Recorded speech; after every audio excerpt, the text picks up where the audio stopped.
Yeah. You talked to me in those meetings, but I was in. So, oh, that's, yeah, you did. Yeah, when he was talking about how we were targeting restricted, It was a very busy leisure. The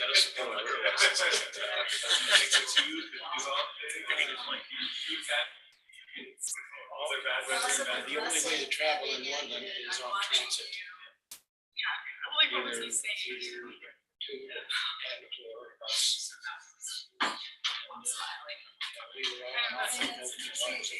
Like trying to be. I've never been.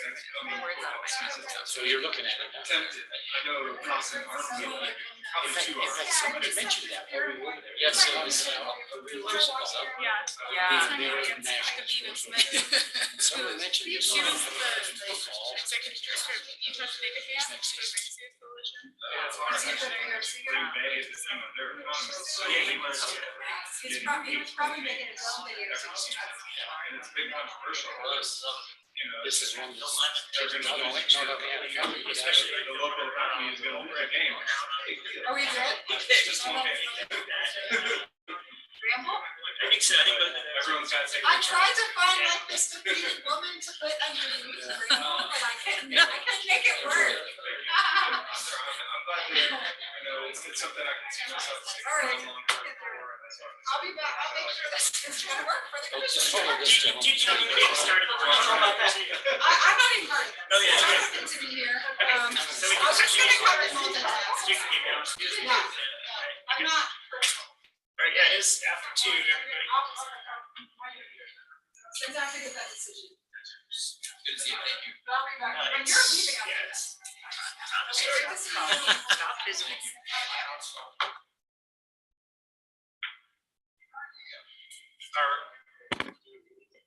Yeah, she can't get a computer to work. She said she doesn't need to be here for the workshop. So, she did. Yeah, she did. All right. Let's see. Waiting for Evan.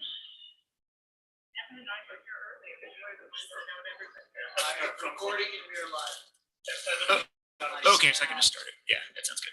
Yeah, we're recording and live. Okay, thank you, Quinn. I will open the Grant County Commission Public Lands Proposal Workshop. In attendance, we have Commissioners Kevin Walker, Sarah Stock, Evan Clapper, Josie Kovash, Mary McGann, and myself, Jacques Hadler.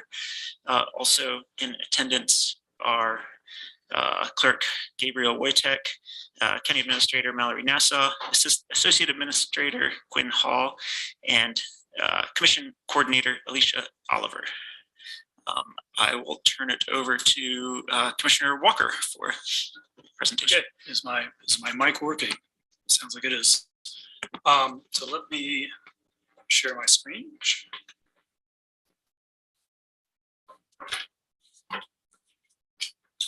Okay.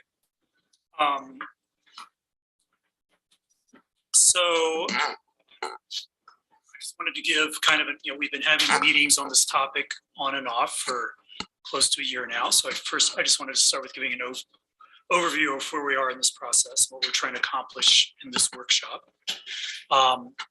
So we have had one round of public comment, which was both, just asking people to send us emails, and also we had an online survey. And one of the main goals of today is to go through the results of that. Then the plan is to come up now with, prior to our initial round of public comment, we had kind of a general proposal, sketchy potential NCA boundaries, some things we might want to do. And we're asking the public to comment on that. The next round, we want to come up with more detailed proposals and get presumably more detailed and substantive public comment on those more detailed proposals. And I use proposals plural. We don't have to make final decisions. These are all, I think everything we're doing so far is tentative, and I think it's fine to have multiple options that we're considering.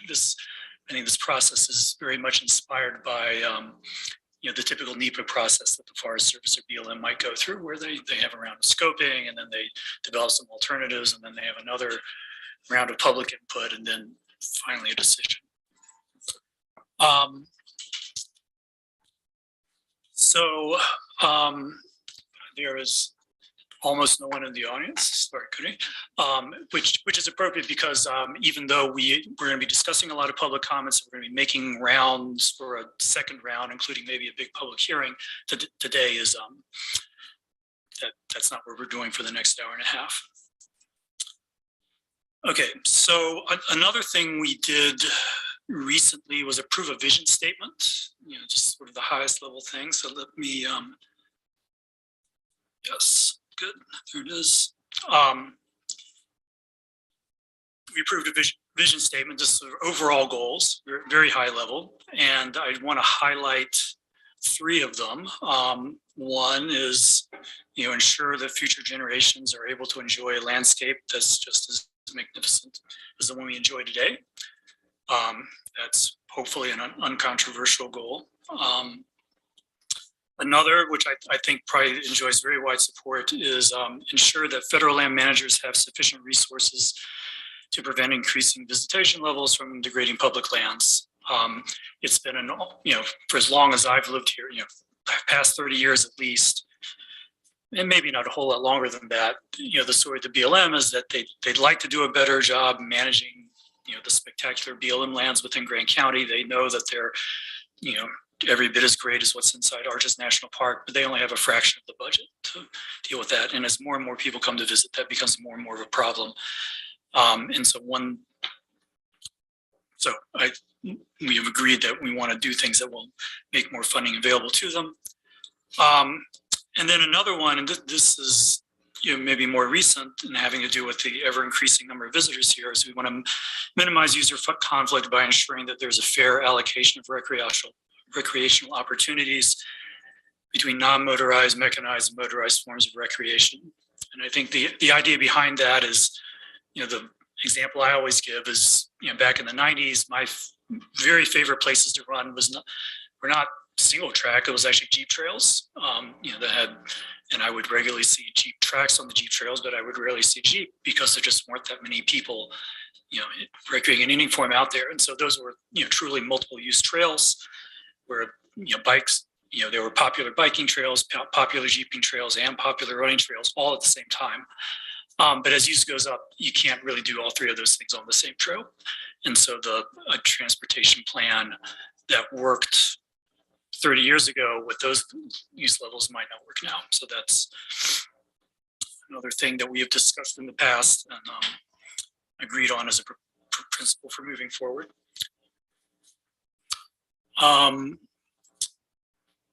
So we sent something out for public comment, and it included just a rough description of some of those goals, maybe quoting the vision statement. We showed people a really rough map like this, where the boundaries are deliberately very vague because we didn't want to give anyone the mistaken impression that, we looked carefully at where those dotted lines are. It's just a rough idea of where NCA boundaries might be. I guess I should also say, apropos of funding, that one advantage of a national conservation area designation is it puts lands into the BLM's National Land Conservation System. And that includes opportunities for additional funding. And so talking with past BLM staffers, we're pushing this idea. Right now, we've got national conservation areas across the board in Colorado that are getting better funding than we are, even though we have a lot more visitors.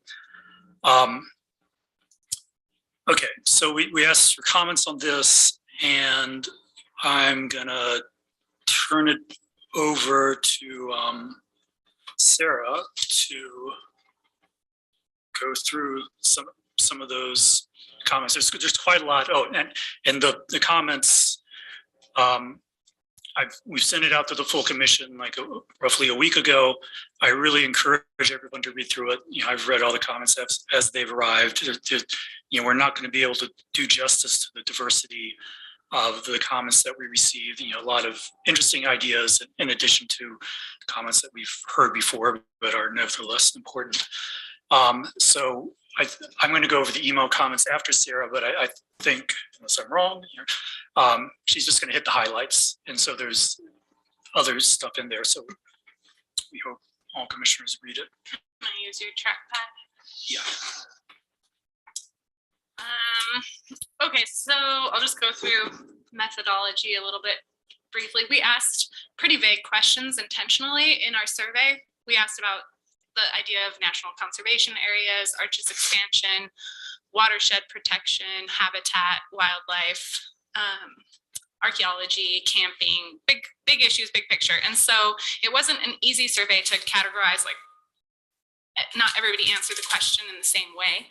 So what I did as I went through all of the survey results and tried to get the essence of what everyone was saying and put it all onto this giant list.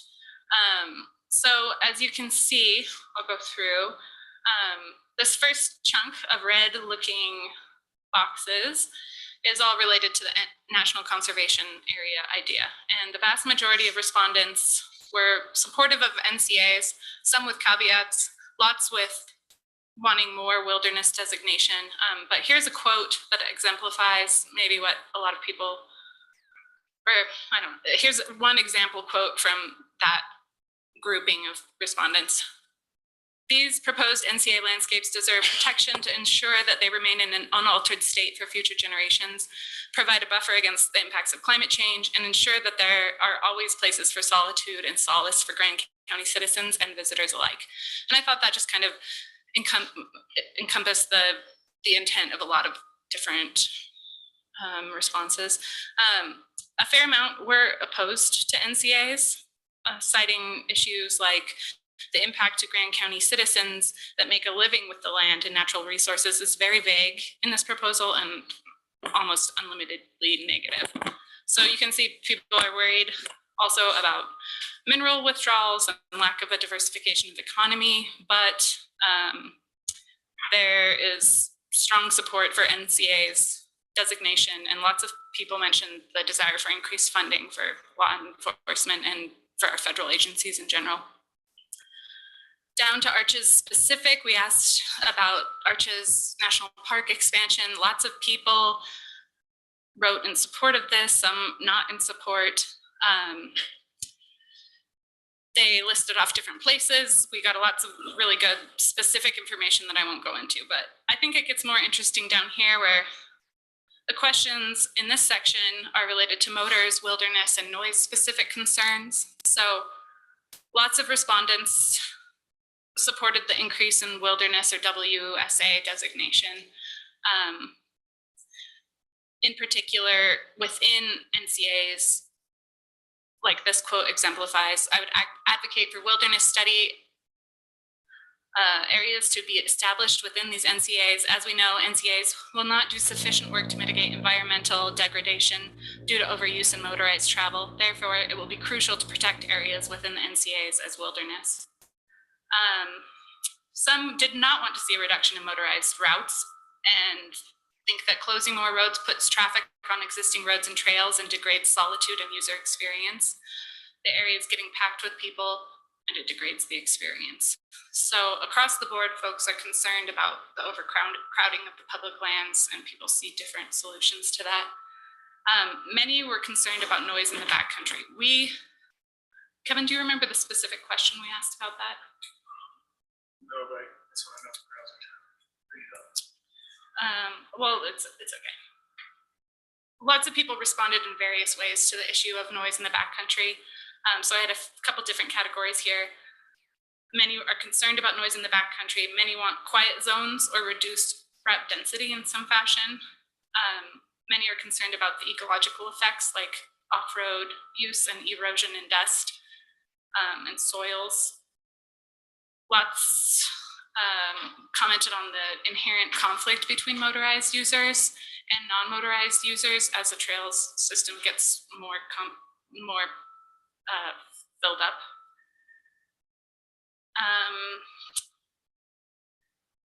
Yeah, here's a good quote for someone that supports a reduction of motorized travel in the backcountry. So I feel that the overall decrease in route density would provide a higher quality of experience to the average user, whether hiking, biking, riding, or driving. And it would also provide a more manageable network of designated routes for law enforcement officers to patrol and respond to. that was a common sentiment. Are there questions so far about these categories, or should I just keep moving through? I encourage you all to look at this a little. There's more quotes farther to the right in the spreadsheet, and I don't want to read them all, but I tried to pull out ones that said what lots of people were saying. And there's also in the packet is a kind of a web-page version of this table with cross-references, so you can click on those numbers and see, you know, who it is and what all their comments were. So. Yeah, I found that super helpful. The cross-referencing was great for digging deeper in.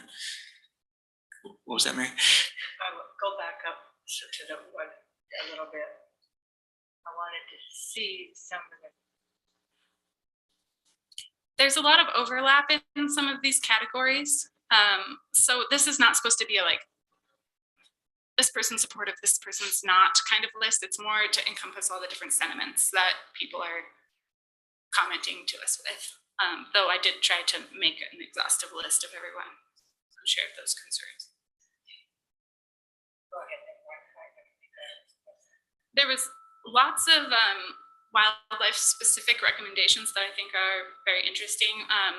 By and large, most people said that we need to prioritize connecting wildlife areas and giving them areas without motorized routes, especially for migration routes, lambing areas, riparian areas, perennial water sources. Those were all differently mentioned by many people. And people who were supportive of wilderness for wildlife specific reasons are categorized right here. There was concern over lots of different wild or feral ungulates, horses, cows, burros, mountain goats, bison. And then there was concerns about The concerns about the feral or the wild horses, burros and such. Is that more concern that they're damaging the land or concern for their well-being? concern over damaging the range. And then some more specifically were concerned about cattle in watershed areas, and I covered that in a different area. So let's see. There's lots in here. I'm not going to go through all the stuff, but another hot topic was camping that came up over and over and over again.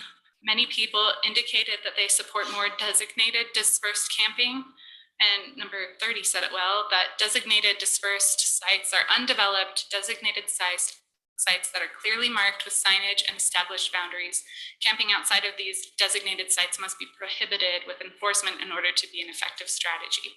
That was a sentiment shared by all these folks generally. And in general, it was for free camping. That people weren't indicating that they thought these sites should be paid for. Though a handful of people also said that they want to see more campgrounds with fees, and some people have been indicated the county should do more of that, like the partnership with Sand Flats.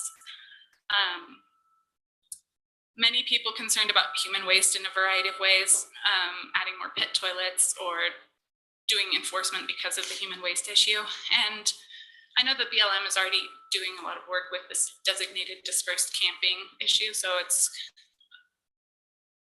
affirmative to their choices there, perhaps. There were many, or four, who said that they were worried about losing dispersed camping areas. A large part of the workforce in the town of Moab and surrounding areas are people who van life or live in the RV vehicle as a home, and that making pay sites and state parks will only drive this problem elsewhere. And that's something that's come up in our discussions of affordable housing in our zoning. Big deal. Many people either commented here for the need for more camping ambassadors and ambassador programs and hosts for education. And many commented on the need for more enforcement or ranger contact with all of the campers. Like, it's time to flood the range with resource specialists who will make user contacts and provide education. Every dispersed camper meets a ranger. That's obviously pie in the sky, but I know the BLM's trying really hard.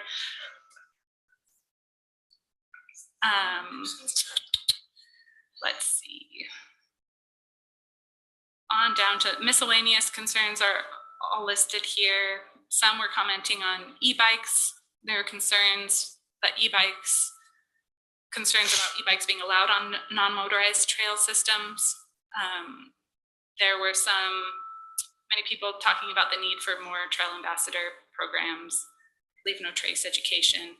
Many thought we should use our tax money to divert, our transient room tax money to divert motorized users away from Grand County specifically, or encourage less tourism or stop advertising. Most of these, only a few people commented. I thought they were interesting because some ideas are good in here, and it's worth noting. Our questions were so vague that people were really creative in their responses. So we asked about better protection of archaeological sites, better resource public education, restricting motorized access to sites. There were some good examples what to do there. In water, this section, how do we protect water, our watershed? It was the most varied and numerous responses. So people had great ideas. I want to see this list go into conversations about water ordinances and inform some of those future conversations. Many say stop limit growth, stop building overnight accommodations, stop or limit growth, or stop building overnight accommodations, maintain the permanent moratorium. Many wanted new xeriscapes or new buildings to require xeriscaping, which is low water plantings. There's a bunch of different ideas in here. I would say that many had the sentiment that we should restrict the tourist industry before we start restricting people who have already built here and have their landscapes. So that did come out in this. Many thought we should do more work on our LaSalle Mountains Watershed Protection Plan, and that they support the Watershed Protection Plan. Some were concerned about grazing in the watersheds and springs in particular, so doing site-specific fencing to protect little areas where there's riparian. People highlighted the need to swap sitla in holdings out of the watershed, and many other ideas. Check it out.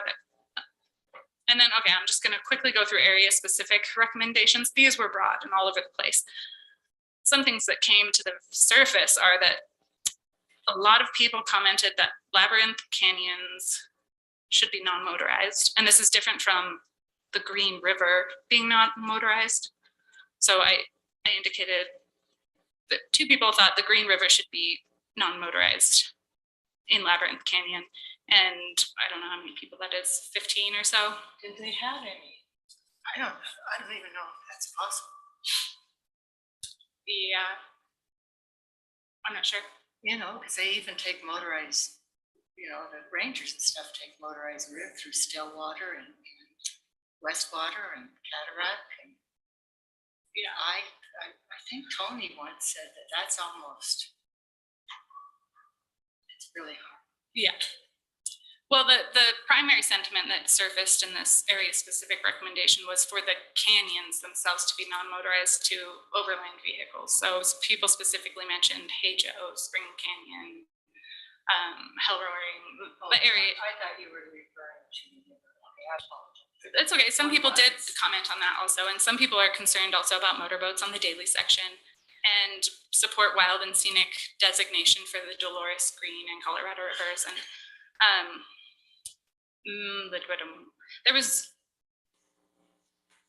down here, you'll see that permit system or guided only for sand flats came up a significant number of times, as did general support for permitting systems on high use areas. And these comments here are pretty specific to motorized use.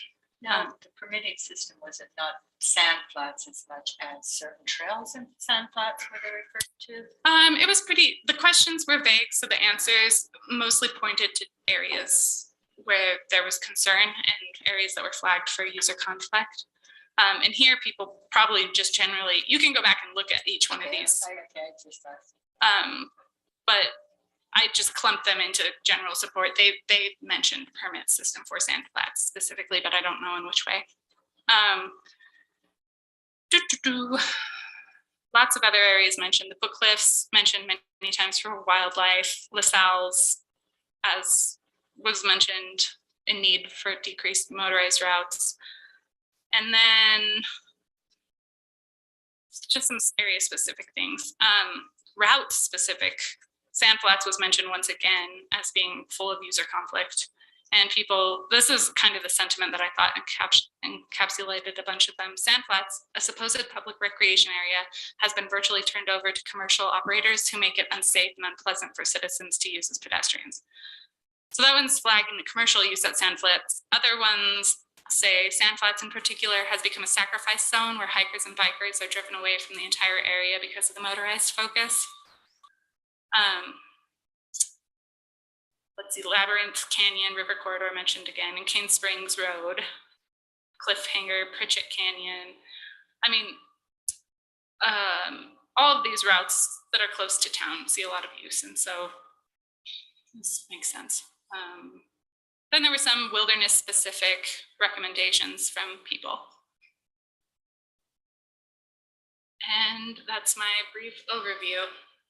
I'd encourage you all to look at it in a little more depth. There's lots of really good ideas. Yeah, I thought there's some great ideas too. It's a really interesting read, especially the cross-referencing. It's good. Thank you, Sarah. Mm-hmm. Yeah, I'll also think Sarah's the one who did all this categorization from the raw form responses, so. I need an intern.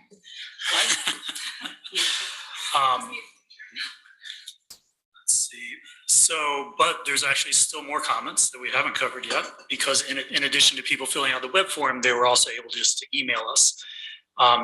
Some of these came in various times. Some of them were very early because we reached out to people who have, in the past shown an interest in public land issues in the county, just, asking for their input.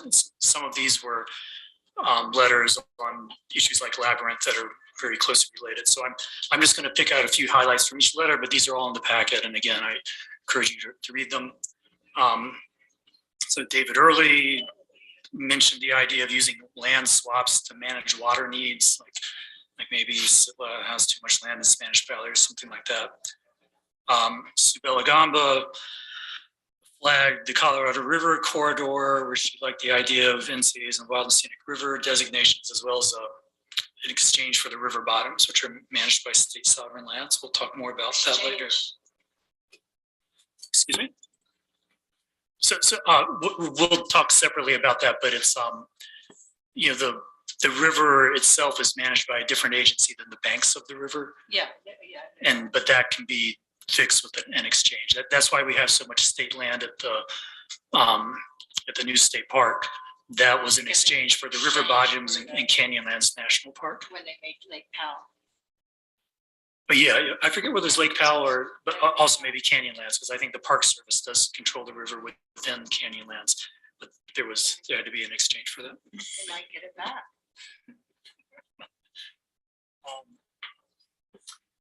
She also, and then the Green River, similar comments for the Green River corridor. And then a sort of a new idea, which isn't found as much elsewhere, is I think concern about the rare plants we have, and so talking about national heritage sites or some similar designation to protect rare plant species. And there was also a pretty long and comprehensive list of other ways that we might capture funding. Lynn Jackson strongly opposed the NCAs and pointed out that that's bullet number 2. So he thinks the existing management, the 2008 RMP and the 2016 mineral leasing plan is adequate. So this isn't just Lynn, a lot of people have expressed this in various forms that, basically we shouldn't be doing this. The existing management is fine, or at least, better than what we're considering. And we should just stick with, if it isn't broke, don't fix it. So that's a substantial minority of the comments. about that. And specifically, I think Lynn is in favor of continued mineral leasing, whereas if, NCAs typically do a mineral withdrawal. Again, they'll talk about that more later in the agenda. He also brought up a concern, which I think is also heard quite a bit elsewhere, that NCAs might actually be counterproductive because they draw more people to an area. And that's an argument one hears about, grand staircases and Bears Ears. Pretty much any designation has the potential to focus visitors into an area, and the idea that it might make things worse on balance is a common one. Mark Maryboy weighed in with also, I guess, some resolutions that have been passed by various chapters in the Utah portion of the Navajo Nation supporting wilderness designations. As we know, there's a lot of proposed wilderness within the county. So, and then he was highlighting the cultural importance of lands to Native peoples, including Navajo. And also spoke about Biden's 30 by 30 climate goals and the effect of all these things on climate change, in addition to recreation and wildlife and the things we've been talking about. Dale Perriott also supports the existing RMP, doesn't see the need for NCAs, and emphasize the need for more user education. Jason Keith forwarded some input they did on the 2014 PLI iteration of this, supporting certain NCAs, national recreation, as well as scenic rivers, river designations of wilderness. Cliff Kuntz, in writing about the Labyrinth travel plan, again, supported the existing travel plan, likes the road work the way it is, and is concerned about closing too many roads that are open in the current travel plan. He stressed education and enforcement for ways to deal with this. And also pointed out that there are non-motorized recreational opportunities within Arches and Canyonlands National Park. Neil Clark supports wilderness, including wilderness within the National Forest. Does not like the 2008 travel plan, and says, he points out that use levels have greatly increased since that travel plan was put together, and therefore it needs revision. And spoke out against ORV open areas. I think we only have one in Grand County, which is the Whitewash Sand Dunes. And then there's a very interesting email from Russ Von Koch, which is more, it's a lot about technicalities, but he stresses the importance of getting lands into the National Lands Conservation System, and just has lots of detailed suggestions for how legislation would go. A lot of this is observing the aftermath of the Emory County bill and some of the technical difficulties in implementing it, and just ways of making sure that if there is legislation, the boundaries are marked more precisely and that kind of thing. So again, all of these letters, I hope you'll read. I'm just picking out a few highlights from them. Something I should have said earlier, so that's it for going over round one of public comment. Something I should have said at the very beginning is, what the final product is going to look like of this process. And what we're thinking now is a document that has 3 sections. One is overall goals.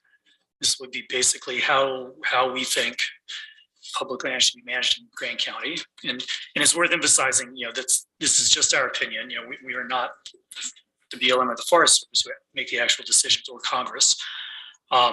So this is just a recommendation that will then go on later into some decision-making progress. On the other hand, Grand County is very often asked to weigh in on public lands. It affects people who live here quite a bit. It affects our economy through visitation. So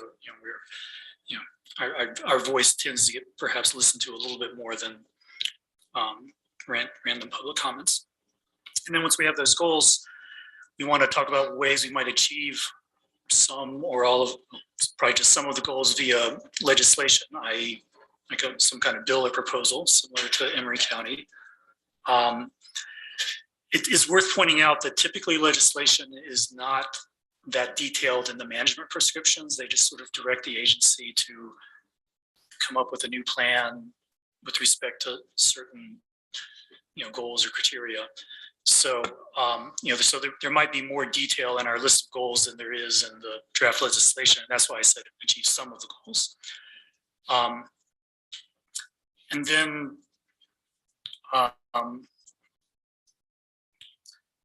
we can also look for ways of achieving those goals through administrative actions. The packet has two examples. Well, maybe it's just one example. We've already weighed in on the labyrinth area, labyrinth rims, travel plan revision. We are frequently asked to weigh in as a cooperating agency on federal land actions. And so if we have an overall set of goals or vision for the county, that can inform more detailed comment letters in the future. Also, there could be, in addition to reacting to other decisions, we can try to take the initiative, ask the BLM to do something, create an ACC, various things. But it's worth thinking about these administrative goals because, we've got a couple of experts in the audience, but everybody, including them, will tell you it's very hard to pass legislation. It takes a long time. Emory County took, I think, 8 years from when the county finished its vision of the proposal. And for reasons that we've discussed in the past, I think there's going to be more controversy and less consensus in Grand County just because we've got more people, competing for the same landscape. So it's, it's not easy. Okay. Pause for more comments or questions, but the next item on the agenda is maybe look in detail at map boundaries. Yeah, that sounds great. Okay.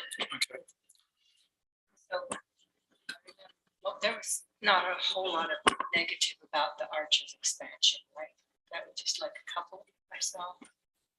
Yeah, I think there were a few negative comments, but they weren't very specific. So if you're thinking whether Arches expansion might be less controversial than everything else, that's probably true. There were 18 who were against it and 92 total. There were a couple of comments about taking away certain roads in the Arches expansion, right? It was like against buffering, impacts to grazing, access for bighorn sheep, hunting. How would it impact bighorn? This says the DWR has problems already managing bighorn sheep and predators, and how it is right now allows hunting on dry mesa and the near area and proper management. So increasing the park size will just increase the amount of exposure to the area. I'm not quite sure, but it sounds like they hunt predators, which keep bighorn in check, and are worried about losing that. Okay, so now the fun part of the workshop. So here's Grand County, and I'm gonna be turning various layers on and off. So if it makes you motion sick or something, let me know, and I'll try to slow down.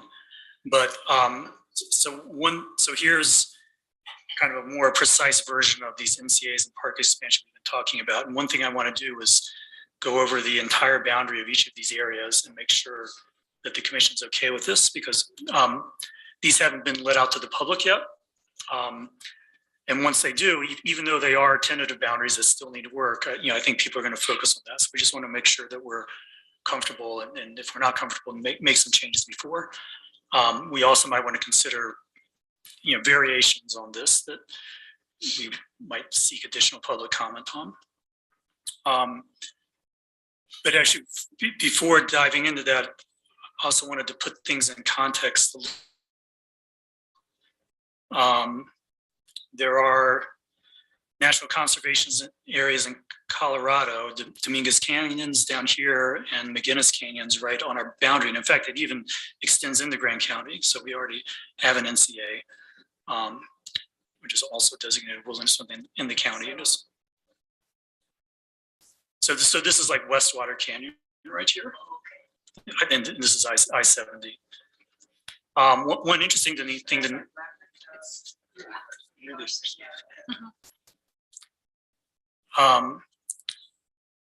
their NCA actually spans I-70. And so it goes way out into the Cisco Desert in both. And then they also, within this area around here, which you may have noticed driving, this is the Rabbit Valley. I forget the specific name, but it's like a motorized recreation business area. So this, again, just illustrates something we've said throughout here, in that in deciding that we think a chunk of land would be better managed as an NCA, that's not making any decisions about motorized versus non-motorized. There's a lot of. Yeah. Soil protection and stuff like that too. Yeah, there's the trail through town. Yeah. So to that point, what are some of the kind of summaries of what is allowed in an NCA and what isn't? So I think a lot of the comments kind of focused on a lot of that. So. Yeah, well, so interestingly, the answer is almost empty. The NCA is like a blank page. And so, whereas, if you look in federal code, there's a lot of things that are and are allowed, are or are not allowed in all national parks. NCAs, the rules for managing those are whatever's specified in the legislation that creates it. So it's like a blank page, just a name. Now, typically, I don't know of any. So I just talked about an example of an NCA that contains an interstate highway and a motorized recreation emphasis area. We've got one right on our border. Every NCA that I'm aware of did have a withdrawal from mineral entry. So typically, it does mean no mineral exploration, but even that's not baked in. Like I think, we could, fudge that if we wanted to, but I don't think it's done. So. Do they, And does it, go ahead. what about solar projects and things? Again, I'm not aware of new solar projects happening in an NCA, and my guess is that it would be against the spirit of it. But but there isn't anything explicit. So if you're asking what does an NCA just by the mere fact of being an NCA imply in terms of management, the answer is almost nothing. So it's our job to fill in the blanks there. Then you might ask, okay, what's the point of an NCA? Well, another thing it does do is it opens us. BLM has funding reserved for their National Lands Conservation System, and once you've got an NCA, you're eligible for that funding. So One thing that's common in many NCAs, but maybe not all, is the designation of a management team with county representatives and different public representatives that helps inform the BLM actions that are taken. So they would end up making a lot of the specific prescriptions for each area, as I understand it, if we chose to designate a team to manage the NCA. okay. On the south, we have parts of Bears Ears that go almost up to the county line, up into the up to Anacline Overlook. Bears Ears. Well, Bears Ears was a national monument. It's at the same time that they designated it as a national recreation area. No, it's just a national monument. Oh, okay, I thought you said it was an NCA. If I did, I misspoke. Okay. National monument. They did that before? And then to our west, I don't have a layer that does everything that was done in the Emory County bill, but this is the designated wilderness within the Emory County bill. So the west side of Labyrinth Canyon, most of the Book Cliffs on the west side of the Green River. So we've got all, Grand County is surrounded on three sides by designations like this, but those of us who live in Grand County know that the stuff within Grand County is better than all this stupid Colorado stuff. If these things were in Grand County, we'd make them a nuclear waste dump or something. They just wouldn't be worthy of our consideration. So I think part of what we're trying to do here is I do think that the special management and designations in Grand County have lagged behind. Okay, so let's turn those off. Did your map indicate all the designated wilderness in Grand County? Yeah, I think it's just that Just one. that tiny chunk? That chunk, yeah. The Black Rocks Wilderness? Yeah. Black Rocks Wilderness? It's right around here. I can turn it on again. But we have wilderness study areas, right? Right. Yeah, we do have wilderness study areas, which is kind of an interim designation until Congress acts to either make them wilderness or release them. So. Okay. So I'm just going to turn these on one at a time and talk about the logic behind, well, first maybe I'll talk about global things and then isolate them. So we've got the book lists of the north, very different geology and topography and use patterns from the rest of the county. So this one's kind of different. LaSalle's higher altitude to the south, also a bit different. There's the land ownership is more fragmented here. You've got quite a bit of private land and state forest on the east side of LaSalle's. Here's Arches National Park in the expanded version. So these boundaries go out a bit more. And again, we'll discuss that in detail. And then for the main canyon country, sort of south of I-70 and mostly north of the county line, we've got the Labyrinth area, the Colorado and Dolores area, and then the stuff that's closer to Moab and the 191 corridor. And the idea is instead of making this one gigantic NCA, which is an option, but typically the uses tends to be a lot higher, closer to Moab and Spanish Valley. And so maybe it makes sense to break those out, to emphasize that there can be sort of different management between high use areas and lower use areas. So let's start with Labyrinth. Is there that idea of breaking it apart? Do you think that would make it easier or harder for this additional funding? That's the ultimate goal. First thinking, if they just have a fixed amount per NCA, then yeah, that would be more funding. I don't know how that works. Yeah. I think you compete from the pool of money with all the other NCAs. So. Yeah, so would we be competing against ourselves? Yeah, but I just tend to think it couldn't hurt. Now it might make no difference because those are all in the same BLM field office. So it's maybe the people handing out the funding aren't going to be fooled. But yeah, I think the idea of combining them is certainly something that we can continue to discuss and consider through the process. Okay, so the Labyrinth, the boundary on the west side is pretty easy. It's the Green River or private land around here. We go beyond the county line. So this strip of land that's in northern San Juan County is sort of, if you go further south, you're in Canyonlands National Park. So this is one of a few places where it seemed like it made sense to go a little bit into San Juan County, though of course, before going very far with that idea, we want to discuss it with San Juan County and see what they think. But as we've got a sliver in NCA in Grand County, I don't recall us ever be consulted with that, but it is pretty common where it makes sense on the ground to go a little bit over political boundaries, but county lines. Okay, then the boundary just follows parallel to the main road into Island in the Sky, then the Binky Well Road all the way through here. And then the place, the least obvious part of this boundary is where do we draw the line between interesting cliffs and canyons and stuff in the Cisco Desert. And it turns out there's a map that almost does it for us. I'm gonna briefly switch windows again, sorry.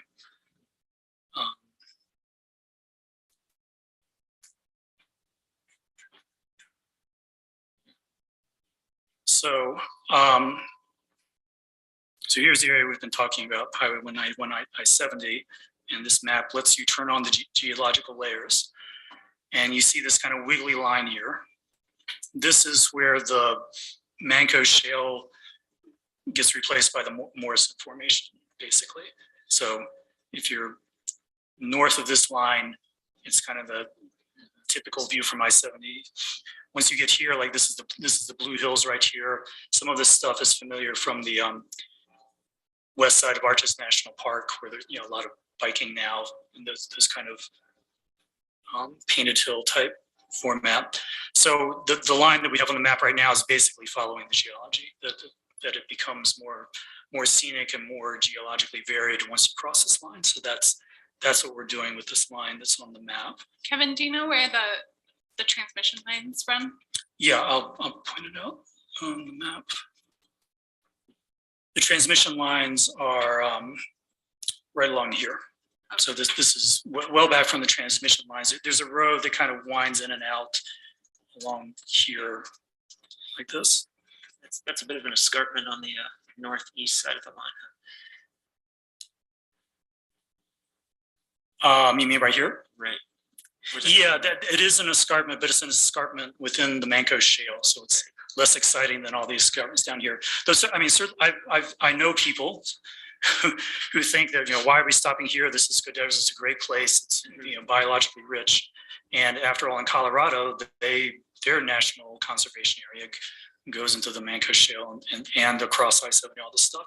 So this is kind of a conservative line, I think, and we could talk about whether it could extend further. And whitewash is within that area, right?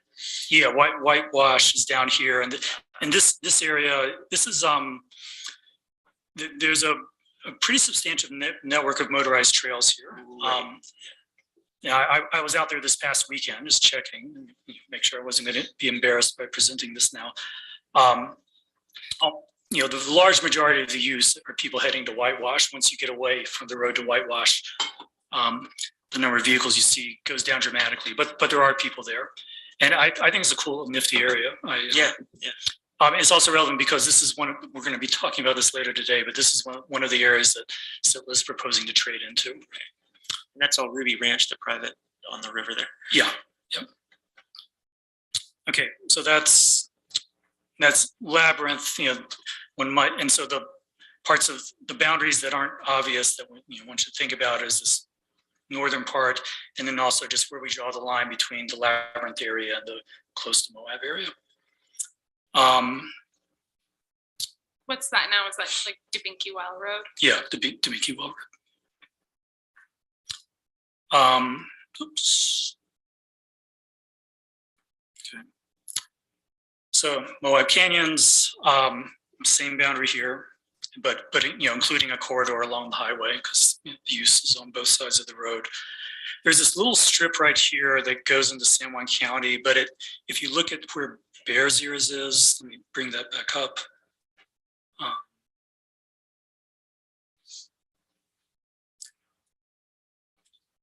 There it is. It's just matching, this is national park here. We're proposing NCAs up here. This is state land and Dead Horse Point State Park. And so this area, basically, south of between the Schaefer Trail and the river, between Dead Horse and the river, to me, it made sense to include that with this. Also, the access is all from Moab. Is north of the river. So that's that area that Potash Road extends from. Yeah, if you drive through Potash and get past the Potash plant, it's this area. So that's a second place where it perhaps made sense to go into San Juan County. Another one here, the Behind the Rocks Wilderness Study area is split roughly evenly between Grand and San Juan counties, and same is true for the Hunter Canyon Wilderness Character area. And then this is the open part of King Creek Road, and then Behind the Rocks. Yeah. So one could debate whether this line should go up or not, but if we're thinking in terms of recreation management, I think this whole area sort of logically belongs together. It is very close to Moab and influenced by Moab. It's within the Moab field office, so I think we should talk to San Juan County about the possibility of doing that. Where is the area BFE just below the southern border of that, Kevin? Or is that part of the private stuff at the end of Spanish? Yeah, that would be, I think, around in here. Right, okay, gotcha, yeah.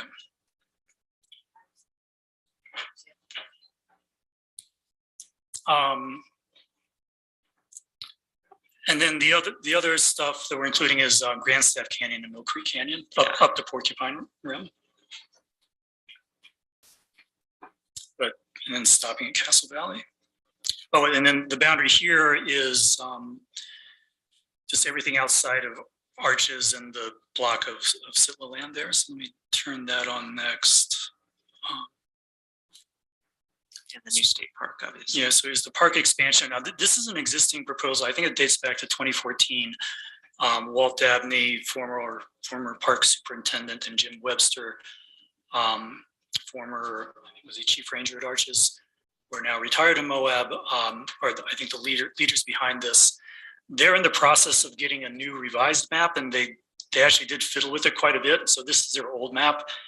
The new map is similar in spirit, but it uses section lines in many places rather than topographic boundaries. So we'll probably want to look at it again once they're ready with the updated proposal. But the main, I don't have an easy way, unfortunately, to compare this with the existing park boundaries, but one big chunk that's added is Dry Mesa right here. I think those of you who were on the field trip a couple of months ago looked at this, but this is, Delicate Arch is right where my cursor is right here. So this is basically what you see in the background of almost every photo of Delicate Arch you've ever seen. It's a cool area. There is a Jeep trail that access through the park that goes up there now. Not very high use. Expanding the park, the park has other Jeep trails open within it, so it would not. Is that the Jeep trail access for the Delicate Arch lower viewpoint? That's right. Yeah, the viewpoint on the south side of Delicate Arch. You just keep driving, and that's how you get up there. Then the boundary continues through this Cache Valley area. Then there's some extensions. Most of these canyons are already within the park, but there's a few places where they aren't quite, and this extends it to the rims a little bit. The other additions are the north end of Salt Valley. A lot of this isn't there. I've got I don't want to switch out of this window again, but I've got a separate map that compares the boundaries, and we can talk about that later in the meeting. One place they did not do any expansion at all is on the west side of the park, because I think just there's quite a bit of recreational use, bike trails, motorcycle trails, etc. And I think they just didn't want to complicate their lives by thinking about that. Kevin, does the current expansion proposal include a northern entrance, or is that a separate issue? Separate issue. Okay. Yeah, I don't think they talked about that, and I think that the boundary expansion wouldn't really make any difference. That proposal is just as good or bad an idea, whether or not there's this expansion to the north. Evan, can you tell, is Sunshine Wall in that northern expansion up there? I can't really tell, maybe because Sunshine Wall. It looks like the line might be kind of right on the ridge. That's what I was thinking too. Yeah.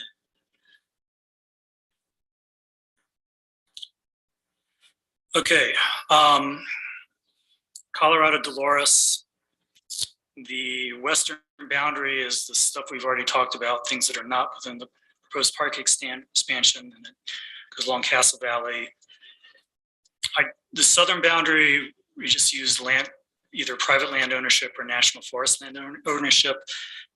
As we know, there's not like there's a sharp transition between the low country and the high country here. And so one could debate whether it makes sense to, whether the LaSalle's extend in the BLM land or maybe Canyon Country extends up into Forest Service land. But a convenient boundary for the moment is just to take the administrative boundaries. And that's what's going on here. On this side, we have the state line, excluding a few private in holdings. I should also add that there are private in holdings within these polygons, and we did get at least one comment letter that was complaining that their ranch was being included in the NCA. But the proposed NCAs do not include, they're all federal land. There's no private land that's directly affected by this.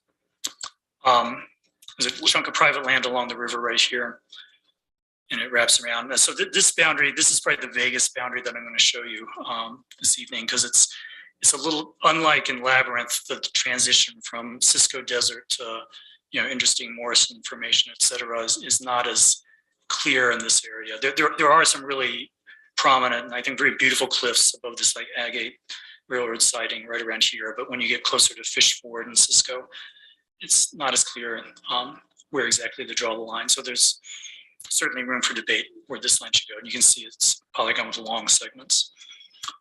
But I think this is roughly the right place personally. Okay, Book Cliffs. Let me turn on some land ownership. So on the north, there's part of the Ute Reservation that is in Grand County, a big block of state land, formerly called the State Roadless Area, and DNR land up there.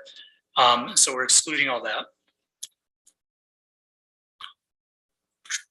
off. Then we've got the river. And then the line I've drawn here is really just the base of the cliffs.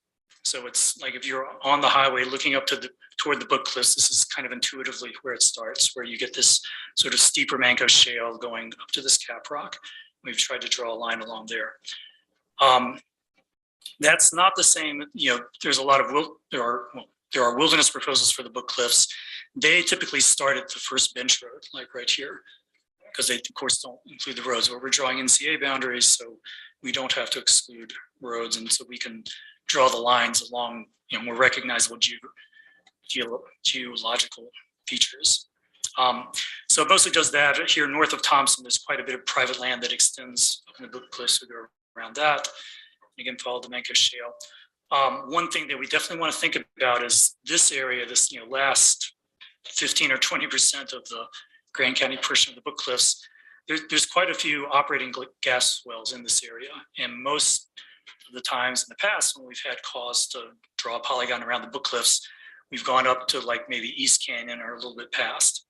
And this is where the proposed highway was. But as is pointed out, and to me by a former BLM manager, those gas wells, they've been there a long time, and in the coming decades, they're going to be, they're going to stop production and be decommissioned. And it might make sense to include them within the NCA with instructions about how to reclaim the area after they go out of production. So they'd be grandfathered in. Yeah, grandfathered in. Yeah, and that's also true for mineral leasing generally. I mentioned NCAs typically withdraw an area from mineral leasing, but that's new leasing. There's typically a lot of existing leases that either have to be negotiated away or they expire, or sometimes people drill. That happened in Grand Staircase Escalante, for example. The leaseholders could not reach an agreement with the Clinton administration on a fair price for their leases, so Clinton administration told them, go ahead, drill, see if you can find anything. They did drill a few very expensive wells and then didn't find anything. So that's something that can happen.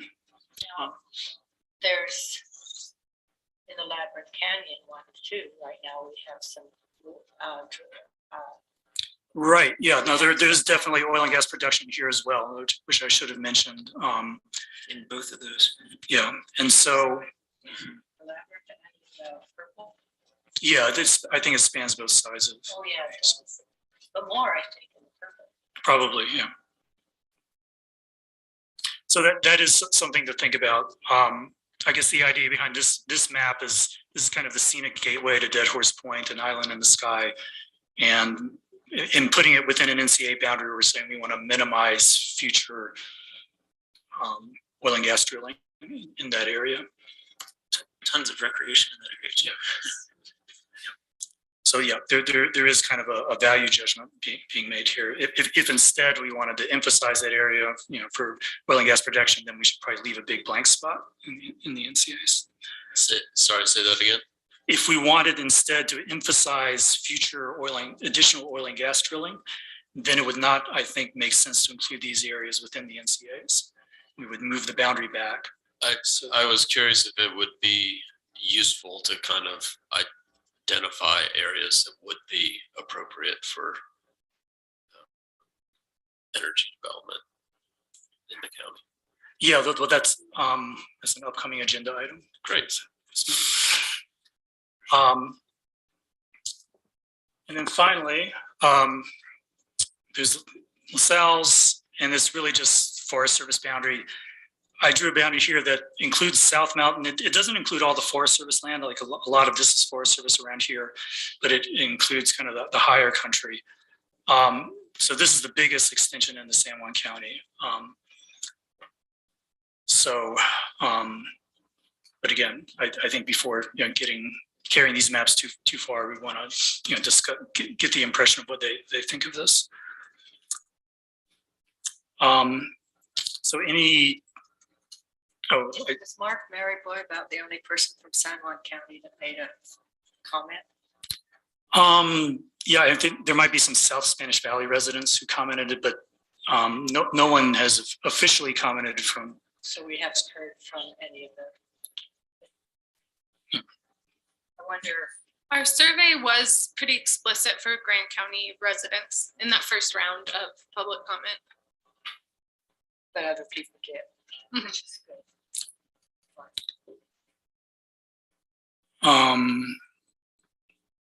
I did want to, so one thing we could do is when we put this out for public comment, we could include some alternatives. And so I've got a couple of samples. There's this one. This would be a larger version of the Book Cliffs that extends into the Cisco Desert in a few places where there's, and here's the biggest one. And if you compare this with, Where are the elk coming down? There's elk coming down next to High. yeah, I know that East Canyon is one of the corridors, but I'm not sure exactly. The canyon to the west of East Canyon is also a big one, and Thompson Springs. So I'm not sure where they're crossing the I've never river. seen them cross I-70, but now they even have that sign out there, warns you of elk crossing. I saw some just, it's the first time I've seen it. I think out in that area is also critical pronghorn habitat, and so it might be interesting to explore how do we include a section of the Cisco Desert for habitat specifically. Especially if for some reason they do seem to be migrating more and more into that area. I don't know if it's because of water or. Yeah, so to what Sarah just said, if you look at wilderness character areas, whoops, wrong button. Here, so these bright green areas are non-WSAs that the BLM has recognized as having wilderness character. And these do extend out, beyond the base of the Book Cliffs in a few places. And so these red lines are sort of taking those in. So these are lines motivated by, wilderness character rather than wildlife habitat or something like that. So, that's, one easy way to extend is just look at what other people have proposed. If we wanted a smaller boundary for the Book Cliffs, this blue line kind of goes back to the first bench road. So not really visible from I-70, but so not the first set of cliffs in the Book Cliffs, but it starts at the second set of cliffs. And if there's interest on the commission, I think the Public Land Subcommittee could develop other ideas like that, or we could just go with these boundaries. That's one thing we should decide relatively soon. I think similarly, there's room for debate along this boundary. And maybe we can return to that later after we discuss other issues. So any questions about boundaries or?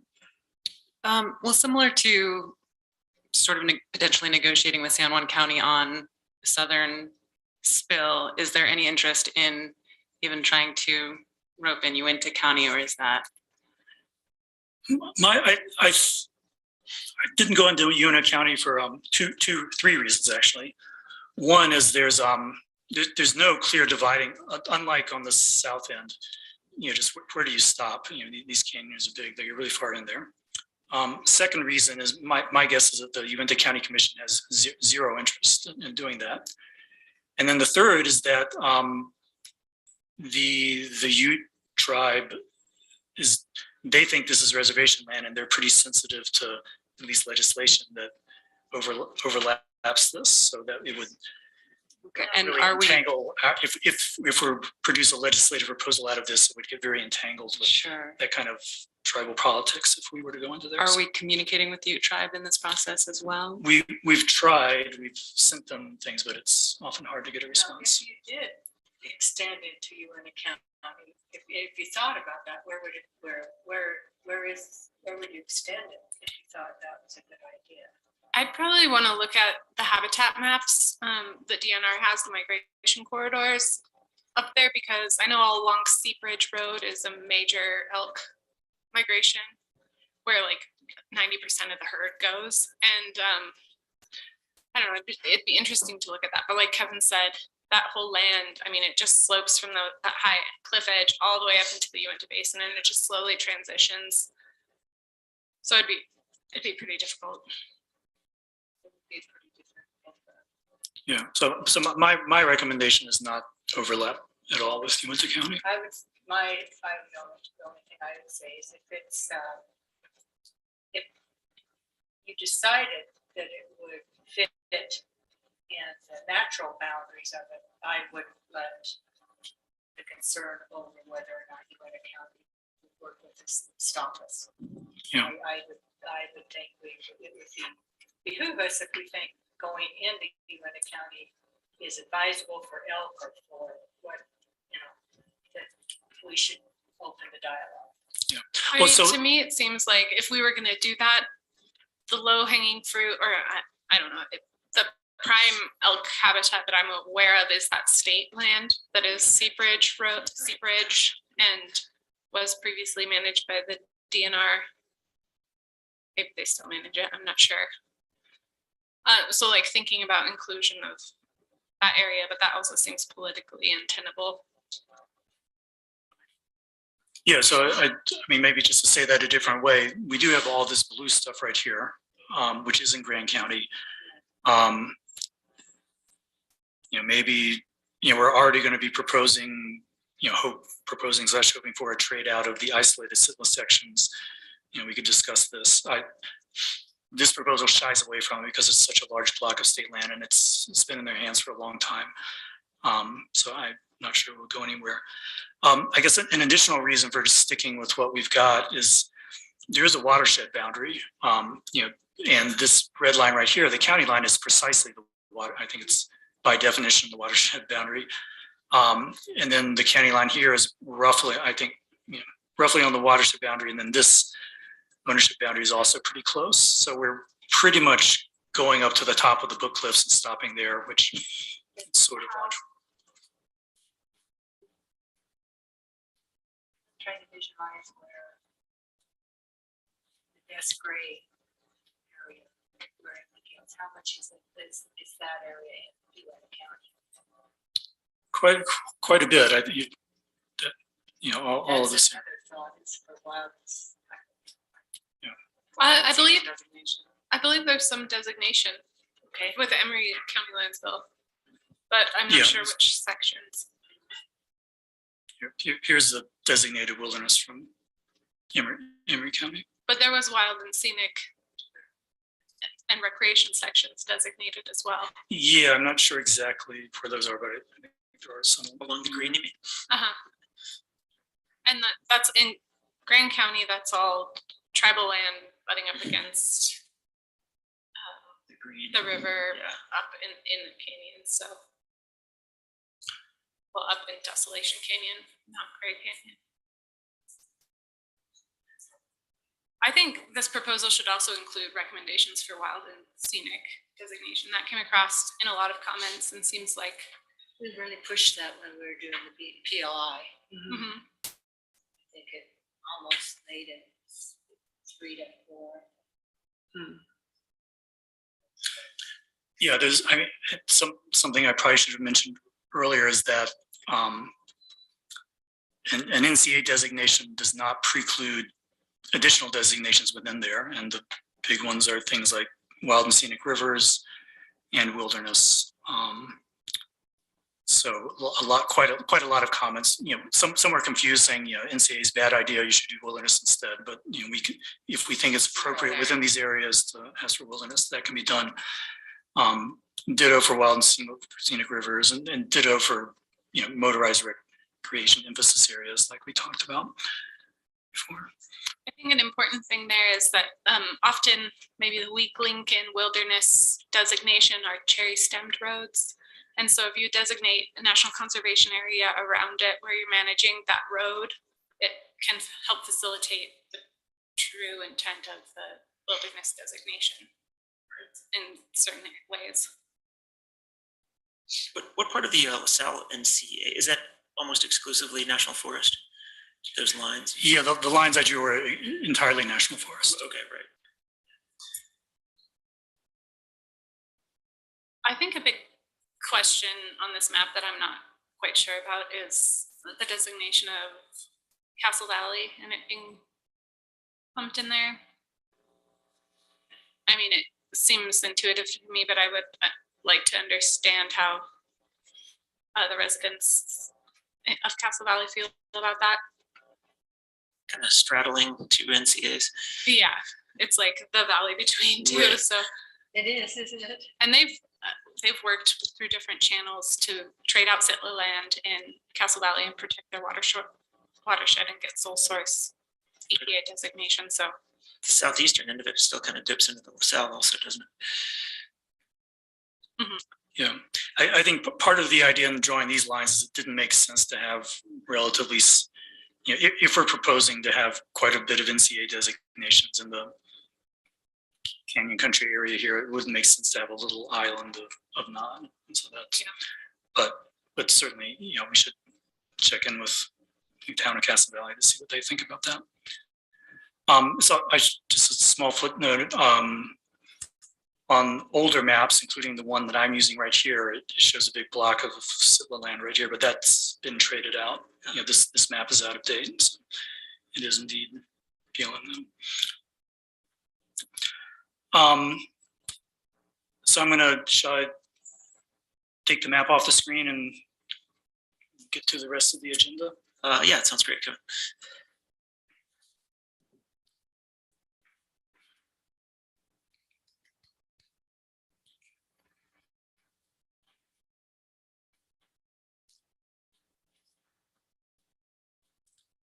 Okay.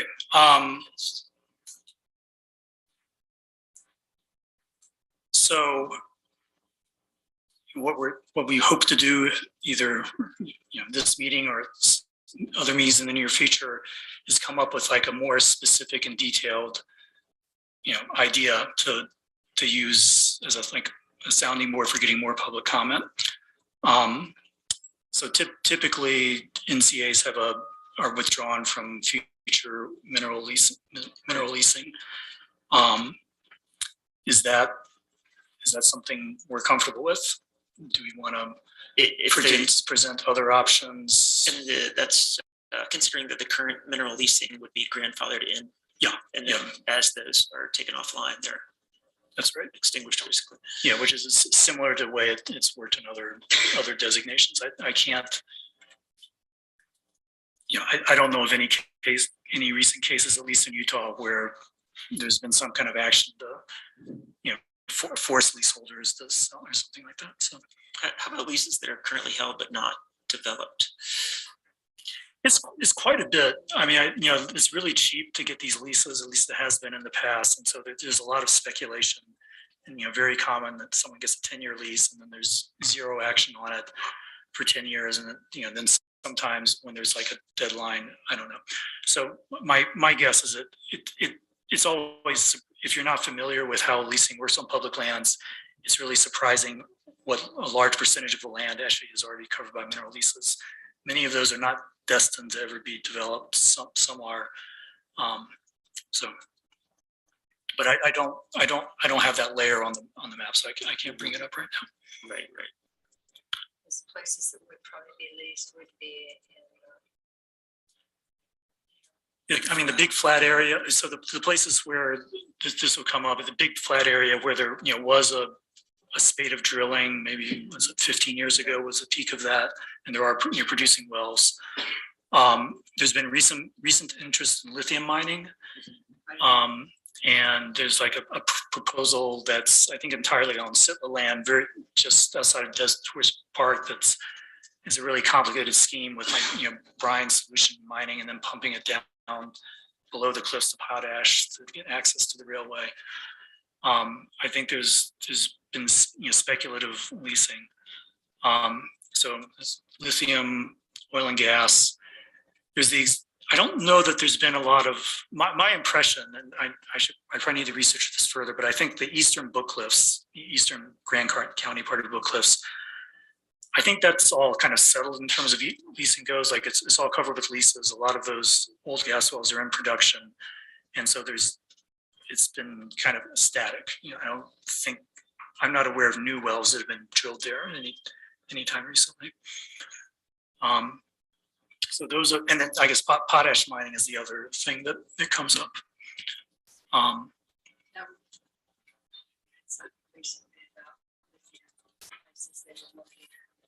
it a trade out with Sitla that they wanted to trade out to areas that would provide them with possibility of production of lithium? Is that where I read it?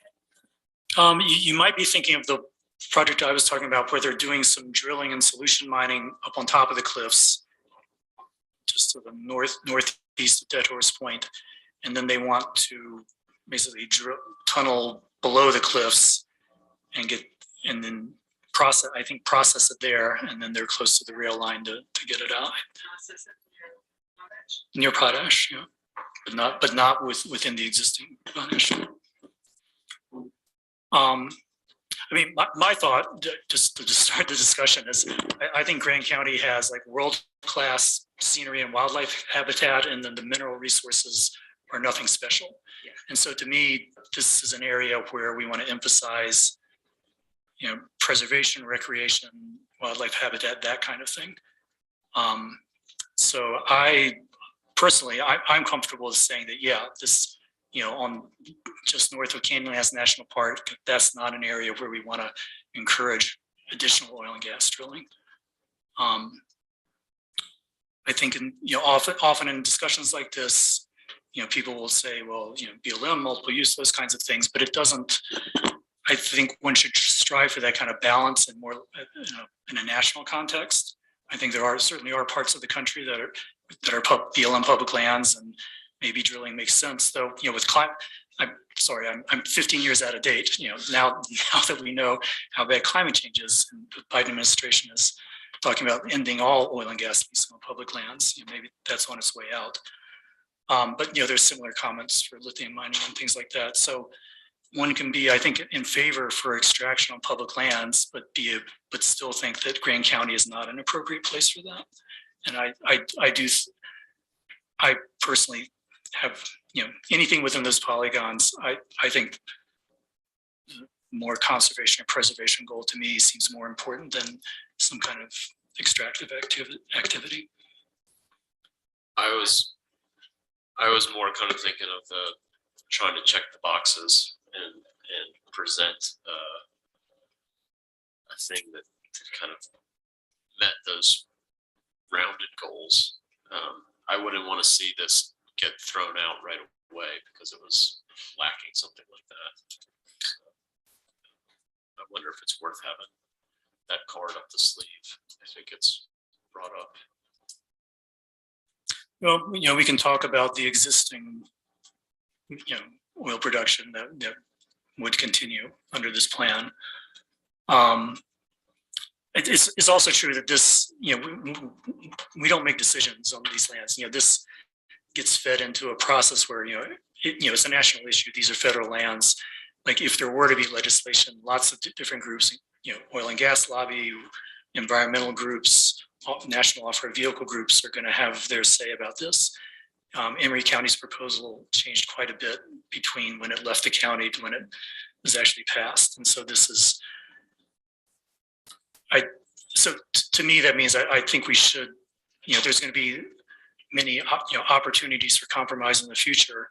And in fact, a lot of those compromises are going to be, forced on us, whether we like them or not. And it doesn't make sense to sort of preemptively make them, if we think that by changing the boundaries a little bit, this is just going to sail through, I just don't think that's how it works. In my mind, it also makes sense to sort of separate oil and gas from like solar and wind, but also mineral extraction that might be for renewables, even though I'm not recommending that we're like for that in Grand County. But if we were to have kind of a list of negotiables, I think it's good to separate those out just in terms of effects on climate change. Well, there's some areas close to, because most potash is in Southwest County, correct? So it is, but if there's some areas close to that, because it's already an industrial area, that could be designated. Right, because we're saying that active enterprises are sort of grandfathered in. So that way it would just be expansion, I think, that we would be discussing. If we were sitting down with Brandon Bartosh and talking about the area. But yeah, I agree. When we did have the oil boom here, late 90s, when we had quite a bit of gas flowing in Venice, went to look around and see what's going on in terms of people who, because they don't improve the economy in the community, because they don't hire, they bring their people in. And I was talking to a group of them, they looked at me, they said, we understand this. This is a Picasso. This is a Picasso. I can't believe these were people that were working at the drill, at the rig. So I agree. I mean, this is a different area. Yeah, in general, Plenty of areas to. in general, I use their gas. definitely agree with you, Kevin, Yeah. on scenic value trumping the. There's also like with lithium, I think it entices me, even admittedly. But the thing is that the method of production that's being explored, this brine production, has never been proven. It's still one of those tar sands like schemes, like companies trying to get investors to try to prove the process, the on-site technology. So to me, and there's lots of leases for it already, it makes sense that these lands should not be where people are experimenting with this really unproven technology for a resource that's much easier to mine in hard rock and much cheaper. So I don't know, it is an interesting discussion, but the area we're talking about that has the highest potential for lithium is the Roberts rupture, and it's up where Gemini Bridges Trail and Big Flats, and it's a heavily used recreation area, and any new leasing and exploration just kind of opens that area up for more renegade camping and more confusion. And so I don't know, I think it's a really big issue. And Mary, I think you're right, we should look at what is already leased and talk to folks who are experts in this, but that's kind of my sense after looking at it for a while. We could even ask Nicole tomorrow to give us a map, just to know, because we know there's going to be feedback. The knowledge. I guess with energy production, I've been trying to dive into this question of why is it so hard to develop large-scale solar production in Graham County? We have the perfect climate. And the question, I think, comes down to transmission, which is something that was identified by the Governor's Office of Energy Development, and they've done transmission studies and pointed to transmission line bottlenecks. And I think it's a long-term process, but if Graham County is interested in hosting solar development, we could look at swapping lands with the state and working with the utility to increase transmission into that area north of, or right around Green River, or down in the desert, Cisco Desert, in that zone, because it is on those existing transmission lines. And I think it's just important that we don't make that a harder thing by designating some prime lands as NCA. But the entire Cisco Desert is designated for industrial use, or not the entire desert, but all along I-70. So yeah, I guess I'm just saying that we're leaving our cards open for that kind of energy development, which to me is the future. It's like where we're going in the country and the world. And if we're not willing to make choices that help facilitate that and help phase out oil and gas, then we are looking at, we're already looking at heat waves that are record breaking, people dying because of that. And like, it's scary. I don't know, the scale of the problem is just immense. That's something for you young people to worry about. You're gonna get me all riled up. Do we want to get? I'll be dead before that happens. Do we want to get on to your next point, Kevin? If we have time? Okay, so it sounds like we're not going to, so tentatively, and we can change our minds about this, but for the second round of public comment, we're not going to introduce a mapped out alternative, like, here's areas, Right. leaving out pot, but we can still ask the question, this proposal is to withdraw from mental entry, blah, blah, blah. What do you think about that, in favor or not? So we can still get comments. That sounds good. Okay, recreational opportunity balance. Yeah, I think that's probably our biggest issue. That's what most of the contention is around. We've discussed it in the past. And one thing we've done, for example, in the Labyrinth Canyon comments that are included in the packet is, instead of debating route by route, which is how things have often gone in the past, and I think is not that productive or efficient, one can just look at the entire landscape and ask, okay, what percentage of this big area is within a half mile of a road under this plan? How much is more than 1 mile from a road? That kind of thing. I personally think that's a good way to assess this, and it kind of fits into this idea that I think Grand County's a big place. There's room for all forms of recreation, but there isn't room for all forms of recreation in exactly the same place. And we need to do some zoning, so to speak, about that. But it still remains open how we want to tackle this. I mean, coming up with explicit maps that say, okay, these routes, shall be open, these routes shall be closed. That's a lot of work. Yeah. We could put goals in terms of these buffer percentages. We could just circle areas and say, motorized emphasis area, quiet recreation emphasis area, do something like that. We could do some kind of hybrid of all those things. We could produce a few different maps that vary in the amount in those buffer percentages that we've talked about. Wouldn't it always come back to going route by route? Any which way we went, we'd have to, it would have to be decided whether that route was open or not. I don't know if that's something. Well,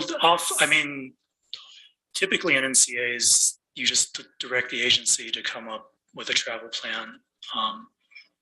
We could certainly say, hey, we like the existing travel plan. That's an option, or we would like to see, a 10%,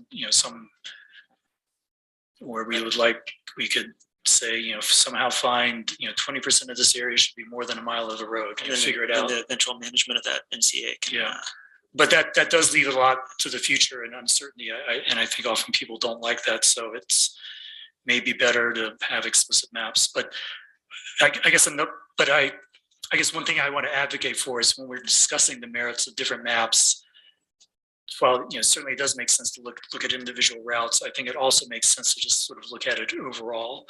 A typical situation that we came up with in the Labyrinth plan is, there's an area, say, south of Mineral Canyon, and there's 3 different routes going out to the rim. They're almost identical.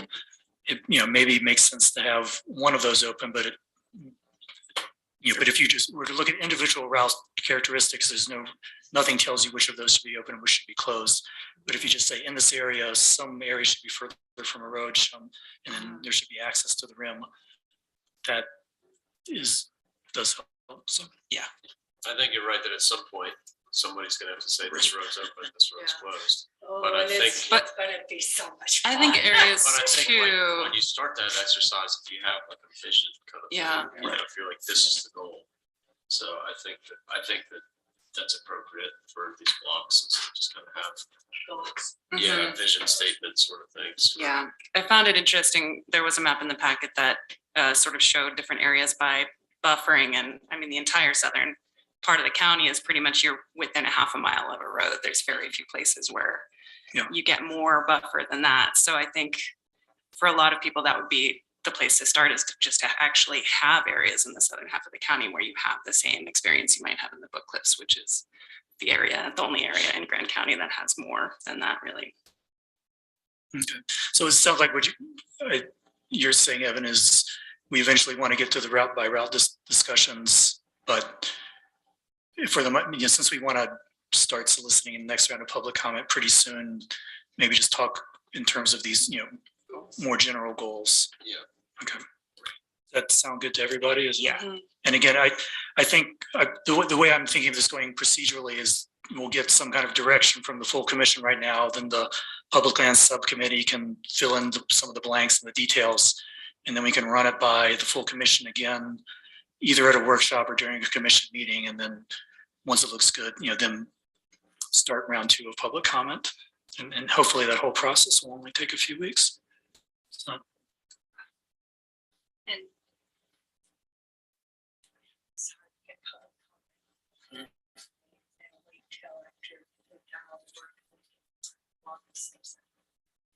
Also, if the BLM has already started kind of inventorying wilderness area, and that would extend the boundaries of some of our NCAs. I mean, isn't that, am I getting that right? That Lands oh, with the like bright wilderness green, characteristics yeah, is what that they was call it. BLM. Yeah, Inventory. most of those would be within NCAs. So They would. yeah, so something that came up in a lot of comments, and that I think we've been, at least I've been there's the question of, what if any areas should be designated wilderness. And I think past public lands discussions in Utah have often been centered on that question. I think it makes sense to put that off toward the end, because I would rather debate about, where should we have roads, where should we have mineral leasing and exploration, just the constituent questions. And then once you're done with that, which I think is a easier, more productive question to have, you'll have parts of the map that don't have roads and people think should be withdrawn from mineral entry, and then those are natural candidates for wilderness. I think if you start out talking about wilderness, just because there's so much history and baggage in the debate. Yeah, I more meant as a baseline for the NCA boundaries, because it seemed like there was a couple areas with the bookless I see. boundaries. Yeah, so I think right now, I think bookless and a little bit in Labyrinth, there's place where proposed wilderness boundaries go beyond, and not in the big way, but yeah, that's something we should think about with boundaries. Sorry that I misunderstood your question. Okay. So we're a little bit over. Okay, so just quickly through the rest of the agenda, land swaps. So I think that if we are looking at legislation, one kind of fun thing you can do in legislation that's harder to do outside of it is swapping land around.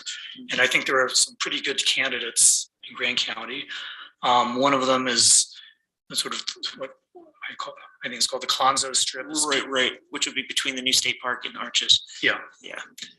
So that's a place which maybe BLM could give up. There's the river bottoms managed by state sovereign land. And so right now we have a situation where we've got the Park Service managing one bank of the Colorado River, the BLM managing the other bank, and state sovereign lands managing the river. I think it makes more sense to have that unified and the same people. So we can talk about a trade that's similar to the ones that have happened in the distant past around Lake Powell and Canyonlands National Park. There's the power dam area where there's some things we would like to do, like maybe charge for parking that the BLM isn't allowed to do. Well, we could fix that by just making the parking lot the county land. The boat ramp area, the county owns a block of land, not just the boat ramp, but it goes all the way up the cliffs to those domes. That really belongs with the park, I think. And so one can imagine some kind of musical chair sort of multi-way land swap that shuffles all of those things around. So should we continue to make that part of the mix? I think so. Yeah, definitely. Yeah. Okay. We already, since we're over time and we wanted to break before the 4 o'clock meeting, maybe we did touch on Arches expansion. Yeah, we touched on it. I could bring up a different map, but I think once Walt and Jim get their version 3.0 or whatever it is going, we might discuss it separately. I think it's a good idea. It might be worth touching base with Andrea to Brand at Sand Flats, because I don't know if she runs into similar challenges of managing BLM lands. Yeah, good point. If there was like a Right. swap. Let me add it right now so I don't forget. I can't think of any specifically, but there might be a scenario where she's like, Yeah. oh, I just wish I could do this. Yeah. We talked a little bit overlap with San Juan County. I think, like, especially with Behind the Rocks, it's really logical to go over the county line, but I think we need to soon talk with the commissioners down there, just let them know what's going on, see what they think. And maybe we haven't had a joint.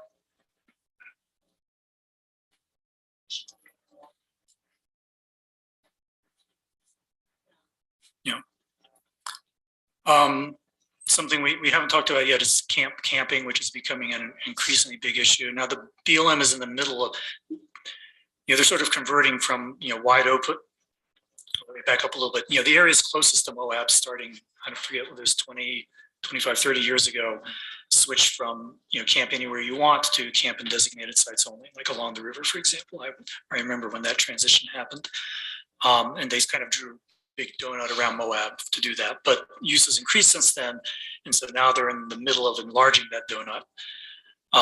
They've completed in some areas. They're working on some big extensions right now, like Labyrinth. But we might want to think about, we should see what comes out of the existing BLM plan. And we might just want to say, hey, great plan, that should be carried over to NCAs. But if we see additional issues, it's something we could address. We might want to think about addressing if we're still not happy with the way camping on public lands is being handled after the next round of BLM revisions. I think one of the things that I'd be interested in seeing, going back to like as a housing issue, is I know that there's areas in Arizona where like the snowbirds go and they don't have the 14-day limit. And I'd be interested in seeing options for like things like that around in the county. And maybe that kind of is a land swap sort of thing. Like if it's probably not appropriate in Labyrinth, but if there's something in the Is it state managed? no, I think I think it's BLM. yeah. Stuff like down Yeah. the port site and They're like long. Yeah. all those snowbird camp meccas down there. areas. Yeah. Right. Like maybe a work voucher system. I mean, maybe, or maybe it doesn't have to. I mean, Yeah. I don't know.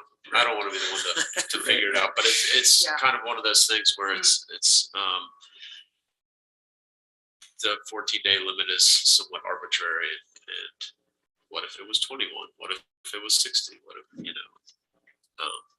For certain Okay. areas. Yeah. Okay, I put it on the list up here. So I think that kind of finishes off the agenda. In closing, let me just emphasize again where we are in the process, because I think it can be confusing for people who aren't tuning into every meeting. At the end of the day, we want to have some pretty specific goals for public lands, and then those goals can inform either proposals for legislation, which of course then we have to discuss with Congressman Curtis, or things like there's no guarantee that they will like what we come up with. So that's another conversation to be had in the future once we decide what we want.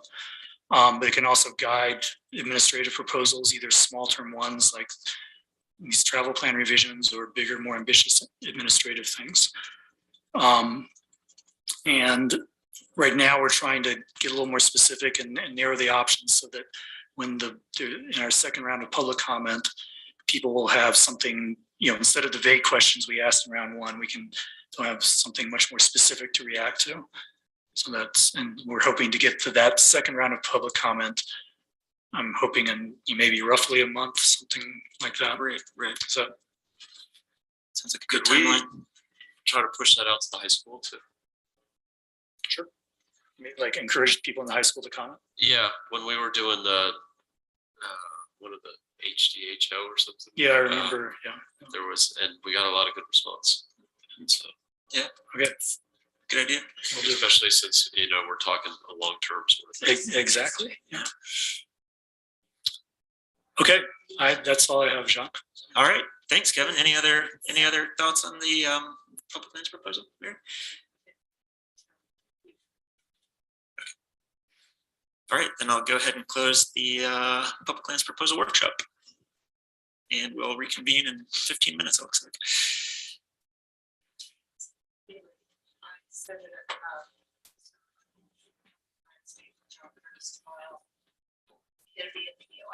Yeah, okay, great. At 4:30, is that right?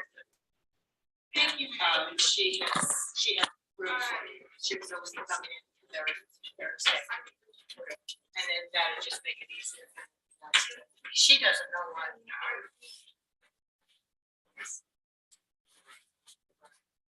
Yeah.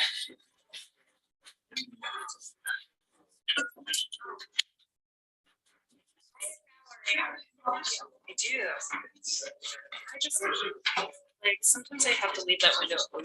Sometimes I have to like go to my browser so that it opens. It's like tabs. Yeah. Yeah. Walk around. I want to do that. I know.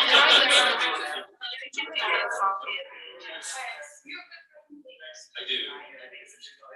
So it's like best just maybe enjoy like pursuit. Who made the motion? Then I can share my screen. Yeah.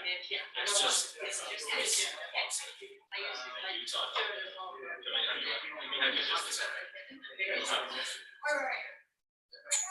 You smell the last a lot of.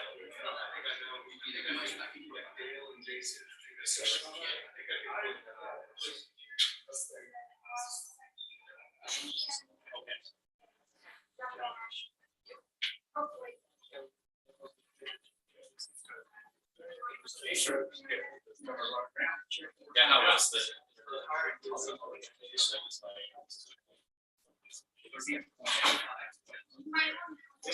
Have a backup, okay.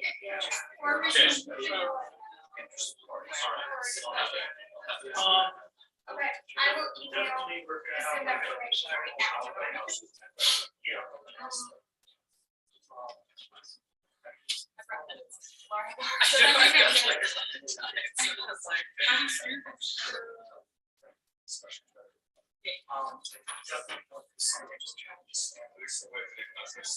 Yeah, sometimes.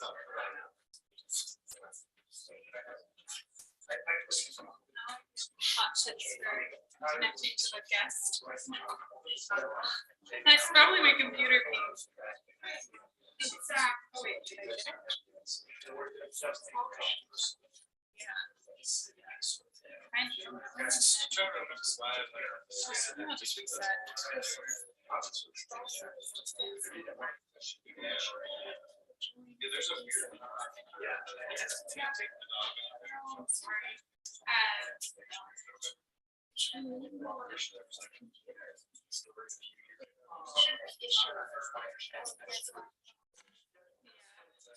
I mean, I'm kind of glad I can use my own.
Yeah, this first.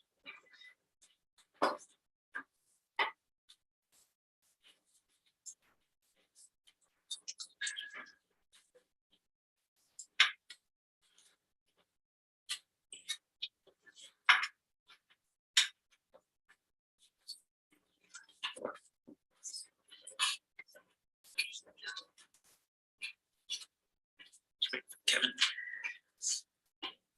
So let's say y'all draft finding facts position of the law decision. Based on the presentation, what we hear, when you guys decide, I'm gonna be busy on the slide. You guys have access to the live link, so when you're approving it, you approve that version. Is it in the, I emailed it to you. Yeah, we just. Oh, no, I see you, yeah, okay, let me send you the live link now, so that whoever motions. Maybe approving that version. gotcha. So we go to our. Email.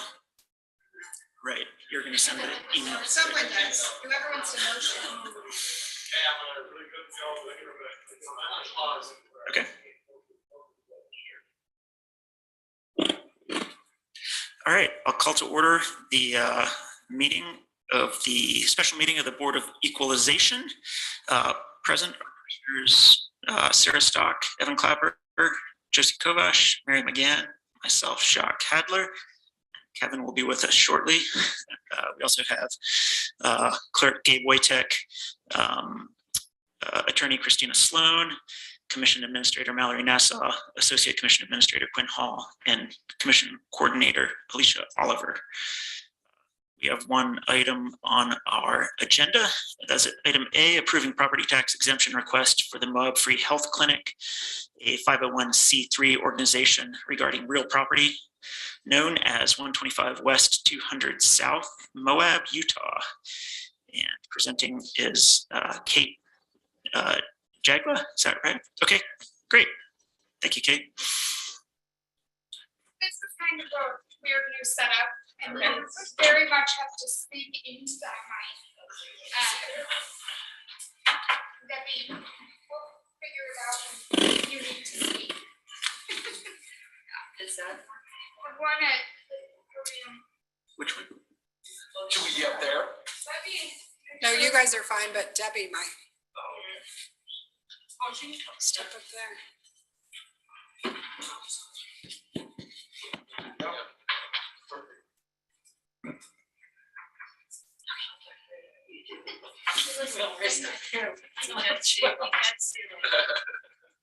We can't see their face either, so has a lot to be desired, I think, so.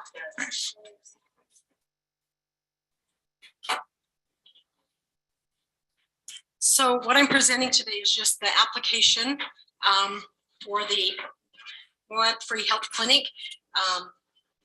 They purchased the property located at 125 West 200 South from USU on 3/31/22.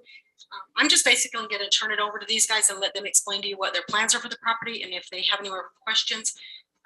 From what I've reviewed of their application, they do qualify for the exemption. So I'll just turn it over to them. Thank you. Thanks. So I'm Kate Jagla, the Development Director for the Moab Free Health Clinic. We're asking for property tax exemption since we are turning the former Moab campus into a Moab Community Resource Center. So this will all be for nonprofit use. We plan to bring other nonprofits onto this campus as well as move over to the campus. So the current east building on the campus will be the clinic, and the west building will be the nonprofits that we invite onto the property. These nonprofits will pay a cost share to be at this property, which will go into a maintenance / reserve in order to pay just for basic maintenance fees and to break even in the end.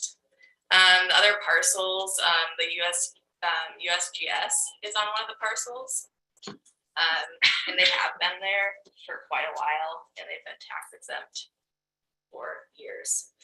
And then there's another parcel in the corner, the third parcel, and it's just a vacant lot, but we'll be using that for mobile clinics.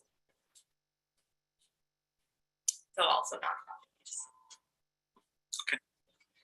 Can I ask a question about that?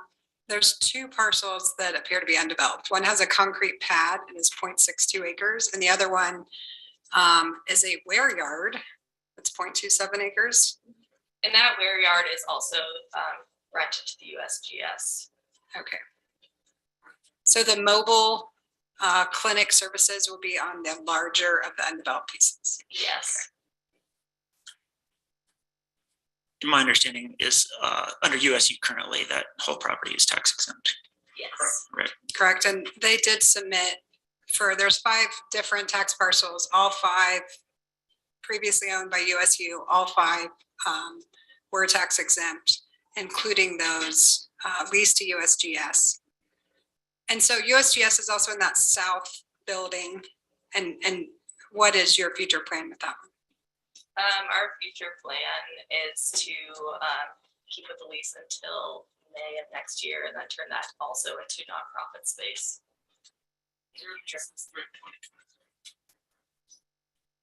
And SUID is one of these organizations. So the paper is, what I've read is SUID and the Multicultural Therapy Counseling Center.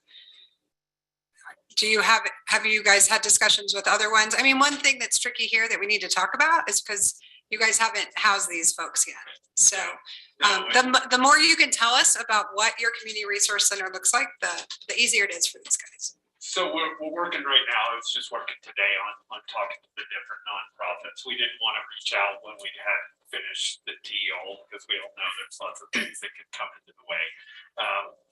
So we have talked with CK and they're interested in coming in. We've been talking with, let's see if I can remember them, The Full Circle Intertribal Tribal Center. What's the, oh, I used to forget, the Multicultural Center. Multicultural counseling, not to be confused with the multicultural center. And then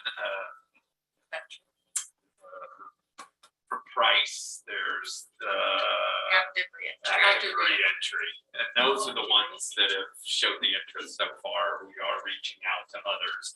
Our goal here is to go through those social determinants of health needs, financial education, housing, all those things, and try to have somebody from each one of those areas.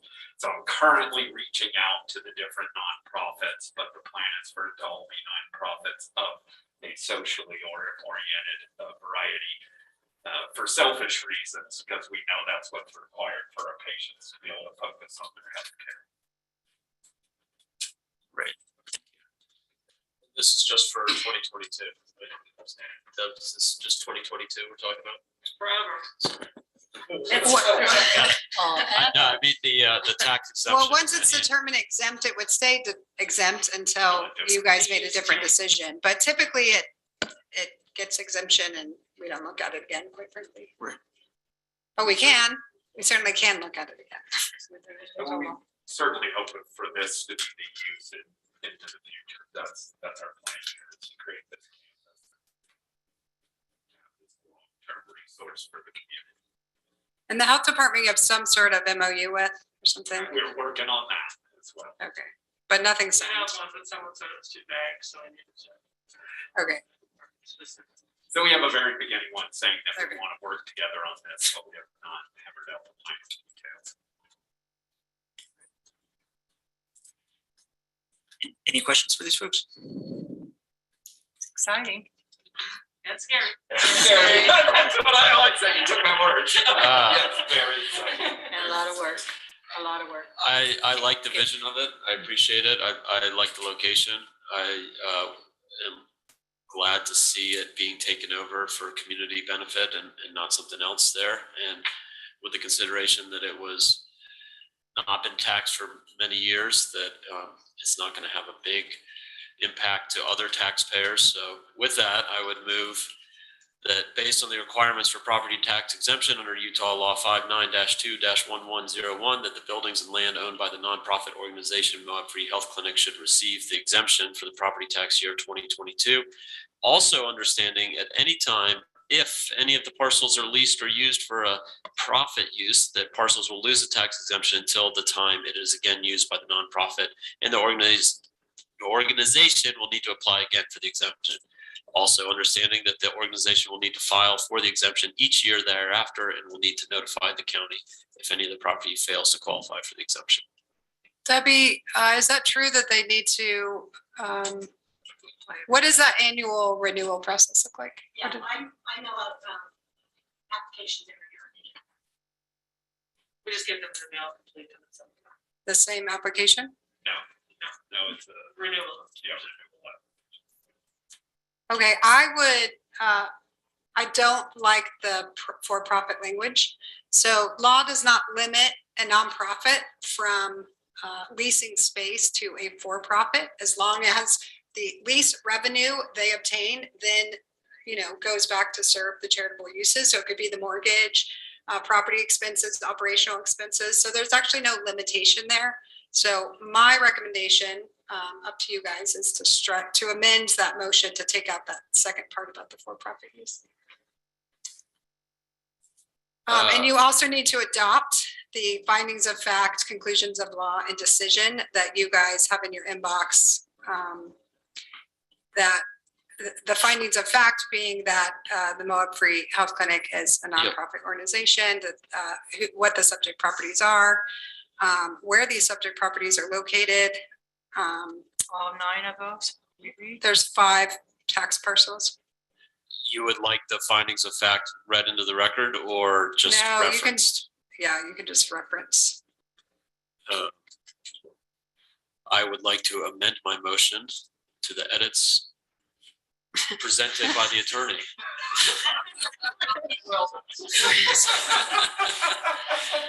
How do you feel about that, Christina?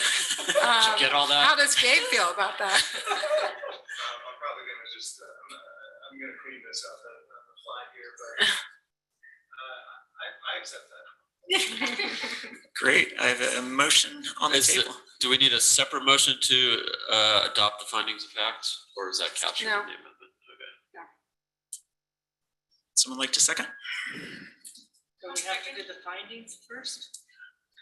I mean, they'll be adopted by approving the findings of fact. If you want to read them into the record, you're welcome to. All 9 of them? If you want to do it, I count Or can I? 15 of them. Oh, man. Since that motion wasn't seconded, I'll I feel second like, well, no, I feel like there's no need to actually present an official amendment to the original motion. Okay. I take your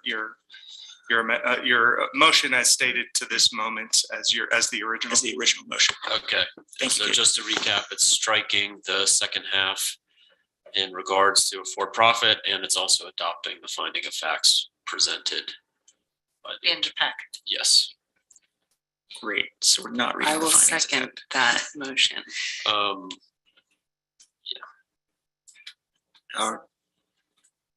Does that That work? for works. you? Christian. That Okay. works. Great. All right. The findings of facts were forwarded. I don't know if they were currently in the packet. That's true. They're not in the packet. So Provided to the commission. there we go. The findings of fact provided to the commission. And I thought, just to be clear, the address that we're talking about is listed in the packet. And I actually have 3 addresses. So 119, 121, 125, 145, and 123 West 200 South. But AKA 125. Okay. I have a motion on the table by Evan. I have a second by Josie. Any further discussion? Seeing none, I'll call for a vote. All those in favor, say aye. Aye. All opposed? None. Passes unanimously, 6 votes to none. All right. You're welcome. I will. Keep up the good work. Thank you very much. Yeah. Tour, make a large donation. All right. I will close this special meeting of the Board of Equalization.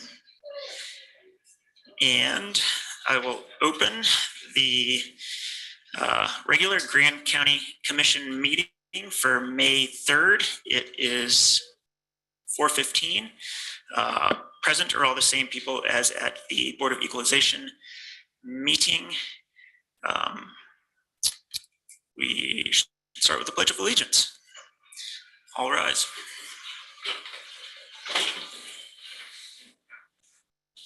Pledge allegiance to the flag of the United States of America and to the republic for which it stands, one nation, under God, indivisible, with liberty and justice for all. All right, we will start with citizens to be heard. It looks like we have. Yeah, please. And you'll have 3 minutes to speak.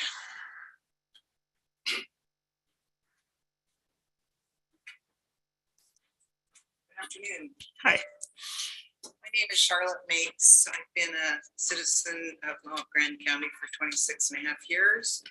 And I recently went to a land use meeting this last week, to which there were 5 citizens and 5 staff members.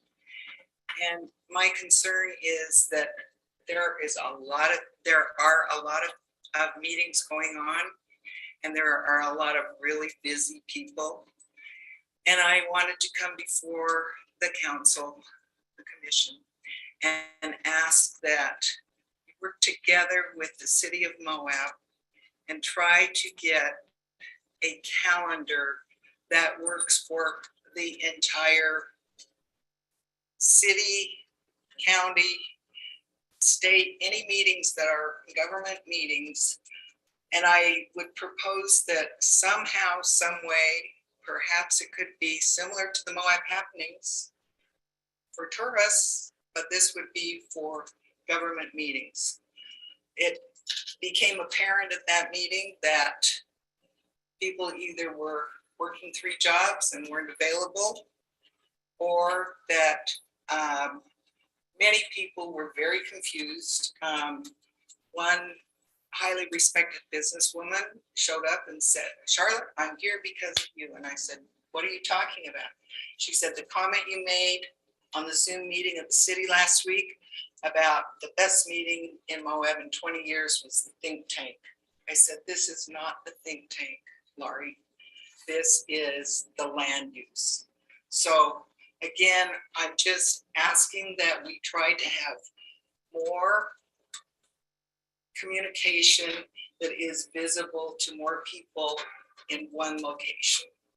And I think that is possible if you work together with the city, and perhaps, I don't know if you have like a Vista volunteer or somebody that's good on computers that could work that out, put that in, or assemble it all and let everybody know that this is where the meetings are publicized.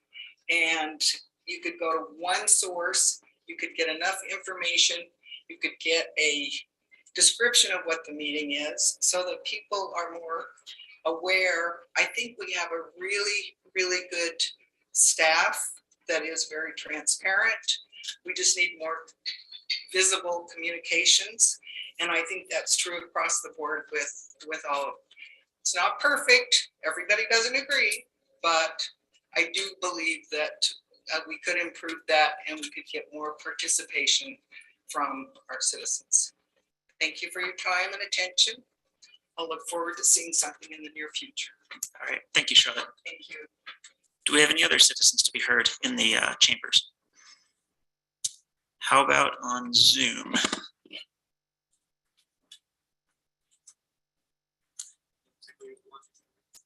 One on Zoom. It is, yeah, go ahead, Sam. Thanks, folks. Good afternoon, Commission. My name is Sam Van Wetter. I'm a resident of Grand County. I'm speaking today in regards to item J on the agenda. I was fortunate enough to attend a planning workshop yesterday in regards to this item. It was a very succinct and informative presentation from Attorney Sloan. Thank you for that. I'm here to say that I'm in support of the commission using creative tools to limit noise in our town on our city streets. Yesterday in the workshop, we heard from several business owners and elected officials and representatives of pro-OHV organizations who were touting programs that are in place or being put in place to limit noise and educate public land users. And I believe that's vital, but it is the commission's job to work on noise issues in town as well as on our public lands. And I appreciate you guys having the hard conversations and coming up with innovative solutions to make life a little quieter for Moab and Grand County residents. Thank you very much. Thank you, Sam. Any other citizens we heard on Zoom? That doesn't look like it. All right, we'll move on. It looks like we have no department or agency reports today, so we can move on to agenda item A, presentations, and we have a presentation on Sitla Bears Ears land swap. Brian Torgerson, resource specialist with the Trust Lands Administration. Best to present here or up there? Either works. Either? You're welcome to present there, but just be aware that microphone is fairly directional. So if you are talking to the screen, the microphone won't pick you up. Okay. That's all. Just going to quickly introduce Michelle McConkey. She is our new director who replaced Xavier. She's been in that position for 5 weeks now, and we're looking forward to her leadership. She'll take it over from here. Yeah, thank you. This is also Chris Fawcett, who heads up what we call our surface group. And thank you for giving us some time today. We want to talk about a proposed exchange that our agency is working on with BLM. And we're going to pull up some maps. We're streaming them through Zoom. Good. Okay. So you can see over the purple area, the purple area on your right is the Bears Ears National Monument. And these small kind of pinkish purple squares are state trust lands. And state trust lands, I'm sure you all know about our mandate, but I'll just give you the 1 minute synopsis. At statehood, the state was granted these sections of land that are to be used to support financially our beneficiaries. And the overwhelming beneficiary are the state public school kids. And so our job is to make money for these school children with these lands, and that's our mandate. So we have these pieces within the Bears Ears, again, kind of pinkish purple. When a national monument is established, you can imagine it makes it much more difficult for us to fulfill our mandate. It's harder to make money on the land when there's further restrictions on BLM land surrounding it. BLM is also eager to not have these inholdings within their national monuments. They want to have complete control over the national monument. So because of that, we've been working with them to come up with an exchange program where they get the land within the monument that belongs to the trust. And in return, we get land throughout the state. We're in 21 different counties is what we're targeting that can be used to generate money to fulfill our mandate. And with that, we'd like to talk a little bit, switch to a different map. I know that we've talked to some of you, we've shown some of you this map before. And we want to talk about some of the challenges we have when we're looking at these types of exchanges. It's a value for value. So there's, so whatever our land is valued at, we need to get equal value outside that is currently BLM land. And so there's some challenges when we're trying to find a place to go. We have to find, we're looking for the pieces of land that have resources that, again, we can use to maximize money for the school children and for our other beneficiaries. So we're going to show you, Chris is going to show an illustration of some of the difficulties that we come up against when trying to choose these targets. Yeah, thanks, Michelle. Yeah, we did have a chance to meet with Commissioner Walker and Stock and Hadler a few weeks ago and talked through some of these issues. And we're back today to present to the full commission and to talk about some of the things we've done since our meeting as far as the map goes. But I'll go ahead and start with this map here that shows some of the difficulties we have when we're looking for lands to trade into. So within Bears Ears and kind of the immediately surrounding area, there's about 140,000, 150,000 acres of school trust lands. And that's a lot of land to pick up and move somewhere else in the state. I mean, for comparison purposes, it's like larger than Zion's National Park. It's a lot of acreage. And at first blush, you can take a look at a map like this, and just for reference, the colors, the yellow color are current BLM lands, and then the blue scattered sections are the school trust lands. And of course, you have national parks, monuments, tribal lands, military reservations, and so forth. And the white is all the private land. And so at first blush, you might look at this and think, boy, there's a lot of yellow land that you can go to. There's a lot of land available to trade into. But of course, we know that all these BLM lands, there's different management regimes on a lot of it. There's different restrictions, different things that make it difficult to trade into there. So I'm just going to start clicking on some of these layers and talk through them. And sometimes it takes a minute for them to load, but I'll just keep talking. Hopefully they'll turn on as we're going. But we recently completed a land exchange called the Utah Test and Training Range Exchange, where we traded out of some land around these military reservations in the West Desert and acquired some property throughout the state. And so we kind of already addressed those lands, so those aren't really available to trade back into, nor would we want to. And then the John Dingell Act land exchange that we're currently working on, that was the act that incorporated the Emory County Lands Bill with the creation of the new wilderness areas and the recreation area in the San Rafael Swale area. And so we're currently trading out of all of those lands and moving into other lands throughout the state. And so those will be blacked out here in a second. In the Dingell Act, there was also some wild and scenic river designations, wilderness designations, various others, the McCoy Flats Trail System by Bernal, the John Wesley Powell NCA. So that's taken more off the map that's not available to trade into. We're not going to go into military reservations. We already just traded out of some bonding land, and we don't want more. So, and of course, tribal lands, we dealt with our in-holdings within the reservations about 20 years ago. So those are taken care of. Private lands, congressionally designated wilderness areas, we're not going to trade into those. Conservation areas, recreation areas, parks, national monuments, national forest lands. We've dealt with almost all of our in-holdings within the national forest.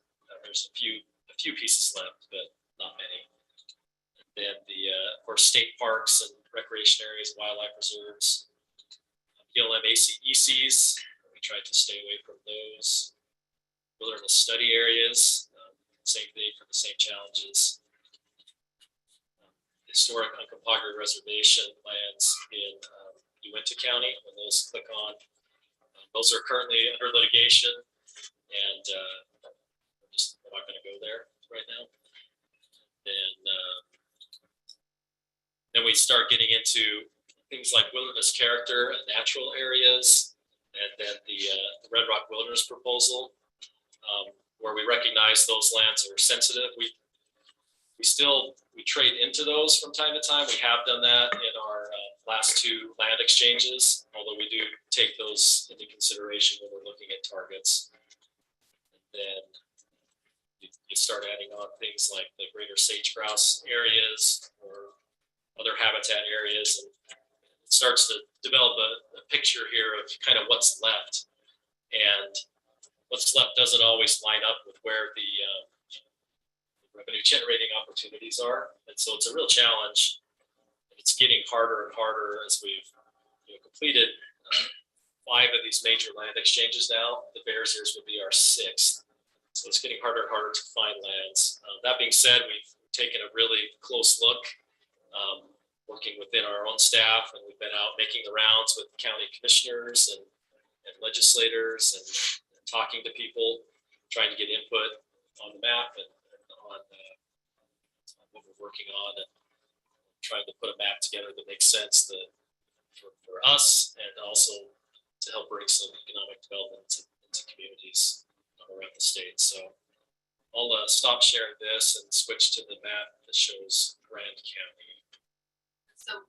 So several weeks ago, when we spoke to several commissioners, this map is a little different. We had a lot of feedback, and we took that and looked again at the map, and we did trim a fair number of the targets, about half of the targets that commissioners felt were in maybe a little too sensitive of areas. There are definitely still lands in Grand County, because as Chris showed, we're looking for where the resources are. So I've got the map up, and so the green areas are the targets that we have in the land exchange in Grand County. Just for reference, the areas that we took off, we did formerly have a large block here in kind of the 10-mile canyon area that we've removed. There were a few pieces down in here that we took off. Then also, I can't remember what it was, there was a piece north of First Point, I think, right in this area here. It was quite a bit of concern that we removed. And I can't remember, I think there might have been a couple others as well, but this is what we're looking at this point. As we've been going around, we've been emphasizing that the map's still in draft status. We're still working on things. We're still listening to people and putting things together. But we just wanted to come and give an update to the commission and let you know where we are in the process. So we have to get approval from the state legislature in order to be able to move forward with the land exchange. That's in state code. And then from there, an exchange of this magnitude, it has to be a literal act of Congress to get it done. There's just no way under the existing BLM authorities to do something this large. And so that's how all of our large land exchanges have been. They've been acts of Congress that go through and designate the map. And you're familiar with the recreational lands exchange that we did that involved a lot of Grand County lands a few years ago. That was the process we went through there. So it's a long ways to go still, but marching down the path. And happy to take any questions or Great, yeah. Thank you, Chris, and appreciate your sharing. yeah. Kevin? Actually, if you want to put it back up, are you able to say just why some of those, I think some of those parcels is easy to guess why Sitla might think that's a money-making opportunity. Others are a little more mysterious to me. So I would welcome your view. Yeah, so most of these in this swath here are oil and gas, helium type potential. Let's see, this target over here is for to bring water onto our large block of land here in Cisco. Okay, so it's access for taking water out of the river. Water, yeah, water rights we already own in the river to bring it to our land. So that's near Cisco? Right. Oh, Yeah. Fish Ford. Junior Fish Ford, yeah. So you're gonna be pumping water And then further, it's blocked on the screen right here with the Glade Park area. Ryan, I don't know if you can speak to that piece. I scanned it down so you can see it under the screen there. So that piece, there's some residents already in Colorado, it's right next to the border. There's homes encroached on this area, but there could be future development for residents from homes right there that have access from the Glade Park area in Colorado. Okay, so it might be some expansion of the homes in Glade Park. Yeah, it's adjacent to existing private ranches there. And then there's a very small one that I think I missed on the first map, Ida Gulch, along the Colorado River. Yeah, this is right next to the Sorrel River Ranch. Just right next to their property. The idea, and they might purchase it from Sitla's. Yeah, they've expressed interest in that. You're all familiar with the lines back. There's a small parcel next to there. This little piece over here, this Deep Creek parcel, is just a BLM remnant next to our north of south block. We don't really have any plans for it, but it doesn't really make sense for it to stay BLM land, a small 80-acre piece of Yeah. property. So, And could you zoom in on the Lions back yeah, one? I think so.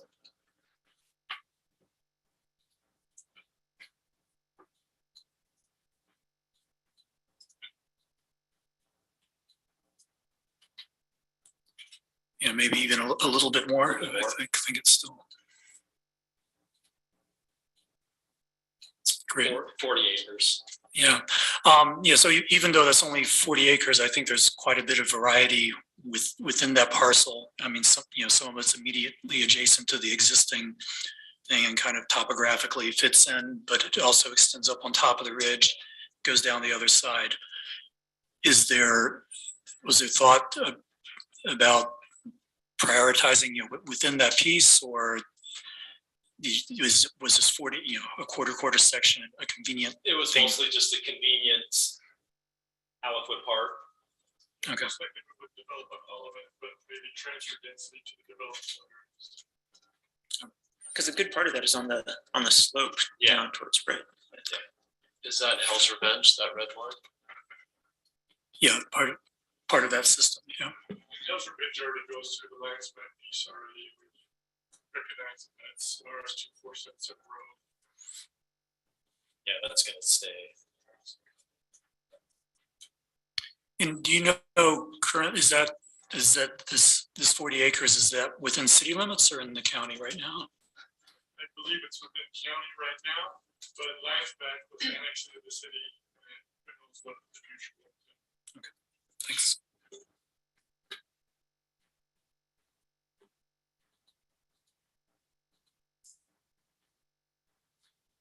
I had more comments, but I pause for. Yeah, anyone else care to comment? I was curious about the one that was over there near Dead Horse Point and kind of, it almost looks like it's in Canyonlands, but it can't be. No, it's north of Canyonlands. Adjacent to Dead Horse Point State Park, it looks like.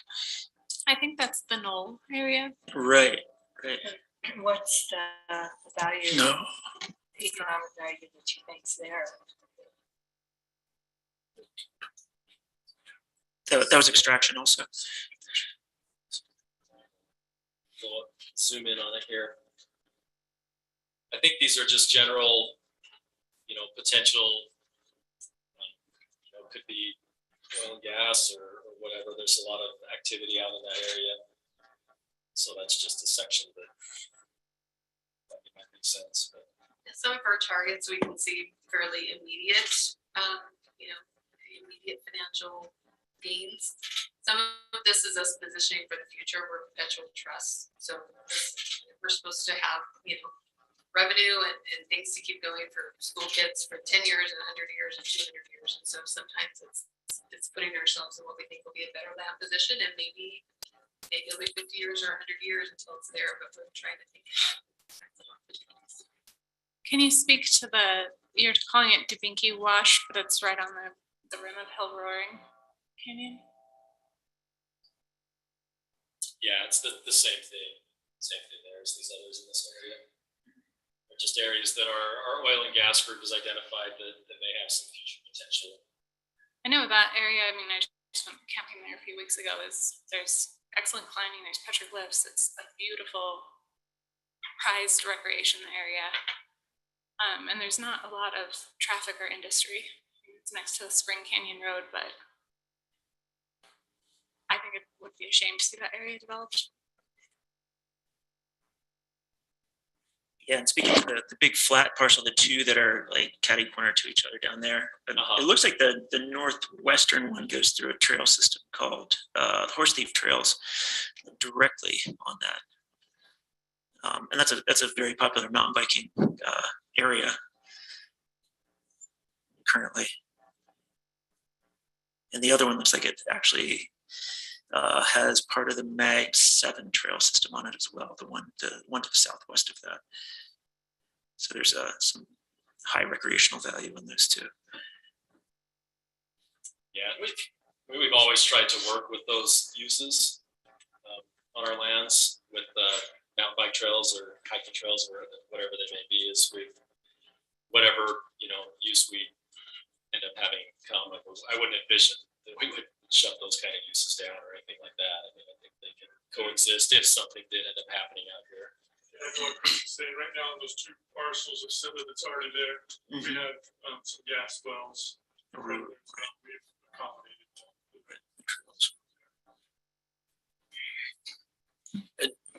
Just for the sake of the public to kind of back up a little, the land that's being swapped for, was any of it from in Grand County? No. And It's all in San Juan County. and then is there any swap happening anywhere else outside of Grand County? There is. Let me switch to this other map. So this shows the statewide map, what we're looking at. So actually, we were in San Juan County earlier today, and obviously with such a big impact in their county with the monument, we're trying to preserve as much acreage in their county as we can. They're very interested in that, and so we've taken a close look at that, and we're even putting some of that acreage we trimmed from Grand County and putting it into some areas in San Juan County that they would like us to try to pick up. But we've, like Michelle said, we've got targets in 21 different counties. A lot of it, Emory County, San Juan, and yeah, that's all these green targets, and it runs the gamut, everything from traditional oil and gas to residential, industrial, a lot of renewable targets for solar farms that companies are interested in and knocking on the door to lease from us. So we're really trying to diversify what we're going into. Was your question, are there other lands that like we're getting out of the Bears, there's other lands that we're getting out of? Is that what your question? No, it was what do you address it? I was just curious how much of you were leaving from one county and acquiring here. And so Did I see the map right? Was there a large area in the Spanish Valley, northern San Juan, that you're swiping out? There is. So there's a couple of sections, right? Let me zoom in on it. We're also acquiring some land down there in the Emory County landfill exchange.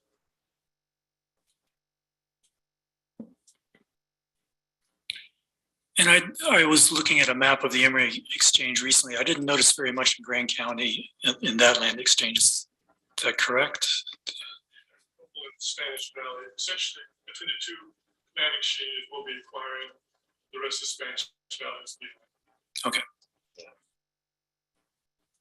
So what we're seeing right now in South Spanish Valley is just what didn't get acquired in the Emory County trade.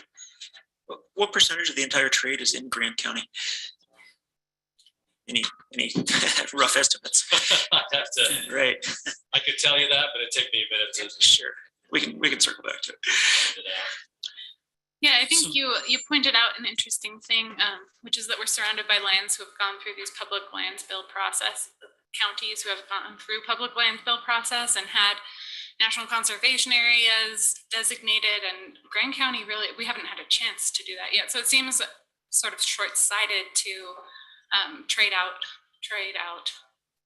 amass more sitla lands in these areas that we're looking at specifically for national conservation areas, like the Labyrinth Rims area along the 128 corridor.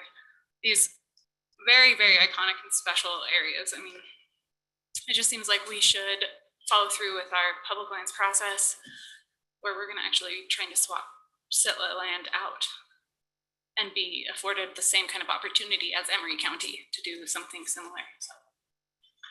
And this doesn't obviously address what you're saying, but I will say, so the land that is in Bears Ears National Monument that Scylla owns, we still own the land.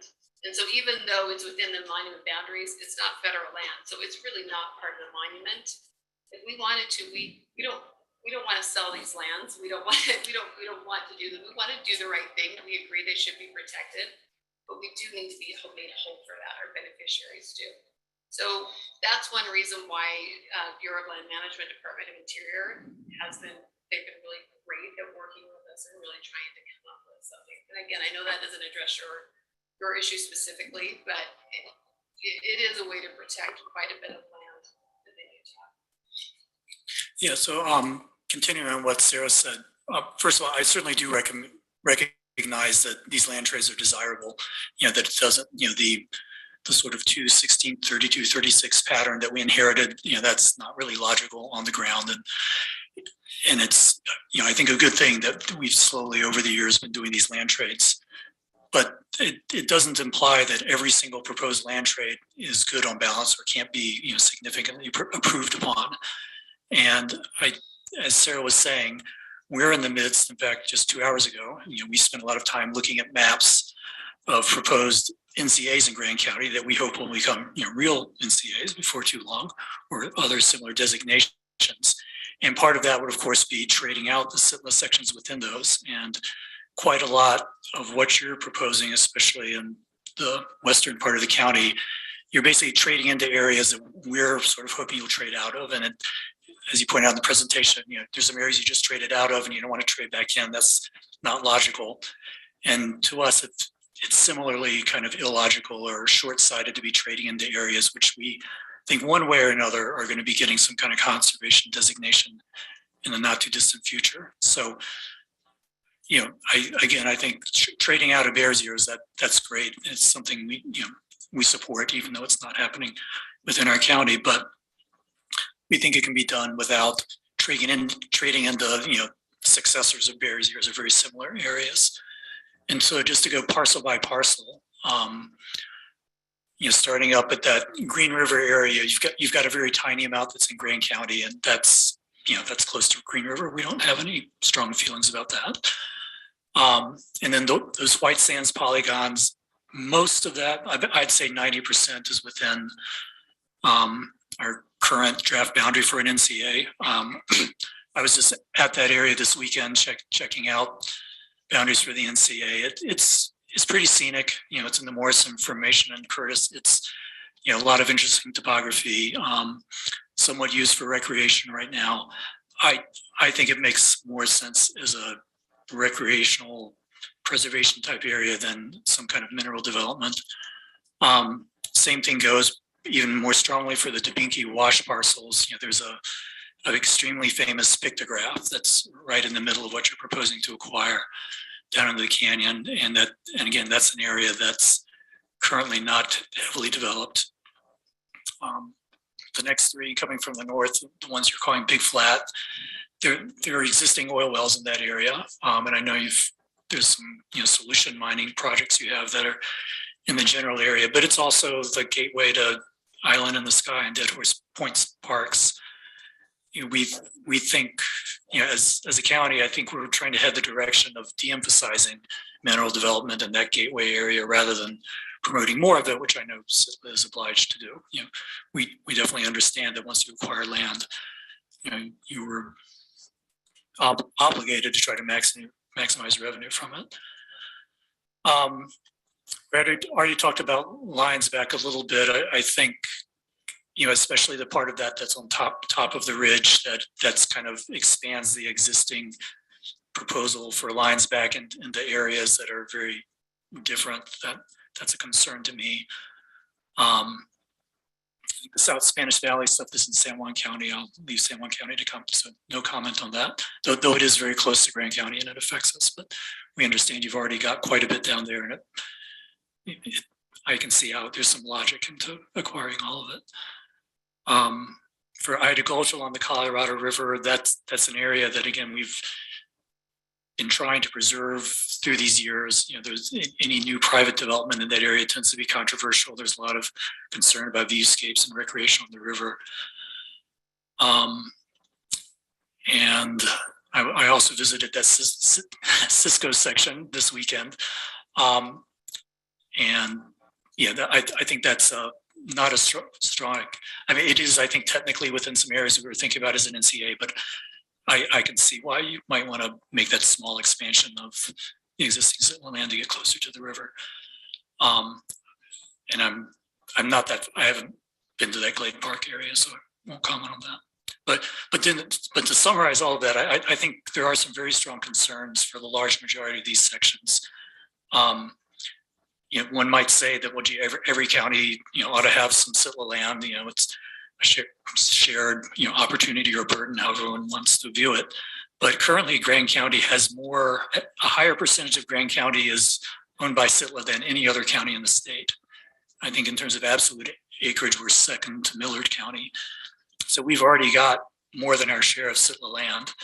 And so given that most of the counties in the state actually want SITLA trade-ins, and we, I think, very much don't, it seems like it ought to be possible to find, there's still a lot of yellow areas on this map that you didn't cross out in your initial presentation. And I just think it's got to be possible to do a land trade without trading into these proposed NCAs in Grand County. So I really hope, the second map is a significant improvement from the first map, but personally, I still think it has quite a ways to go.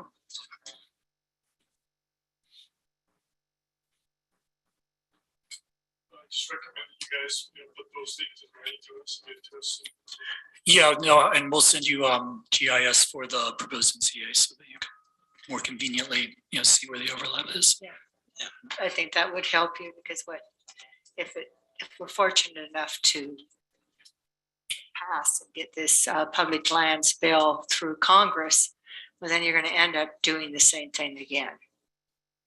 And it seems redundant. It'd be nice to not have to, when you do this swap, to have it swapped to someplace that it will be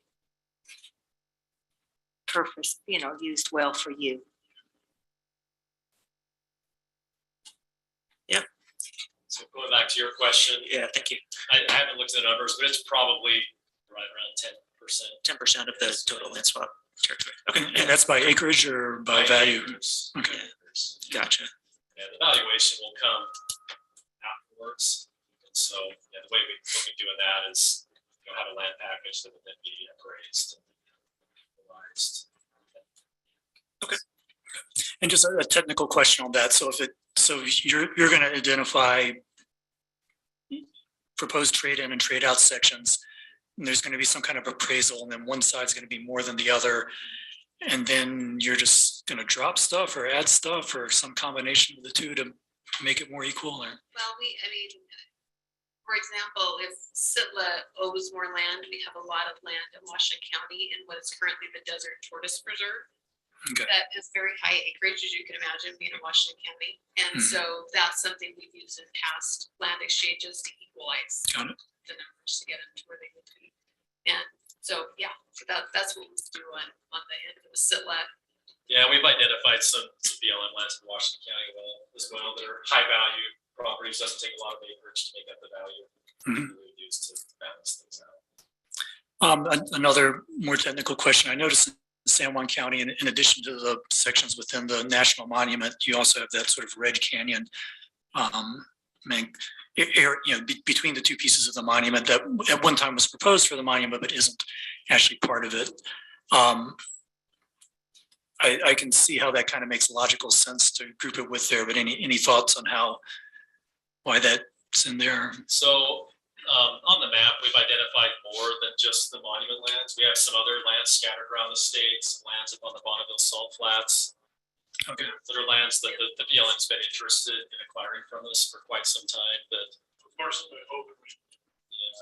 we just figured we've got a bill going. Let's address some of these other issues.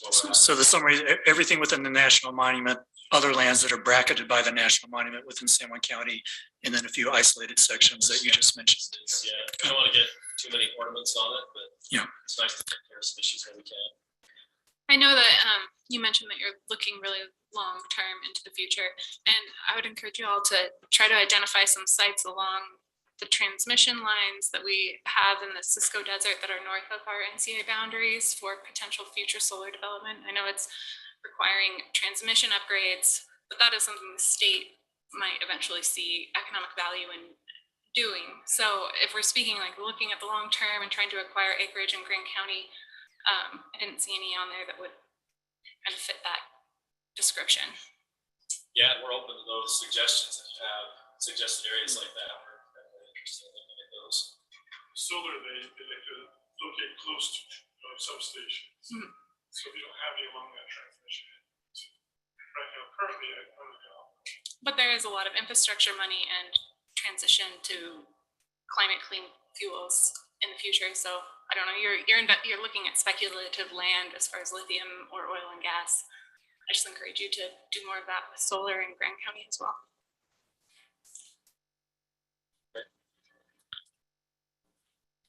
All right, any other further thoughts? Thank you all very much. We'll stay in touch. Yeah, thanks for coming down and making the presentation. Thank you. Yeah, appreciate it. All right, we're up to agenda item B and C, approval of minutes from the April 19th regular commission meeting and the April 25th joint workshop with the Planning Commission. Do I have a motion to approve minutes? I'll move to approve the minutes from April 19th, 2022 and April 25th, 2022. Thank you, Mary. I'd second that. Thank you. Any discussion? Seeing none, I'll call for a vote. We have a motion by Commissioner McGann and a second by Commissioner Stock. All those in favor of approving the minutes, raise your hand, say aye. Motion passes unanimously, 6-0. We're up to commission member disclosures. Does any commissioner, oh, I'm sorry, I missed the ratification of payment of bills. So ratification of payment of bills and total bills in the amount of $748,000.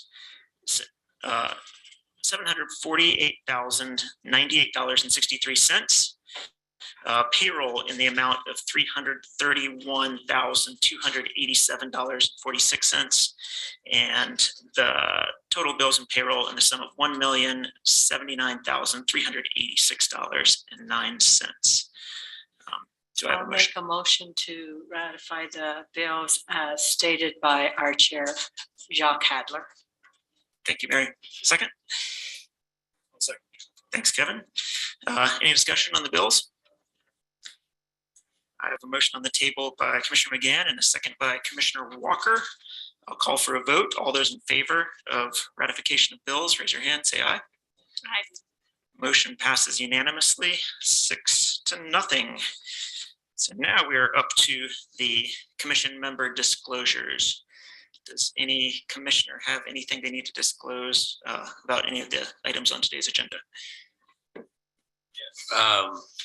I have done film work that I was tipped off to through the Film Commission. All right, thanks, Evan. We are up to,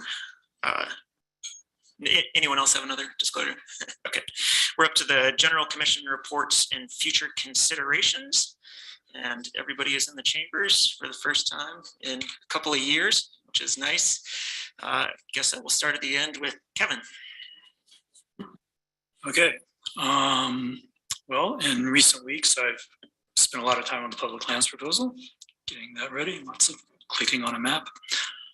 There was a meeting of the Transportation Special Service District, and they're still getting ready to, contribute funding to the Jackson Street Phase 2 project.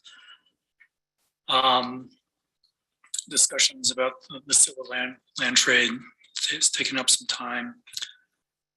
At a meeting with the BLM about sort of general issues. Nothing standing out from that meeting at the moment.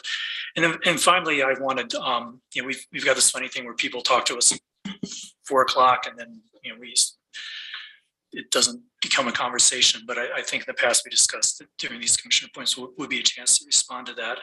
And I do think that Charlotte brings up some good points in that, it is of course intrinsically hard to get the public to show up to meetings, but I do think there's room for improvement. And that's not to say that we're not trying hard. And I think we have tried a variety of different things over the years. So everyone's doing their best to get good public input. But it still happens that, there can be a relatively important meeting and no one shows up. Part of that's meeting fatigue. We have so many opportunities to comment that people have trouble deciding which one. But I do think we need to try to do better. As Charlotte pointed out, some ways we could do that, like a unified calendar. So instead of someone having to check, 12 different agendas to figure out what they should show up, that there's this one go-to place for public meetings. I think it's a good idea. If we can combine it with the city, that's good too. So I hope that we'll continue to look for ways of getting the public more engaged. But I also want to acknowledge that I think staff and commissioners that have been trying to do that. We've changed it up and made improvements over the years. So we're moving in the right direction, but I don't think we're there yet. So. All right, thank you, Kevin. Sarah. I attended the Community Renewable Energy Agency meeting, a mosquito abatement district meeting, and Michelle, the new director, is doing an excellent job. I'm really glad that she chose to work here, and she has a full and dedicated staff. So lots of field trips with schools and Moab science Moab participation, and they're gearing up for the season and going to do some new citizen science stuff. So look out for ways to get engaged with your own little mosquito traps in your houses, at your houses. The weeds department has no seasonal workers, weed technicians right now, which is a big deal. And Izzy, the director, said that they've had 3 people who just failed to find housing, and that's why that they don't have any seasonal techs. So I'll add it to the list of all the places looking for work. But we really do need help. The weeds department does good work and they have a good team. So apply. I attended the well field tour for Earth Day, and that was interesting to see how site remediation is coming along and not coming along, and looking at the different science behind how to restore an area without topsoil and alkaline water. So they're doing good work out there. I also attended the Land Use Code joint workshop with the Planning Commission. That's it. All right, thank you. Kevin. Besides the joint workshops that we were all part of, the end of the month is usually pretty slow for me. The biggest news is we had a meeting of the Arches Special Service District, and I voiced concerns about expansion permit out there, just in regards to the makeup of the board and conflict of interest stuff with the private public partnership that was being approved. But the vote went through anyway, and that passed. But the silver lining of that was that there's some other formal kind of relationships, MOUs, et cetera, that need to be kind of cleaned up and or written down for the first time. And so I think that there is going to be some kind of good that comes out of that, and look for an expansion of the wastewater treatment on the north side of the river there. So that's if you see stuff happening by the river, that's what's going on. By the courthouse wash. Yeah. That's all I got. Thanks, Evan. Josie. Yeah, pretty late for me too. I did attend remotely the Utah Association of Counties board meeting on April 26th. I find it really not useful to attend that remotely, as it seems to be much of a networking kind of event. So I'm open to direction from the commission and staff for considering that I am only in this appointment through the end of the year, for how to engage with UAC and what we might be seeking to get out of that, whether we want to proactively build up to the legislative session next year, things of that nature. I don't want to, squander the opportunity to get something out of that as the commissioner representative, but I am not sure how I should be doing that. So that is for consideration. That's all I've got. Great, thank you. And Mary? We had a meeting of the Moab Tailings Project Steering Committee on the 26th, and I also met on the 29th in Grand Junction. We went to Grand Junction and met with the Department of Energy's headquarters over there. Things are moving along. I wasn't able to make it to the one tour because of not feeling well, but I get to go tomorrow, so I'm quite excited. But they have moved over 500,000 tons of tailings thus far this year. And so they're very much on track of moving more than 1 million tons of tailings. They have an alternate cover design that is almost completed and should be approved, which is out at the Cisco, where they're putting it over the sales. It's less expensive and more effective. So that's very exciting. For a long time, they've been talking about, I mentioned it, I think it's been over a year, that they're going to put some statues across the tailings to memorialize the Spanish Trail. Yeah, right. Those should be going up soon. And I think it'd be really nice when you drive up there, you can see it. I think it's going to look really good. Maybe you've heard, but we got over $67 million for the UMTA project this year, which is shocking from where we started. And they're looking for ways to effectively use that money. There's some challenges with the lack of just what's happening with being able to order things, such as they wanted to change all the carts on the train. If you see the train go by, some are high up here and then some are down here. They wanted to make them all large. They're finding purchasing those very difficult. And also the cost is very expensive. Wouldn't be able to be used on another project with the site coming to a close. They're not sure if it's worth spending the money when you won't be able to sell them because they've been used to move uranium tailings. So, but what they are looking at very closely is increasing the amount of time people are working at the site. Perhaps going to shifts, but not night shifts. They don't want to do any night shifts because of the danger, because of being dark and those big heavy machineries. But they're hoping to do that, which would increase the movement of tailings by close to 20%. And they're looking at doing incentives to help people stay on the job. And it is going to be less than 4 years to have the tailings moved. That would not mean that land will be ready to use, but it's getting closer. They are actively working on remediation. It's very exciting. They have what they call the war room, where they're marking down everything that has to happen in order for them to be able to say the job is done. And so now our shift has definitely moved to continuing. If you're going to fund it at this level, keep it at this level. We don't want a yo-yo. And there was a letter written and signed by many legislators who agree, that John Curtis signed, and Grace Leoponda, and a whole bunch of people saying, don't yo-yo the money. They said it better than that. Right.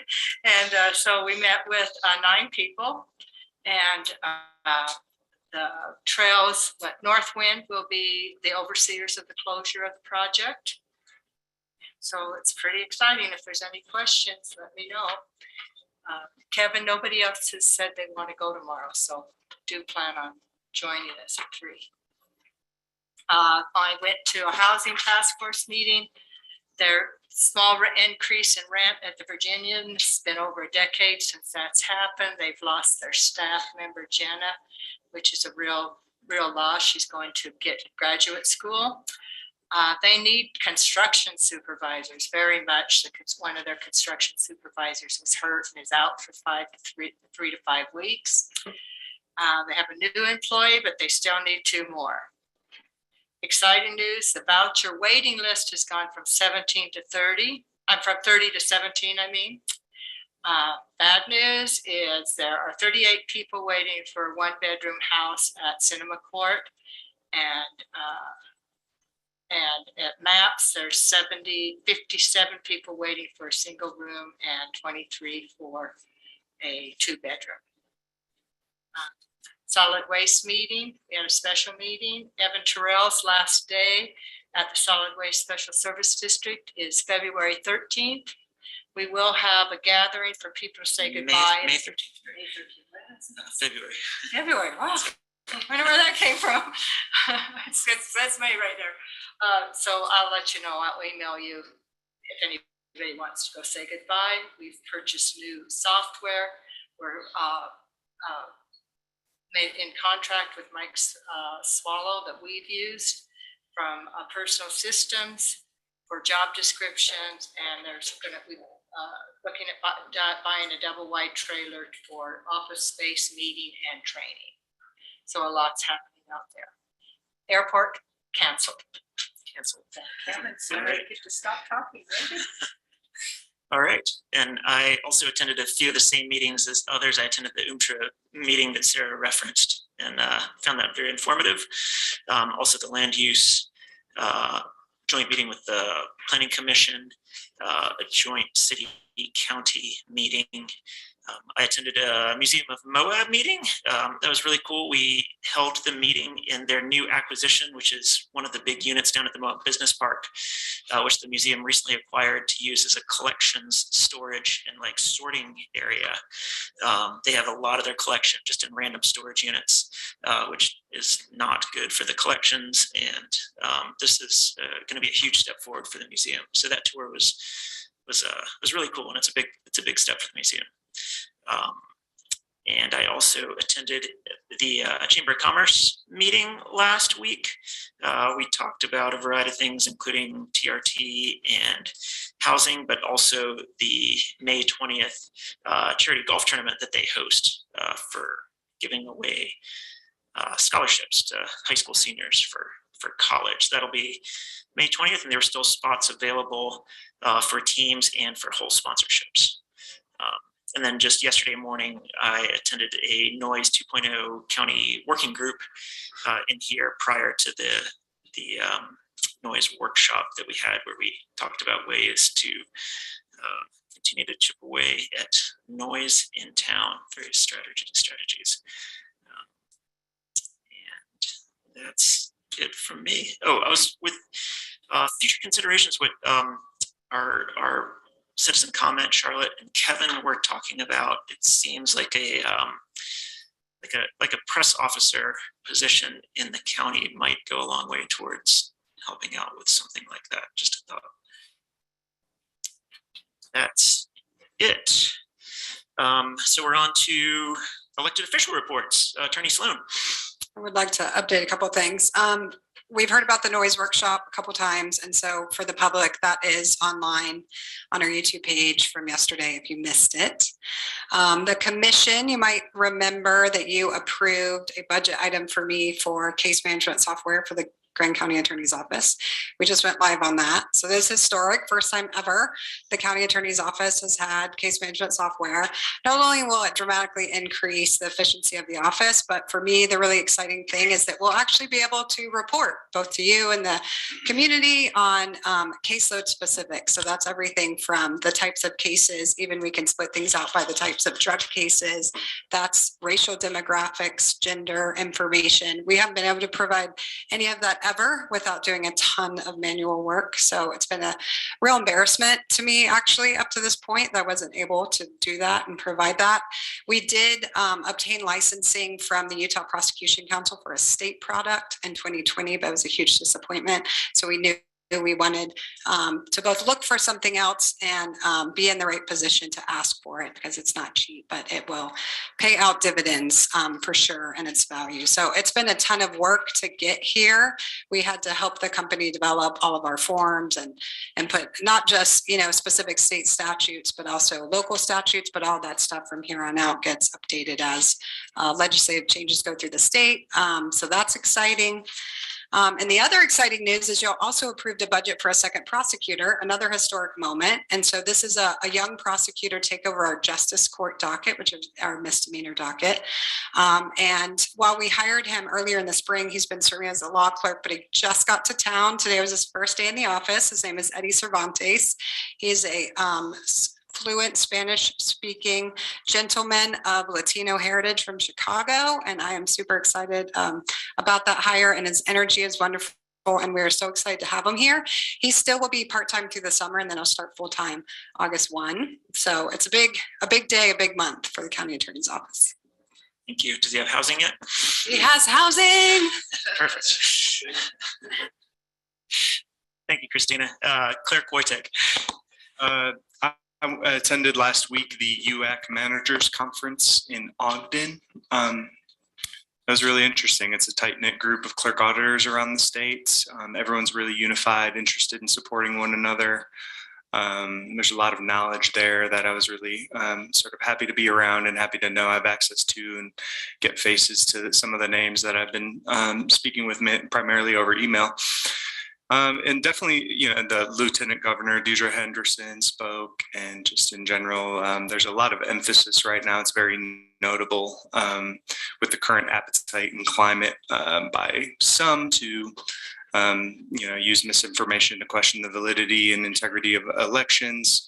There's a real push and real sort of kind of a heavy tone right now being placed by the Lieutenant Governor for good reason, and her office to really take seriously and get out ahead of some of those efforts, unfortunate efforts to question the integrity, especially in a state like Utah, which is, really going above and beyond in many respects, and is the community of clerk auditors is a really dedicated group of public servants that really impressed. I got to do a tour of the election office at Weber County, and it's just staggering the amount of sort of care and attention that goes into it. And so it's just merely highlighting and doubling down on efforts to show the amount of care that's going into it to instill that trust that the public has in the elections. So I'm hoping to be a part of that. And that was a great experience for me. Great, thank you, Gabe. Commission Administrator, Mallory. Right, I'm feeling shorter than normal. Would you guys believe me if I told you it's been so crazy? I don't remember the past 2 weeks. Now, I guess the biggest thing is that we are fully staffed and training. And I think, Charlotte, what you said is definitely something on our radar. So expect only good things going forward. And we hope that you will come back and share with us how we're doing on that. But, being fully staffed and with the changes over the past few months, I think it's just a huge weight off of everybody's shoulders where we can start to focus on some of those efforts. And along those lines, I know I've been working on a list. It's really easy stuff that over the past year at least, I've written down of ways we can clean things up efficiency-wise. And I'm guessing department heads are not gonna like it for a few weeks because I'm sending a lot of new stuff their way. But I think starting there will help us also free up some time and their time as well. So look for more fun stuff to come with policies and procedures. I'm excited to get going on it. So that's all I have. Thanks, Mallory. Quinn? I don't really have anything to add to that. We're excited to be fully staffed. It's a good group, and we're going forward. Awesome. And it doesn't look like our strategic development director is online. Is Chris on Zoom?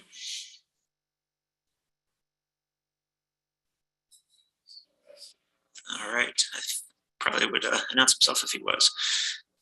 Great. Thank you, guys. On to our action items. We'll start with Item D, adopting ordinance approving rezone of real property located at 75 West Old Highway 6 and 50 in Thompson Springs from range and grazing to general business, parcel number 07-0021-0105, while preserving the existing OAO RV campground. Elisa Martin in Planning and Zoning. Hi, Elisa. Okay, so this was at our last meeting to open the public hearing, and this is application brought forward by John Ripley Corkery and Bridget Ann Adams, owner of 10.99 acres of property in Thompson Springs.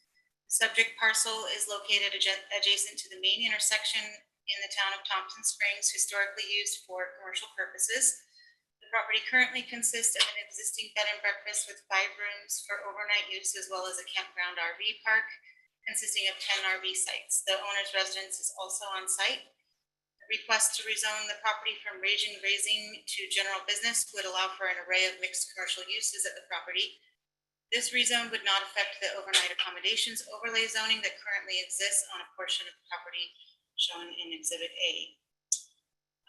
The proposed rezone request is consistent with the general plan future land use designations in the 2012 general plan, including the range resource and recreation future land use designation, which calls for low density residential as well as recreation resort development, and the rural center future land use designation, which calls for neighborhood scale retail, small businesses, local commercial, local tourism, and on-site renewable energy, as well as residential neighborhoods.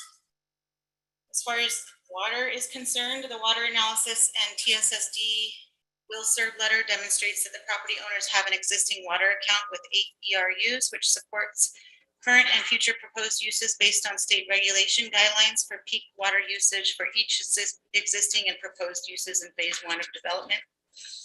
Increase in water usage as a result of future development of the subject property has been discussed with the applicant and will be evaluated in full detail against the land use code and international business code at site plan review and building permit review. Furthermore, the TSSD has the capacity to monitor water usage and restrict account owners from using more water than their allotted ERUs. So I'm not going to repeat the whole staff report. Obviously, I'm just summarizing some of the highlights regarding the project. And in terms of the issues for consideration, just the main one that I wanted to note was that staff did not feel that this was this constitutes spot zoning, as the parcel is surrounded by range and grazing, but also adjacent to light industrial and across the street from highway commercial. Planning Commission recommendation. In a public hearing on February 14th, 2022, the Grand County Planning Commission considered evidence and testimony presented with respect to the subject application and unanimously approved a motion to send a favorable recommendation to the Brown County Commission stating that the existing zoning appears to be in error and that sufficient measures are in place to ensure that commercial use does not exceed existing water rights. That's all I have for the staff report, but I wanted to also just mention in the agenda summary in the possible motion, the first part of that motion, there's just some language in there that I think is a little redundant. So if you want to omit the mention of the OAO in that first part, it is addressed in the second part of the motion. So that's just my suggestion for that. All right. Do you have any questions? Does the motion include all the letter first K? The letter points. I'm sorry. Should the motion include all the letters A through K? Oh, no, it's Okay. just whichever, if you wanted to call out any of those issues for consideration that support the Okay, that's what I motion, thought it was. that's just up to you. I just want to make sure. Any questions for Elisa? And it looks also like John Corkery is on Zoom as well. Yes, the applicant is on. Well, I'll make a motion to follow, make following findings related to the Grand County Land Use Code, section 9.2.5, issues for consideration regarding the request to rezone real property located at 75 West Old Highway 6 and 50 in Thompson Springs from range and grazing to general business, while preserving the OHO RV campground overlay as shown in Exhibit 5A. Need to say that, but And then there's a second point to that also. Right? oh, that's what I asked. I had to read. Oh, Number 2. it's not on mine. Do you want to finish? From Desert Moon and across that intersection is the that no, it's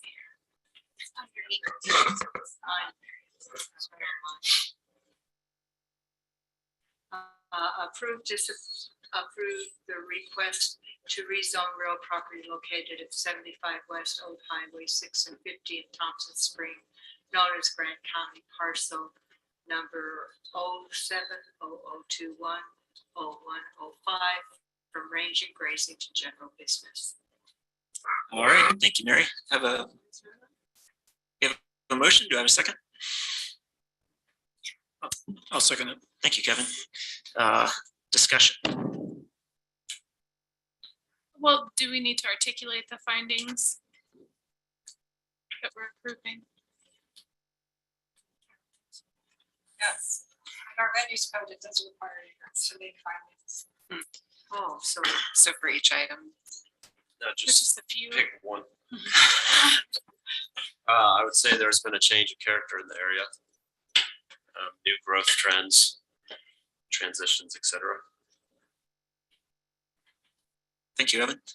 Anybody else?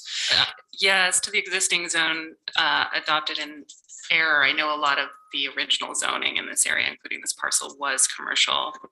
And I believe anecdotally that for purposes of tax relief, when things slowed down in Thompson, a lot of people switched to range and grazing. So Right. therefore that is potentially an error. And it was a historical use. Exactly. What else should we throw in? the proposed uses are compatible with the surrounding area. Right. Thank you. In your opinion, will that suffice, Attorney Sloan? Excellent. Thank you. Any further discussion? I have a motion by Mary and a second by Kevin. All those in favor? I was just going to say a little bit more. There's been a lot of talk about development in Thompson. Some of the plans, very big and ambitious. And I think in general we should be careful before, going headlong into some development scheme there. But this rezone, I think, is just recognizing existing uses on the parcel. It's small scale, fits within available water and is suitable for the existing level of a development there. So I feel comfortable approving this, even though I do think we need to be cautious and carefully study, some of the other proposals that have been floated for that area. Yeah, I agree. Thank you, Kevin. Anything else? All right. Motion on the table by Mary, second by Kevin. All those in favor of the motion, raise your hand. Aye. Motion passes unanimously, 6-0. All right, we are up to agenda item E, adopting resolution approving the final plat of Wingate subdivision, lot 12 and tract A, amended, located on parcel number 02-0WIN-0013 and 02-0WIN-0099. And back to Elisa. So this plat amendment is brought forward by the Housing Authority of Southeast Utah and Ben Riley for the purpose of adjusting parcel boundaries. There's no new lots being created as a result of the plat amendment. The approved application would enlarge tract A by 0.02 acres and would reduce the size of lot 12 by the same. The request to amend the plat would allow for the later construction of a playground on tract A, which is designated as common area. The County Commission approved the Wingate Village PUD final plat via ordinance number 590 on February 24th, 2020. Lot 12 is existing as a residential lot containing one single-family dwelling, and Tract A is existing as vacant common area. The subject properties are both located along county roads that are already constructed to county construction standards. No roadway improvements are required due to the adjustment of this lot line, and no additional site improvements are needed. The proposed subdivision plat amendment is in conformance with Grant County Land Use Code Article 5, Lot Design Standards, Article 7, Subdivision Standards, and Article 9, Procedures. Thank you, Lisa. Yes, Kevin. So I move to approve the findings of fact set forth in the staff report dated March 28th, 2022, and the proposed resolution approving the plat amendment of Wingate subdivision, Lot 12 and Tract A amended. Thanks. Motion by Kevin, second. Second by Sarah. Discussion. Any discussion on this? Seems like a really beneficial lot line adjustment. And I know that before, when I had asked whether the high density housing overlay had any stipulations for open space for playgrounds for kids, that was not clear. And so I'm glad to see the Housing Authority doing this, and I think we should probably, I don't know, consider crafting things like that into requirements for high density housing. Good point. Thank you. Anyone else? All right, call for a vote. Motion on the table by Kevin, second by Sarah. All those in favor of the motion, raise your hand. Motion passes unanimously, 6-0. We're up to agenda item F, approving special event permit for Raptor on the Rocks 2022. Angie Book, OSTA Director, and Angie is on Zoom. Hi, Hello, Angie. everyone. So this event is for Rappers on the Rocks. This will be Rappers on the Rocks' second annual year. This event is for Ford Raptor enthusiasts for 3 days of organized trails and overall club camaraderie at the Old Spanish Trail Arena. There will be approximately 50 registered vehicles and about 75 participants total. The event packet has been reviewed and approved by the Special Event Committee and all referral agencies. It's a pretty small event. You guys have any questions on it? Just a clarification, is this because the participants are less than 100? Is this just coming to the commission because of potential effects on the community? It's coming because it's a vehicle-related event. Right. Any other questions for Angie? I entertain a motion. Kevin? I'll do it again. I move to approve the special event permit for the 2022 Raptors on the Rocks under the currently approved special event ordinance. All right, do I have a second? Second by Mary. Further discussion? I think we've had quite a few of these discussions about motorized events at OSTA in the county. This one's small, but it is in its second year. Don't really have anything to add. Anybody else? All right, I'll call for a vote. All those in favor of the motion, raise your hand. All those opposed. All right, motion passes 5-1 with Commissioner Stock in opposition.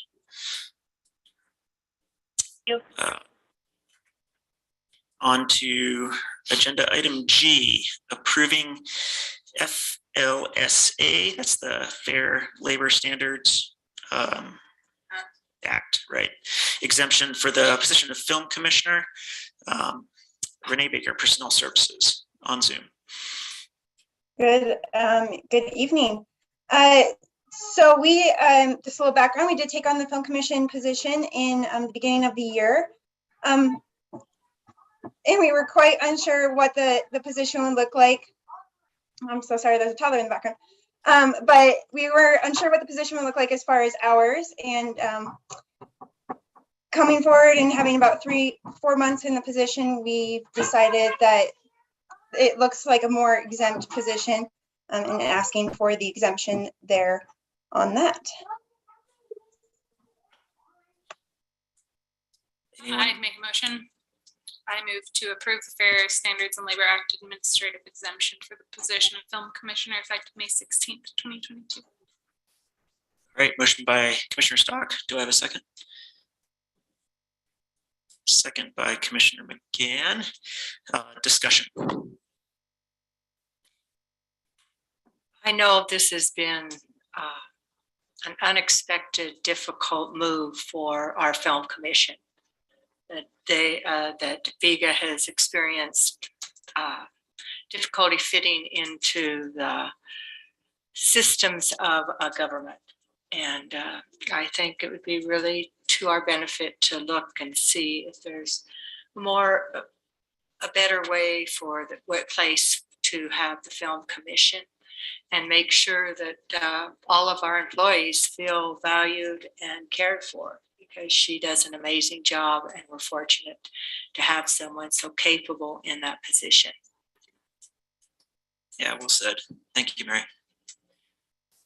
Anyone else like to weigh in? Yeah, and I'd second what Mary said too. I definitely appreciate Viga's work a lot, and I'm not sure if where she sits in the county structure is the proper spot, because that's a conversation for another time. I don't think it is. So I would like to open up that conversation at least a little bit. I mean, if the commissioners want to hear it now, if you want to make more comment, I would like to weigh in on this, because Viga does not support this conversion in this way. We're trying, we offered her a position that was non-exempt. The commission, film commission, is longstanding and old. I don't think it makes sense that we didn't understand the kind of hours she works or the fact that she would be billing overtime. She has billed more overtime here than at the city, and obviously we're all busy here every single day as Moab grows, so there's an obvious explanation, but the other one is the Horizon project. She's put a ton of time in. I don't think it's at all fair that we are converting a non-exempt position to an exempt position without a salary increase. I also don't think it's fair. She said at grade 9, I sent you guys some information. She is a director. You know, Chris Baird points out that she does not supervise other employees, and that is true, but we do have other directors, office managers, marketing directors, assistant directors. We have numerous positions making not just a grade or 2 higher than her, up to 4 or 5 grades higher. She's making essentially the same thing, the same salary she made at the city. To me, it feels like we're paying her what we're paying her because we could, and that we didn't do a deep and proper assessment about how to place her in the county. Film, we have the only local film commission in the whole state. It is celebrating what, 75 years? Maybe it's 100. It's something really old coming up. She does an amazing job. She works harder than anyone I know. I worry that, you know, she's going to have to pick and choose projects, and maybe that's up to her, but I think that this is making it harder. I totally echo what Mary and Jacques say, and that maybe the best place for her is not Grand County. Maybe we need to support her in spinning off into a nonprofit organization. So there she is, so that she can make these choices in a different way. But this feels like we're strangling her, and it has felt that way from the first day she got here. And I don't understand it. I thought we were happy to have her. She's TRT fundable. I thought we were excited about film in Grand County, and we haven't acted that way from day one. And so, you know, if you're going to approve this conversion without digging a little bit deeper into the grade and the salary, well, I guess what I say is I don't think you should make this decision lightly. And I think we should talk about all those things, whether film should stay in our Grand County structure. And if it does stay there, you know, how do we view this position within the bigger, you know, Grand County structure? Thank you, Christina. Yeah, thanks for the background on that. This is very difficult. I mean, to me, it seems like if we're talking about major salary readjustments, we should do that along with the budgeting process, because that's where it happened before and where it seems to fit, but that's just my intuition. And also I didn't understand perhaps that Vigo would be making less with this exemption. Is that true?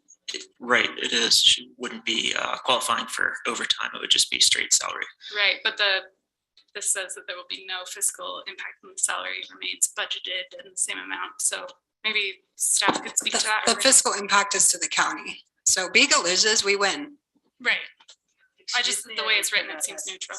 Right. There's no fiscal impact to the county budget. Right now, she's overtime eligible. So she makes less and we don't have to pay more if you approve this exemption.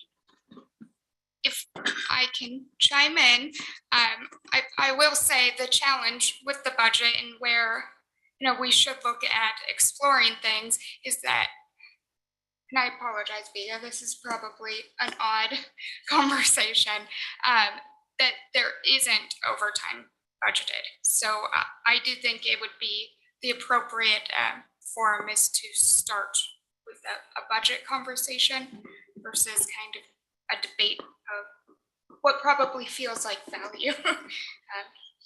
Would Worth it, quite a bit. I have a question. Would it be best to perhaps really look at this? You know, because I understand that it's not within the budget. We've gone through the budget process. We can't, you know, of really looking at what is appropriate and what is right. And if we have to open up the budget and do a budget amendment, you know, I'm in a quandary because I want to do what's right, but I don't know what it is. So I guess I have a comment. I think it's not about this position specifically, but just the way we go about these salary increase things. And I think it's not good procedure to be, you know, piecemeal discussing, you know, person by person. We should, you know, we're not really set up to, you know, we're not personnel managers. And so I prefer to see if we're, you know, for most of the time, if we're making salary adjustments or setting salaries, we do it, you know, for all county employees or some large fraction of them, you know, using comparisons, that kind of thing. I don't like doing a piecemeal. And we have gotten a lot of individual requests that have come before us. My impression is that's typically because we've been having trouble recruiting for a position. And, you know, staff recommends that we bump up the pay because, you know, wages are going up everywhere. But in this case, you know, we budgeted at a certain amount for this position and was comparable to what was being paid before. So, I mean, if we wanted this got us great, but I just don't think we should be, you know, on the fly in the middle of the meeting, making decisions like this. I'd rather see it done in some more systematic way. Great. Go ahead, Sarah. Oh, just a question. So if we don't pass this exemption today, then choices have to be made by Biga about what she works on. And is that? If we don't pass the exemption, then things would continue as they are and she'd still qualify for overtime, correct? Right, but if we don't have it in the budget, Then yes, it would default to, Limiting the hours. yeah. And Biga, do you foresee in the foreseeable future that you're so busy with this whole Horizon project that you need more overtime? It's not just Horizon. I want to be perfectly honest. I mean, I literally just dropped them off at the airport after scouting through the entire weekend. But it's more than that project. So I don't, in the foreseeable future, with the bill that was passed in the state and others, that's lessening. I mean, I'm doing it regardless of whether I'm doing overtime or not. That's just how I work. And I'm not gonna, I'll treat each project the same way I would if it has the name Kevin Costner attached to it, or it's a student film from BYU. You know, just that's how I work. So I understand all of this very much, what's going on, but I would like to get paid for the overtime work. Just be straight. And I don't have any help. I mean, Yeah. it's me and nobody else knows how to do what I do. I was going to add, I mean, because I think that working 60 to 80 hours a week is not sustainable for anybody, and that the larger conversation is not just compensating fairly, but setting up a sustainable kind of work experience. I know historically there were 2 people in the film commission office, and then, you know, hiring freezes and such. And so, you know, I don't know if that piece has ever come back for discussion in the transition to the county of whether this is realistically a 1-person office. So, I mean, a lot of this seems like a larger conversation. I agree with that. And also, Biga brings up a good point about the incentives bill. We strongly supported that. We worked hard to get it passed. And this feels like we're limiting the effect of that. We amend our budget every single year. So I totally appreciate the budget impact, but we will amend our budget this year. So I don't see that as being an ultimate limiting issue, although I can appreciate how we do it and how we consider it. These are all big things to consider. And with the big things to consider, that even previous to Biga coming on with the film commission, there's kind of this reoccurring idea of the film commission being its own separate thing. And I don't know if there's ever been much effort into drafting what that would look like, how that could still be supported through TRT or other revenues. But it seems like if it's something that's coming up repeatedly, and that maybe that should be a bigger part of the conversation. And I don't know, this that option kind of came up again shortly before the meeting here, and so I haven't had time to kind of consider that or talk with individuals of the challenges or the rewards of that. And so kind of with that in mind, I would make a substitute motion to postpone this item until a future meeting so we can consider other options and see what would make the most sense. Thank you, Evan. Is there a second on that motion? I can second that. Okay. To postpone to a future meeting? Is that game was? So Well, He did a I can Motion to substitute. substitute. He did a substitute motion, which you can do. all right. So we have a substitute motion by Commissioner Clapper and a second by Commissioner Stock. Any discussion on the substitute motion? Would you have the bandwidth to kind of be able to draft what it might look like or how that might work if the film commission was on its own? Do I personally have the bandwidth? Or No. Or the You're knowledge. asking me, it's not my wheelhouse, and it has come up with little spatters here and there, but I don't even know what that looks like for me. I think that's why it hasn't got much traction, and I don't really know. Yeah, I mean, I'm open to discussing it. And I think that's gonna take time. That's a big project to create a nonprofit or a. It just seems like with the means that- time with the count or the city bailing on their half and kind of leaving us holding it, that But I do, yes, so I think we need to have the conversation, but I think the conversation of what we're going to do to honor our budget. You know, if that means reopening it, but also honoring our employees. I think that's going to be the more urgent discussion to have. In conjunction, we can talk about creating another entity. So before we vote, I just had, so if we do nothing in the interim, that means, and we haven't budgeted for overtime pay, that means we're just asking Biga to not work overtime. Will not happen. So Unfortunately, Yes, yep. it seems to be the same outcome either way for now, but I would say I will volunteer myself to kind of not take the lead, but I will certainly help initiate and move along some conversations, if that's okay with you, and then we can bring it back and see how we can move forward. I know those are just kind of sound like meaningless words, but I do mean it. We'll find a resolution. Well, so BIGA is TRT fundable. The TRT legislation was amended so that we can use certain funds for film or recreation. The commission has made a priority of our responsible recreation programming.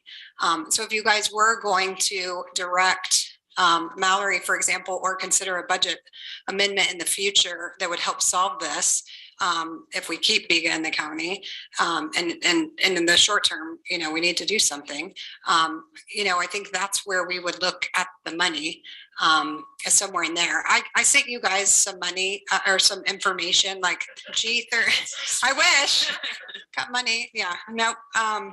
I sent you guys some information about what we're talking about. So to increase our grade from grade 9 to 13, and I sent you guys other positions in the county that are at and that was just from a cursory look of our pay structure. And I sent you guys all that information. I'm talking about a $14,000 salary increase with about a $5,000 benefit increase. So we're talking about $20,000 coming out of our multi-million-dollar responsible recreation budget. So I think it would be helpful if you guys could give staff some direction about where you guys would like this budget conversation to go. I see some shaking of heads from the staff. Is that inaccurate information? The responsible recreation budget is lower than that, but. Okay. I would echo Kevin's previous comments that it's hard to kind of look at these piecemeal in a vacuum. And so I think the direction of staff would be to include it in our budget meetings. It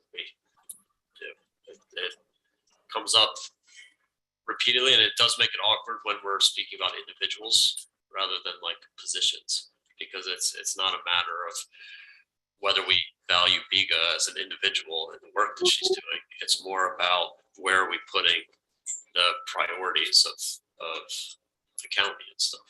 And so it is, there's not leftover TRT money at the end of the day. It's all the TRT money is being spent. And so when we spend it one place, we're not spending it somewhere else. So I think the unique thing, excuse me. Yeah, please. The unique thing here, or situation here, is we didn't have this position last year in this need. It wasn't like we were in a situation where we had had previous experiences with it so that we knew what to expect or what was going to happen. We also didn't know that there was going to be such a push in the state to have film. So I agree. And I think with lots of things, we've talked about split zoning and a lot of things. To do it piecemeal is really not efficient. But I do think this is a unique situation. I think we didn't have the background knowledge we needed when we were doing the budget, because we had never had this position in the county before. And because of that, and because we found out it's unique and it doesn't fit as well in the counties. Anyway, there's a lot that happened. I think this is one that it's appropriate to look at. I wanted to make some clear. Oh, sorry, go ahead, Kevin.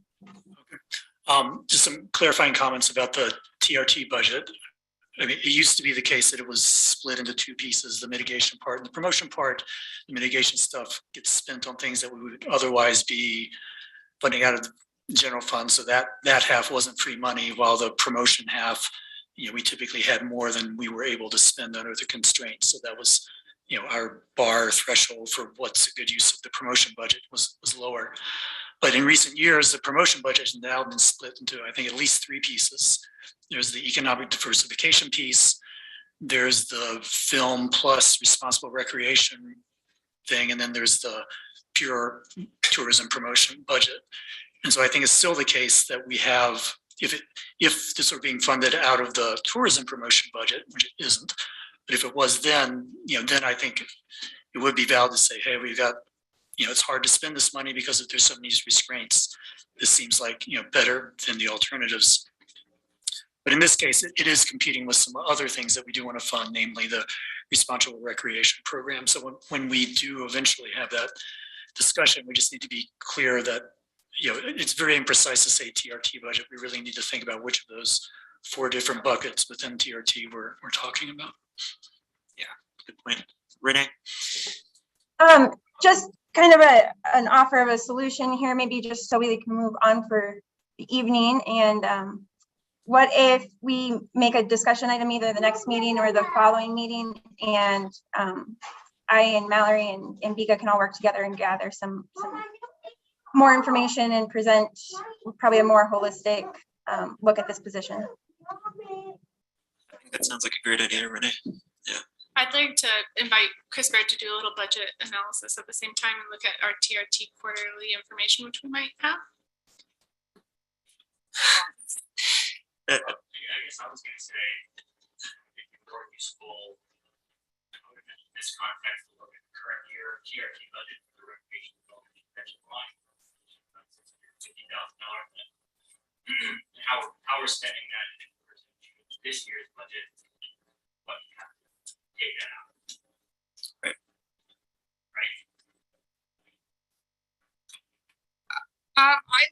Sorry, August, I was just gonna say, I do think it's something that at this point would best be tabled, not for one meeting out, because things are a little crazy for everybody, but maybe 2 meetings out and we can pull in Chris, we can get everyone together and be able to look at all of those components as one instead of here and there.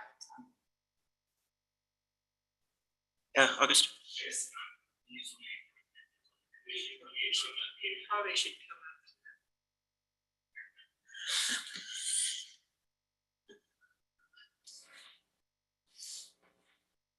Sorry, internet, missed out on Vika and I talking from the back. I was just gonna say, I think it would be useful if we had like one commission liaison sitting on that meeting, just so that we have some clarity from the staff side to the commission meeting. So if anybody wants to do that. I feel like I have a very light load, so I could do that. Thank you. Yeah, I'd be fine with that, Josie. Great. I guess I'll sit here until we have. All right. Just stay there. Yeah, sounds good. We do have a motion on the table, and let's see.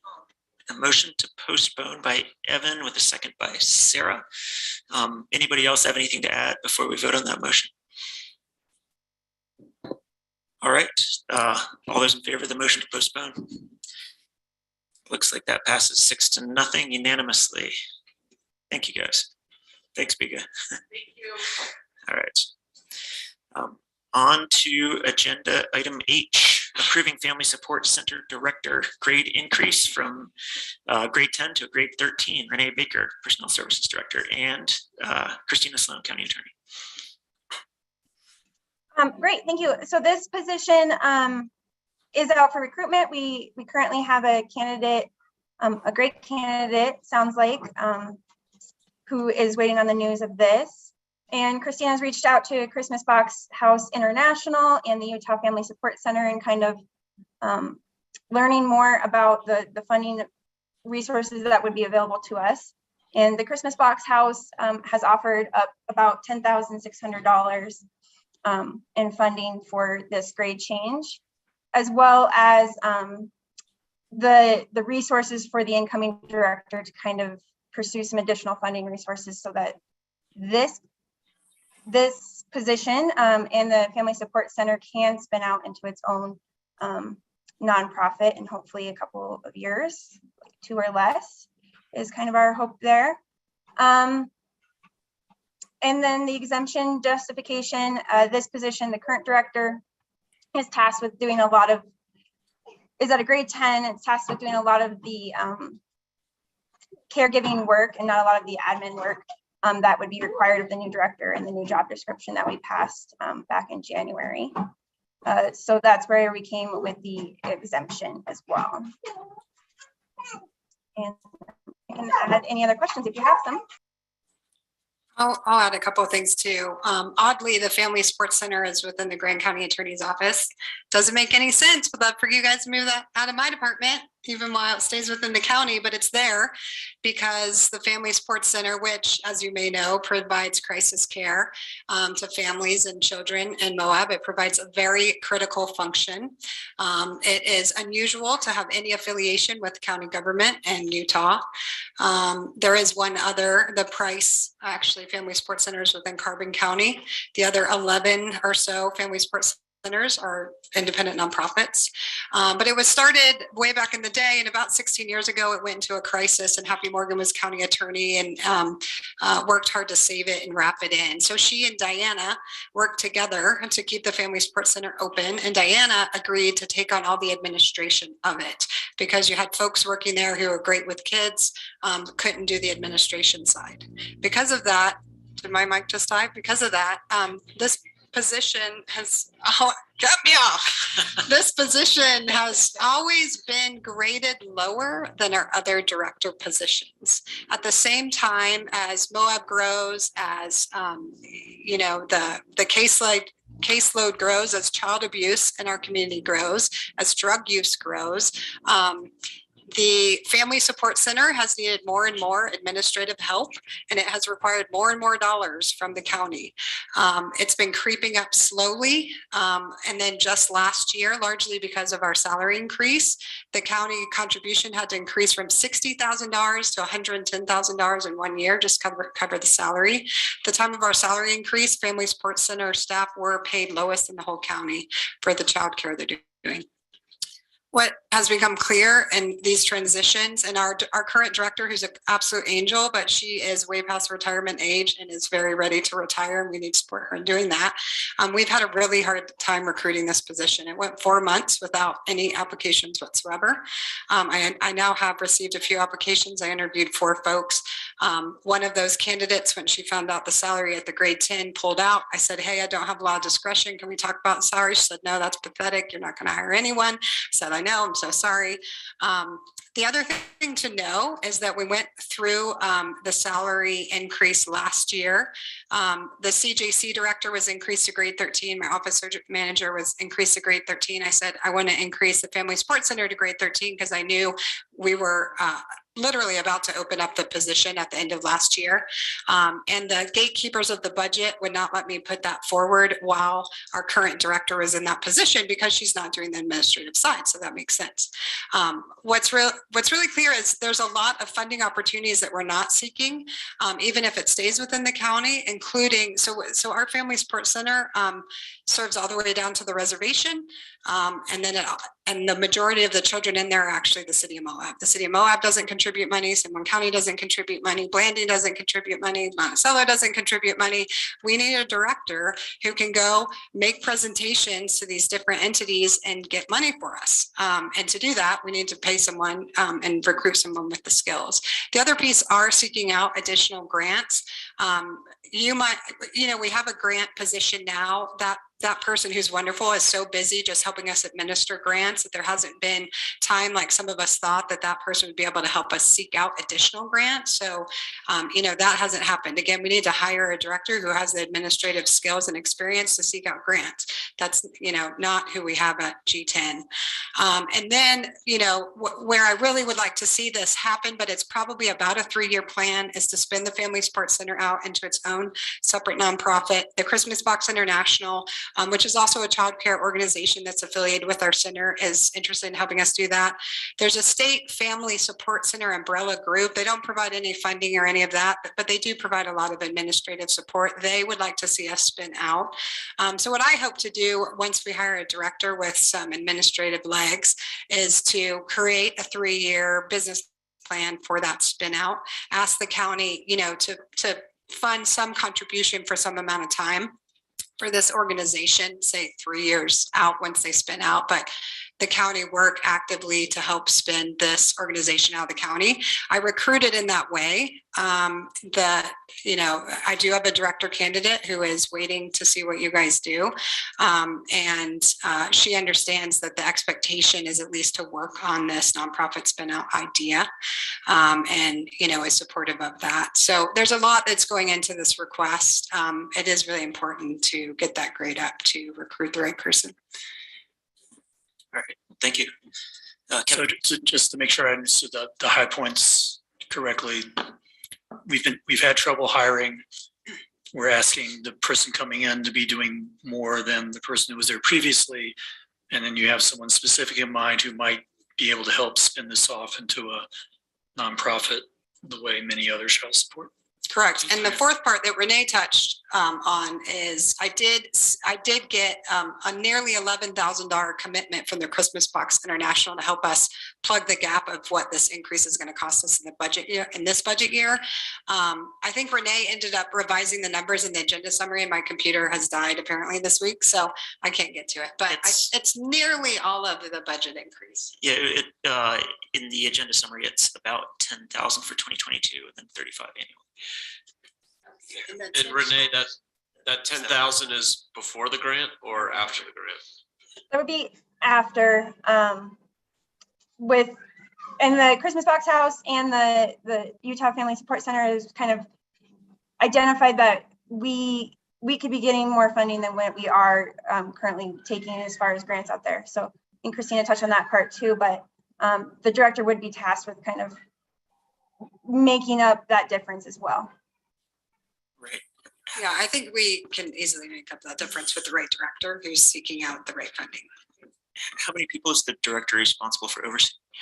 Currently, it's two full-time staff and 2 part-time, and we just lost 1 more part-time. So typically, it's 2 full-time, 3 part-time. Right. Yes, Kevin. I'll make a motion if it's time. I move to approve the grade change from grade 10 to grade 13 and exemption status from non-exempt to fair statements, FSLA executive exemption for the position of family support director effective on the start date of the new director, and authorize the update of the 2022 position pay plan. Thanks, Kevin. Do I have a second? I'll second that. Evan? All right, I have a motion on the table. Discussion? Glad they're willing to do that work, and I hope we get somebody. Well said. All right. I have a motion by Commissioner Walker and a second by Commissioner Clapper. All those in favor of the motion, raise your hand. And the motion passes 6-0. All right, we are on, actually it is just after 6 o'clock. So we are on to our second citizens to be heard. Do we have anyone in the chambers who would like to make a comment? Yes. 4 o'clock and 6 o'clock. Get it.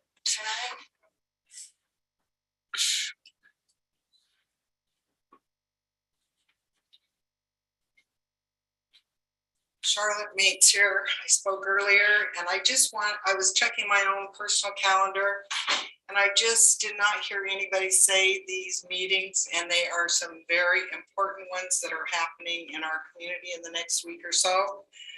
First one is tomorrow night at 7:30. I saw where there will be a town meeting at Star Hall at 7:30. And that's with our congressman. That's it. Yeah. Yes.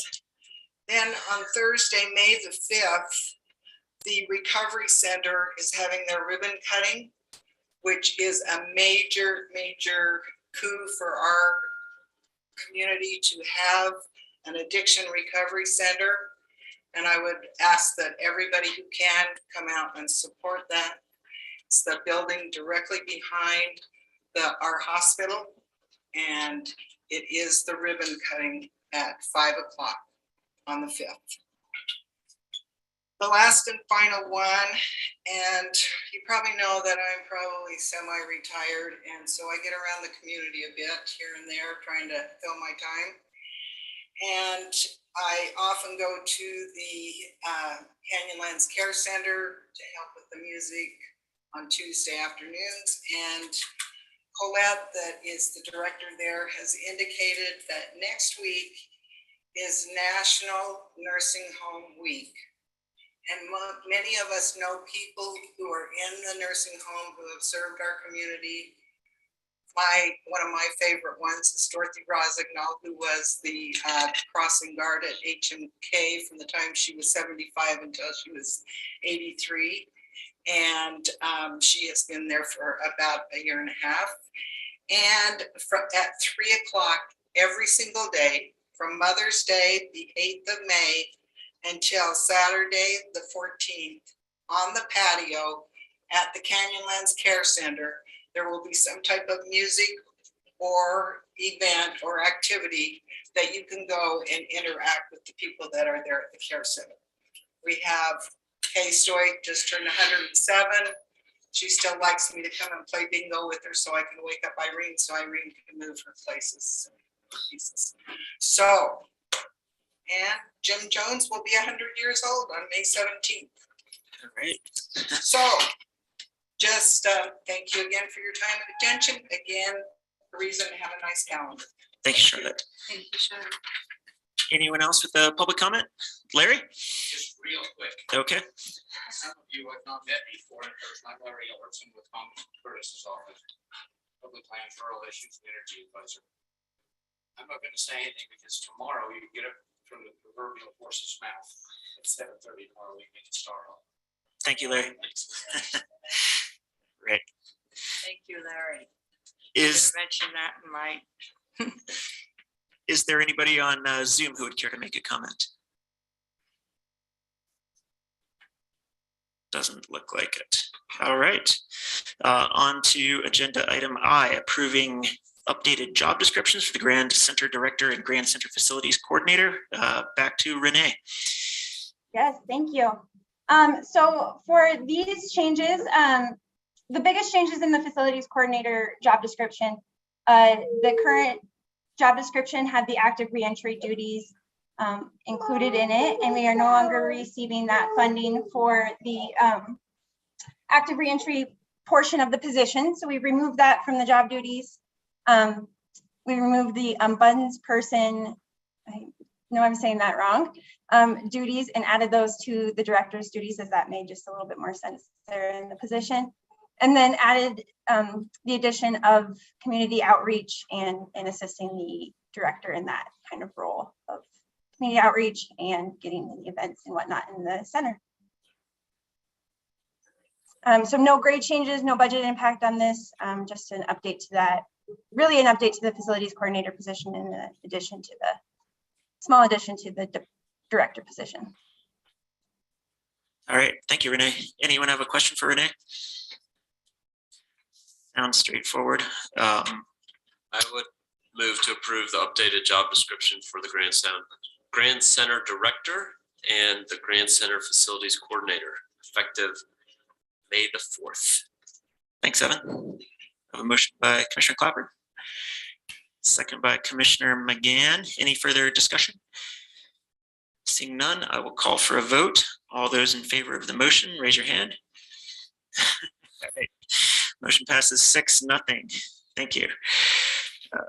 All right, item J, adopting ordinance repealing Title V business licenses of the Grand County General Ordinances and related ordinance number 632 and adopting new Title V business licenses.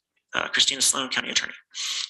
We discussed this at length yesterday, so I don't plan to repeat all that information, but of course, this is necessitated by HB 146, which passed through the general session. We need to bring our Title V into compliance with that new law by tomorrow. I have emailed you a revised version since yesterday, given the feedback, and that the packet has the current version.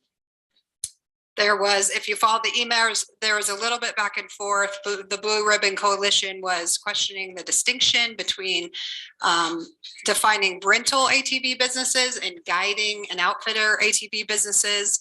The one thing that did survive HB 146 and our ATV regulations was the business cap. We have 7 businesses in the county, so that is maintaining the status quo. That is how it's been written for nearly 18 months. We actually passed our first Title V in April 2021, so those numbers haven't changed. since that time.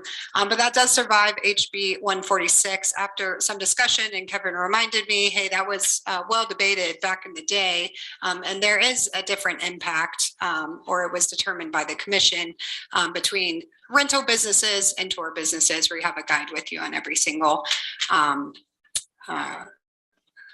experience out on an ATV in Grand County. So I did leave those numbers the same. Otherwise, I massaged the definition of doing business to just refer to special events, because that's what I was trying to get to. So I was making it overly complicated. I added in the sales and use tax affidavit section because there were questions about, do these taxes build on each other? They do. They're all in addition to each other, and the statutes are clear on that. So I did add a little bit of language to clarify that. I think that's about it. There might have been one more thing. Let me know if you have questions. My computer's dead. But if we need to look at it, maybe Kevin could share the draft. And one of the things, like the 3 strikes is no longer in there, maybe never was, but it is. Well, you know, this had come up in February, and the 3 strikes and you're out was always in the original draft as well. That actually came out of the Planning Commission. So it went through numerous public meetings, and it was in every single draft, but no one seemed to notice it until February when we went tinkering with Title V. People got upset about it. You know, I thought the commission was pretty clear. They didn't like it once they heard some public comment on it. That has been removed, but we do still have a, you know, enforcement and penalty provision that's general. So obviously if a business is violating Grand County laws, then we can revoke or suspend their license. Okay, but I was just bringing it up because I guess I have heard some comments that it seems overly harsh. Just checking that it's not in there now. So thank you. That's great. It's gone. Yeah. Yeah, we did discuss all of this at length yesterday. Any other? Yes, Kevin. So I moved to repeal Title V business licenses of the Grand County General Ordinance and related ordinance numbers. I need glasses. 632, and adopt new Title V of the Grand County General Ordinances. Thank you. Motion by Kevin. Second by Josie. Any other discussion on that split you're talking about between outfitters and rental companies? Are there any of the outfitters that also rent units unguided? Yes. I sent you the full list. I'm working from memory. I don't want to work from memory. You have the full list. Why don't you open it up? So if they do double duty, are they being qualified as a rental or as an outfitter? Rental. As a rental. Okay. And that was 3 rental businesses and 4 outfitters. Was that right? Right. Yeah. One of the outfitters, by the way, is a hunting outfitter. So not your classic ATV business. So we really have 6, what you would think of as classic ATV businesses. 3 and 3 more or less. Right. Yeah. I just wanted to say thanks to Christina for all the work that you've put into this over the months. And I just think it's really important that we try to deal with noise and other tourism impacts, and this is one of the ways we do it. So I'm glad that you've taken such an active interest in this. And, you know, I think a lot of thought and attention has gone into these things. So anyway, thanks.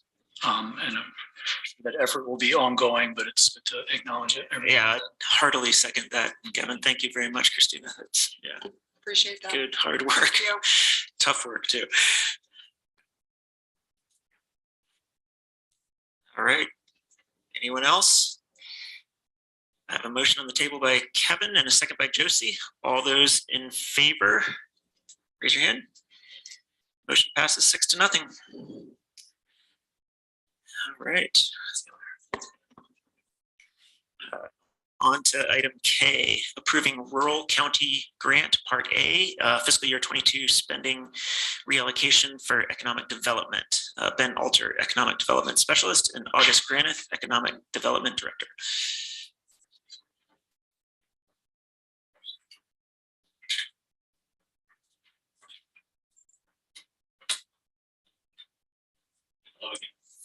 Hey. I'm gonna let Ben do the talking and I'll fill in if I need to. Okay, so I mistakenly omitted a background section in the agenda item. I apologize for that. Was everyone able to take a look at the one that I sent around yesterday? Yes. I'm glad to put it on the screen if folks would like to see it up there as well. The gist of it is that as we move closer to the date in which we need to make sure that we disperse these funds so that we are eligible to reapply to the grant this year, we also find ourselves in a better position to move these funds towards just a few priorities that we think are of pressing economic development need, as opposed to a bunch of small priorities. So with that, we've worked with our Economic Development Advisory Board, which is the board mandated by SB 95 to apply for these funds. They've advised us on daycare grants, which we can expand upon, as well as workforce housing support as the two economic development needs that we should channel the bulk of these funds towards. In addition to that, the Canyonlands Business Summit, between sponsorships and ticket revenue, came in vastly under budget, which was great. And we are still budgeting to bring on an AmeriCorps Vista member this year. So with the exception of those two, we are currently looking to move away from some of these funding items and move them towards those primary two that I mentioned earlier. I also provide information in the background in that once we get approval, or if we don't get approval, we still are going to bring this to the Governor's Office of Economic Opportunity to make sure that they sign off on this reallocation of funds as well. The original amount was 200,000, and we have to match that at 40,000. So total expenditure is 240,000. And I'm glad to discuss at greater length on what we are looking into when it comes to workforce housing support and daycare grants, if folks would like information on that. We don't have any concrete proposals at this moment. We've discussed it a lot, and we're moving towards that. All right, thanks, Ben. Anything to add, August? Well, I guess I misunderstood what I was going to ask about what specifically the workforce housing support consisted of, but is that what you say you don't have concrete proposals for yet? So we have a few program proposals. We have nothing that we're ready to put the money behind just yet, but right now we're exploring two different things. We're going to look at if we could create a deed restriction program pilot, and we are meeting with George Ruther from the Bail and Deed program to understand what that could look like if we try to deploy it in our community. And then we are also looking into if we can incentivize the creation of ADUs in the county that would be aimed at workforce housing. We've talked about that either taking the form of an incentive or perhaps a gap financing package for folks who are looking to create those, but just need to get over that last funding threshold. It's something that we plan to discuss with further length with our next EDAP board meeting, but those are what we're kicking around in terms of housing. I'd add that we're also working with Caitlin Myers from the Land Trust and Ben Riley from HASU as the ground truth actual experts on this matter to make sure that we're not missing anything or over-promising. Some of the concerns in general are, is this one-time funding? Can we rely on longer-term funding for these types of projects? And then I think the bigger issue for us time-wise is it's an annual program, and we need to kind of disperse the money before we apply for more money. That the goal here is to get some really good scoped out project ideas that we think can do some impact and get them out of the kind of county coffers and into service providers, whether that's the Land Trust or HASU or community childcare in the case of the daycare grants, and that there would be, with the grant allocation, kind of clear stipulations on the potential scope of work. But we need this money to be dispersed this summer before we reapply in August, I believe. It's August or July. So, we could spend more time and make it coming out of our office and create new programs, but we kind of need to get this out of our office into some service providers so that we can apply for this again for next year. I'll just add one more thing, and that is that we also were at the UAC conference last week and had a chance to speak to some of the folks in the Governor's Office of Economic Opportunity who are directly involved with reviewing these applications. And they've made it clear to me, and I wish you had been there for this as well, talking with James Dixon, but they've made it clear to us on multiple occasions that the Governor's Office of Economic Opportunity really wants to continue to prioritize housing in rural communities, and that they see what we're doing as potentially exemplary. So they want to see these funds go towards these as well. And I have every expectation that in the next application, we will again be applying for funds that will include workforce housing as a line item. I don't think that that's going away. So we aim to make whatever program we're working on, well, a sustained funding stream, if not a sustained program. So I've got another kind of technical question. In the materials for the board that oversees this grant, I checked out the funding references and Title 17, Chapter 54, and most of the sections in there say it's being repealed this July 1st. Is it being replaced by something else? Or, I mean, superficially, it makes it seem like this grant program's going away next year. Is that, what's going on there? The grant's going to continue, but I believe that the governor's office and the legislature is moving towards cleaning up their economic development programming, rather than having a suite of like 10 different targeted programs, having more programs that are kind of within asking county governments to decide what their priorities are. So I don't have an exact answer, but I know that the conversations that we're having during the legislative session were around this idea of streamlining. And my understanding is the rural county grant program is not going anywhere. Okay, thanks. They are creating a new rotating loan fund that counties can apply for to do more capital expenditure out of, that would be kind of tied to the priorities of the rural county grant. And they will be increasing the funding pot for the Rural County Grant Part B program, which we applied for and gave to HASU for the Skyline Arch project. So that pot is going to grow larger, and they're going to give it a slightly different name so we can do away with Part A and Part B, but it's largely unchanged out of that language. Last question. Yeah. One, kudos to two young dudes for appreciating how important childcare is in economic development. So I think that's amazing. Not potentially exemplary, but exemplary. And my question is that all going to the childcare organization that's been created, or you're looking for people to apply? And I don't, my computer's dead, so I can't look at what It's a good question, and I will say that it's good context. Us two young childless males,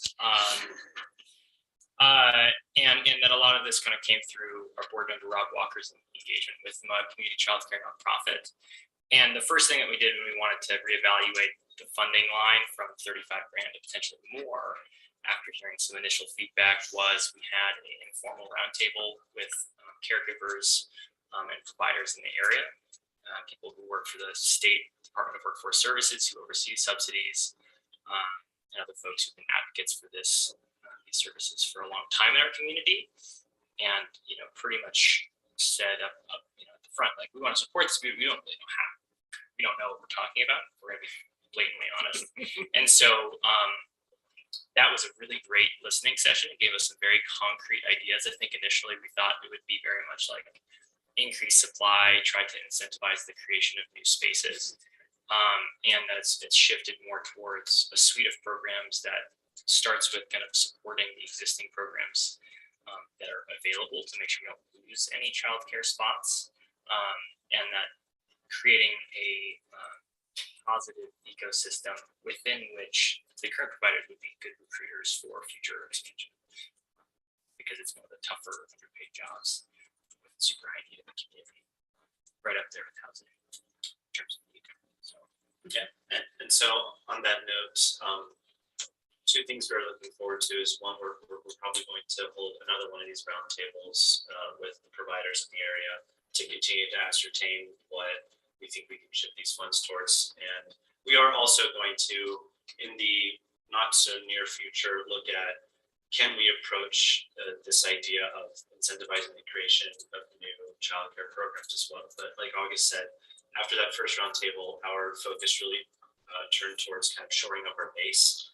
And so we do have some pretty good proposals that we're going to bring to our board, and once they give their say, we'll probably be bringing back to the commission. But just to give a quick example, some things that we're looking to fund, we have a program that we're tentatively calling Helping Hands, and this would be basically paying for 1 or 2 positions for essentially what would be a sort of a floating provider to supplement child care centers in the area on more of a daily or ad hoc basis. Sometimes they just need people in the door and they don't have either the materials and the resources to hire someone, or they just don't have the funds. And so that's something that we could potentially support.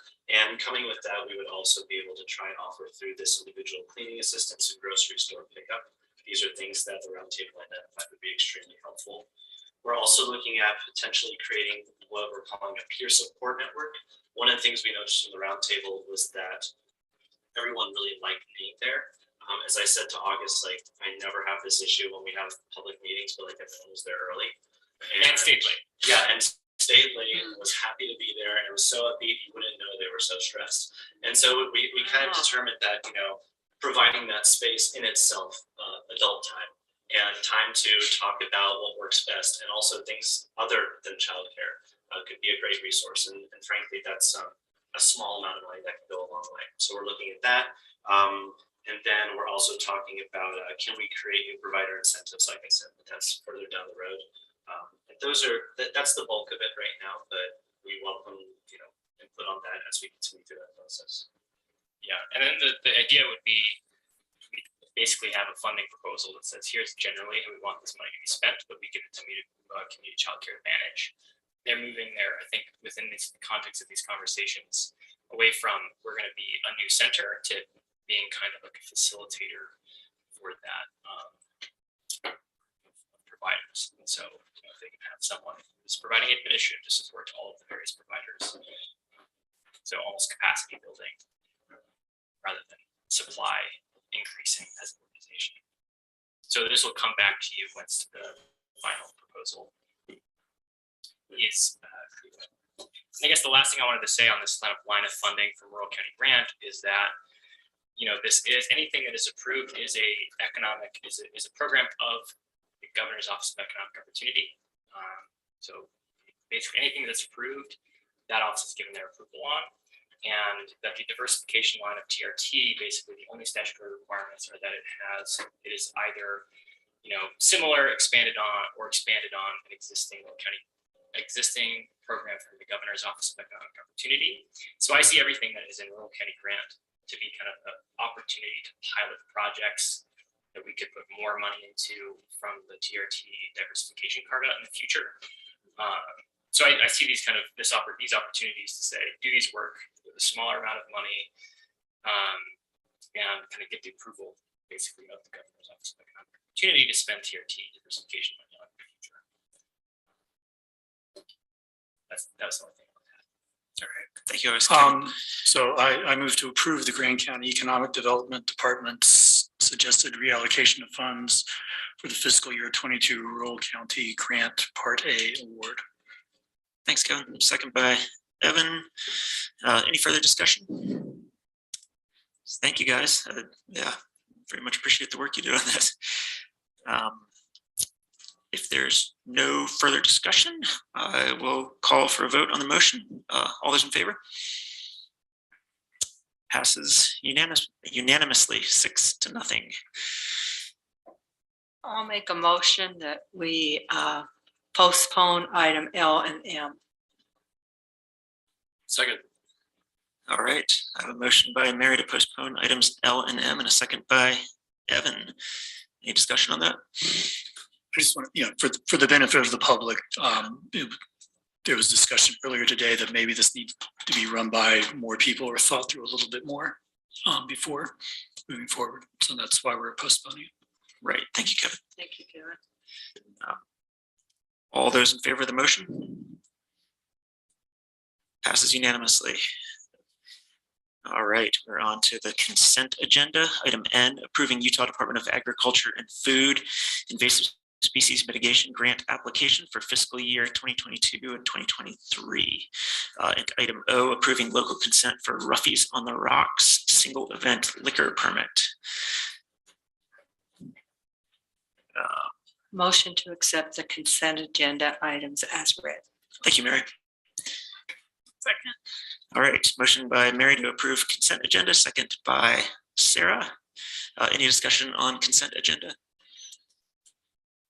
Is Ruffy's a dog event? It's actually, they're like little bowls, apparently. Little. I believe that's right. Right. Yeah. And as Trish said at a previous meeting, having a rodeo event without a liquor permit wouldn't do. So that is that. All in favor of the motion, raise your hand. Looks like that passes 6-0. All right, we're on to agenda item P, calendar items. Quinn. Snuck up on you, huh? We're so deficient. We could move to public hearings if you need some more time. Is that appropriate?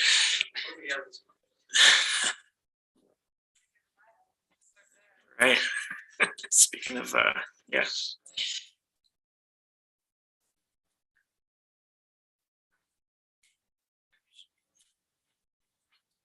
Special events.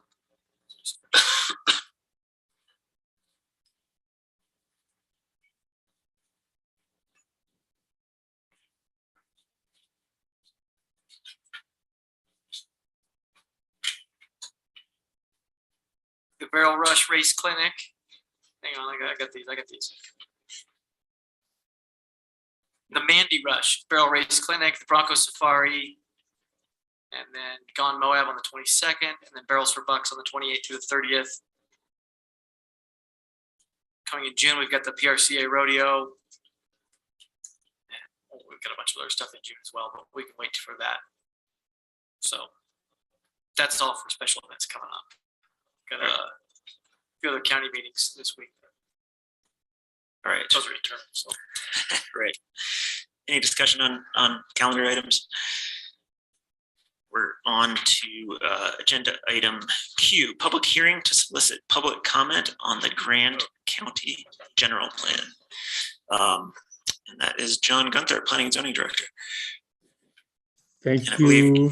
Thank you. You want me to take it away here, Jacques? Yes, please, John, that'd be great. Okay. Thanks for hanging in there. I'm the last on the agenda here. So good discussion. So this has gone through the Planning Commission. The general plan has, as I'll just revisit a couple of things. One of them is it is a top-down approach. It's not meant to be a completely grassroots exercise. That's coming next. It's meant to be a gap analysis, taking a look at where the major elements are. There's 10 major elements in the general plan, including an implementation strategy.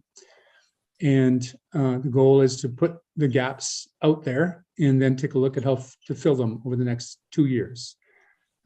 For example, the land use strategy is underway with the consultant looking at it. I realize the commission's waiting to see some actual rubber hitting the road as far as uses are concerned, and that should appear within the next 2 to 3 weeks. The other part that's going on now is a transportation master plan with the city. That'll be delivered in August, and that'll update the general plan too. Public engagement strategy is being worked on internally, and that will update the plan late summer, early fall. And obviously needs to be vetted with the public. Ironically, we would not do a public engagement strategy without doing that.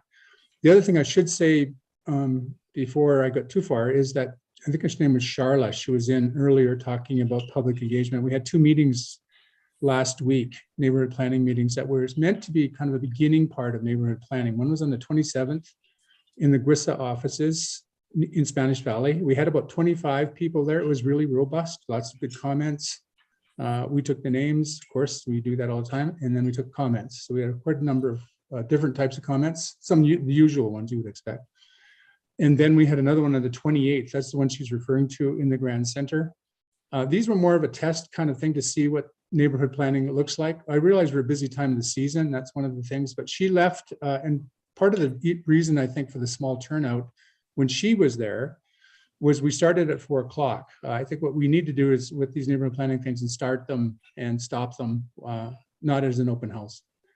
The one in Gwissa turned out fairly robust. This one, after she left, actually about 10 people showed up after that. Most of them were camping people within the area. So we had a really barnstorming meeting, which I think was really productive in a lot of ways. It was meant to be more focused on neighborhood planning and engagement and just listening, not on land use. The land use part was put in there to kind of get a framework and started, but it really wasn't the focus of the meeting. So that meeting actually turned out to be really good, I thought, but it was after Charla left. So her ideas of putting a calendar together, great idea. And we're working on some of that already with the Planning Commission. So I thought I'd just clarify that a bit. So there's a couple other things to follow from the general plan, just to hopefully alleviate some tension that the commission might have regarding public outreach. And one of them is to go out to the public and start working with the neighborhoods and start doing a grassroots exercise. And then to update each section of the general plan as we move ahead. When a plan is completely functional, which it's not yet, it'll be comprehensive. The elements will actually work together. Transportation will work with land use will work with housing will work with public safety, and the elements will all work together. That usually takes, if you want a good, strong, functional plan, a couple of years to put together, because you can't do all these plans at one time. And not that the commission may want to do all these plans at all, but there are a number that have been identified. So if you don't mind, Jacques, I would just kind of summarize where we've gone as far as public engagement is concerned, the outreach part of it, and maybe a couple of important dates. But I'll stop here and ask if there's any questions.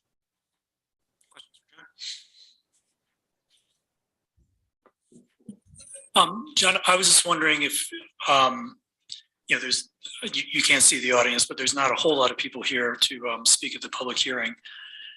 But we will be getting comments, via in writing in the coming days.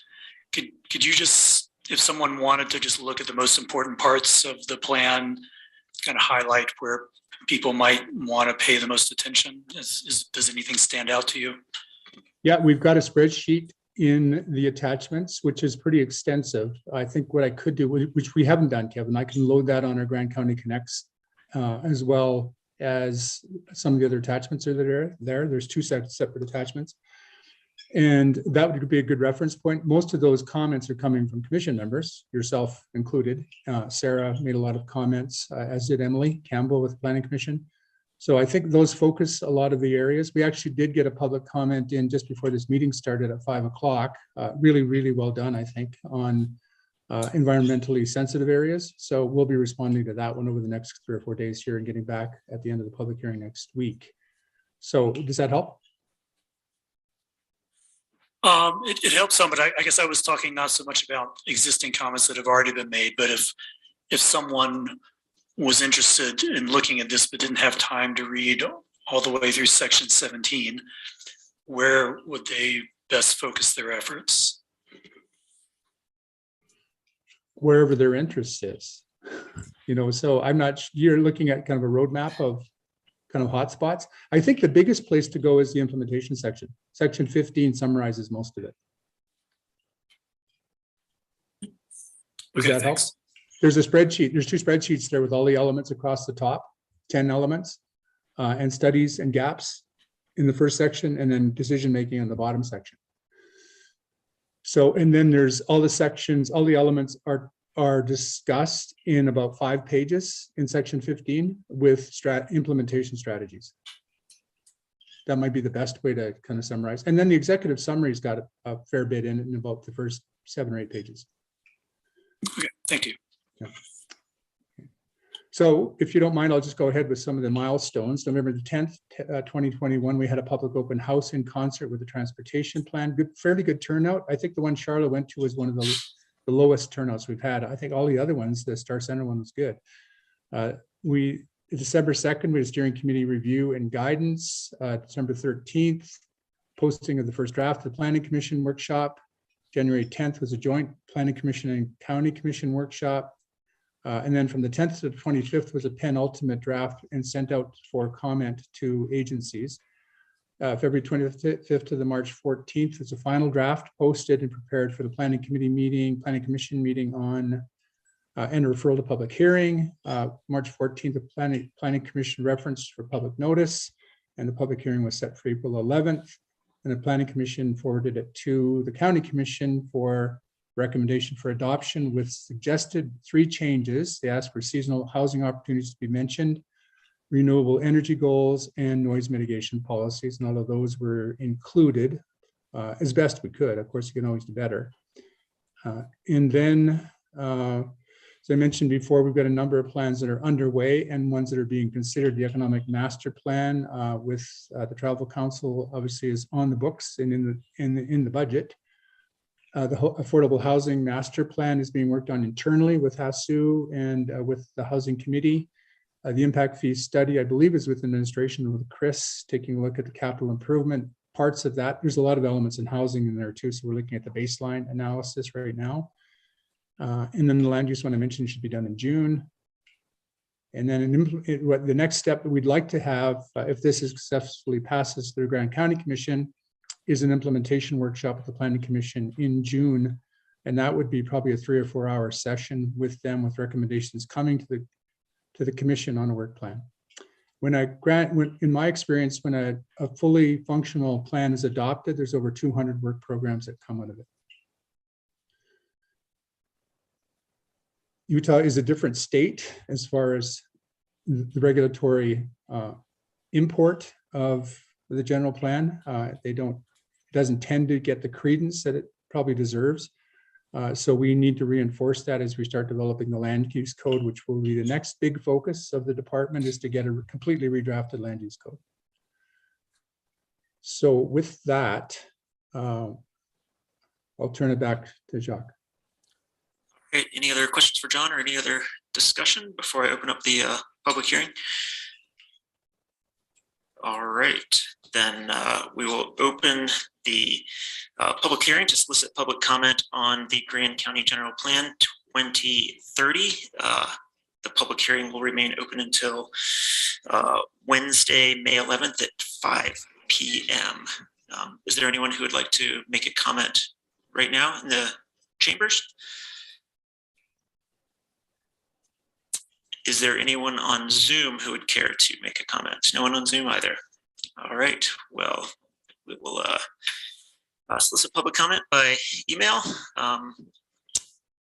And that's that. Anyone care to call a closed session today? Nope. All right. Then I will adjourn this regular Grand County Commission meeting. Thank you, guys.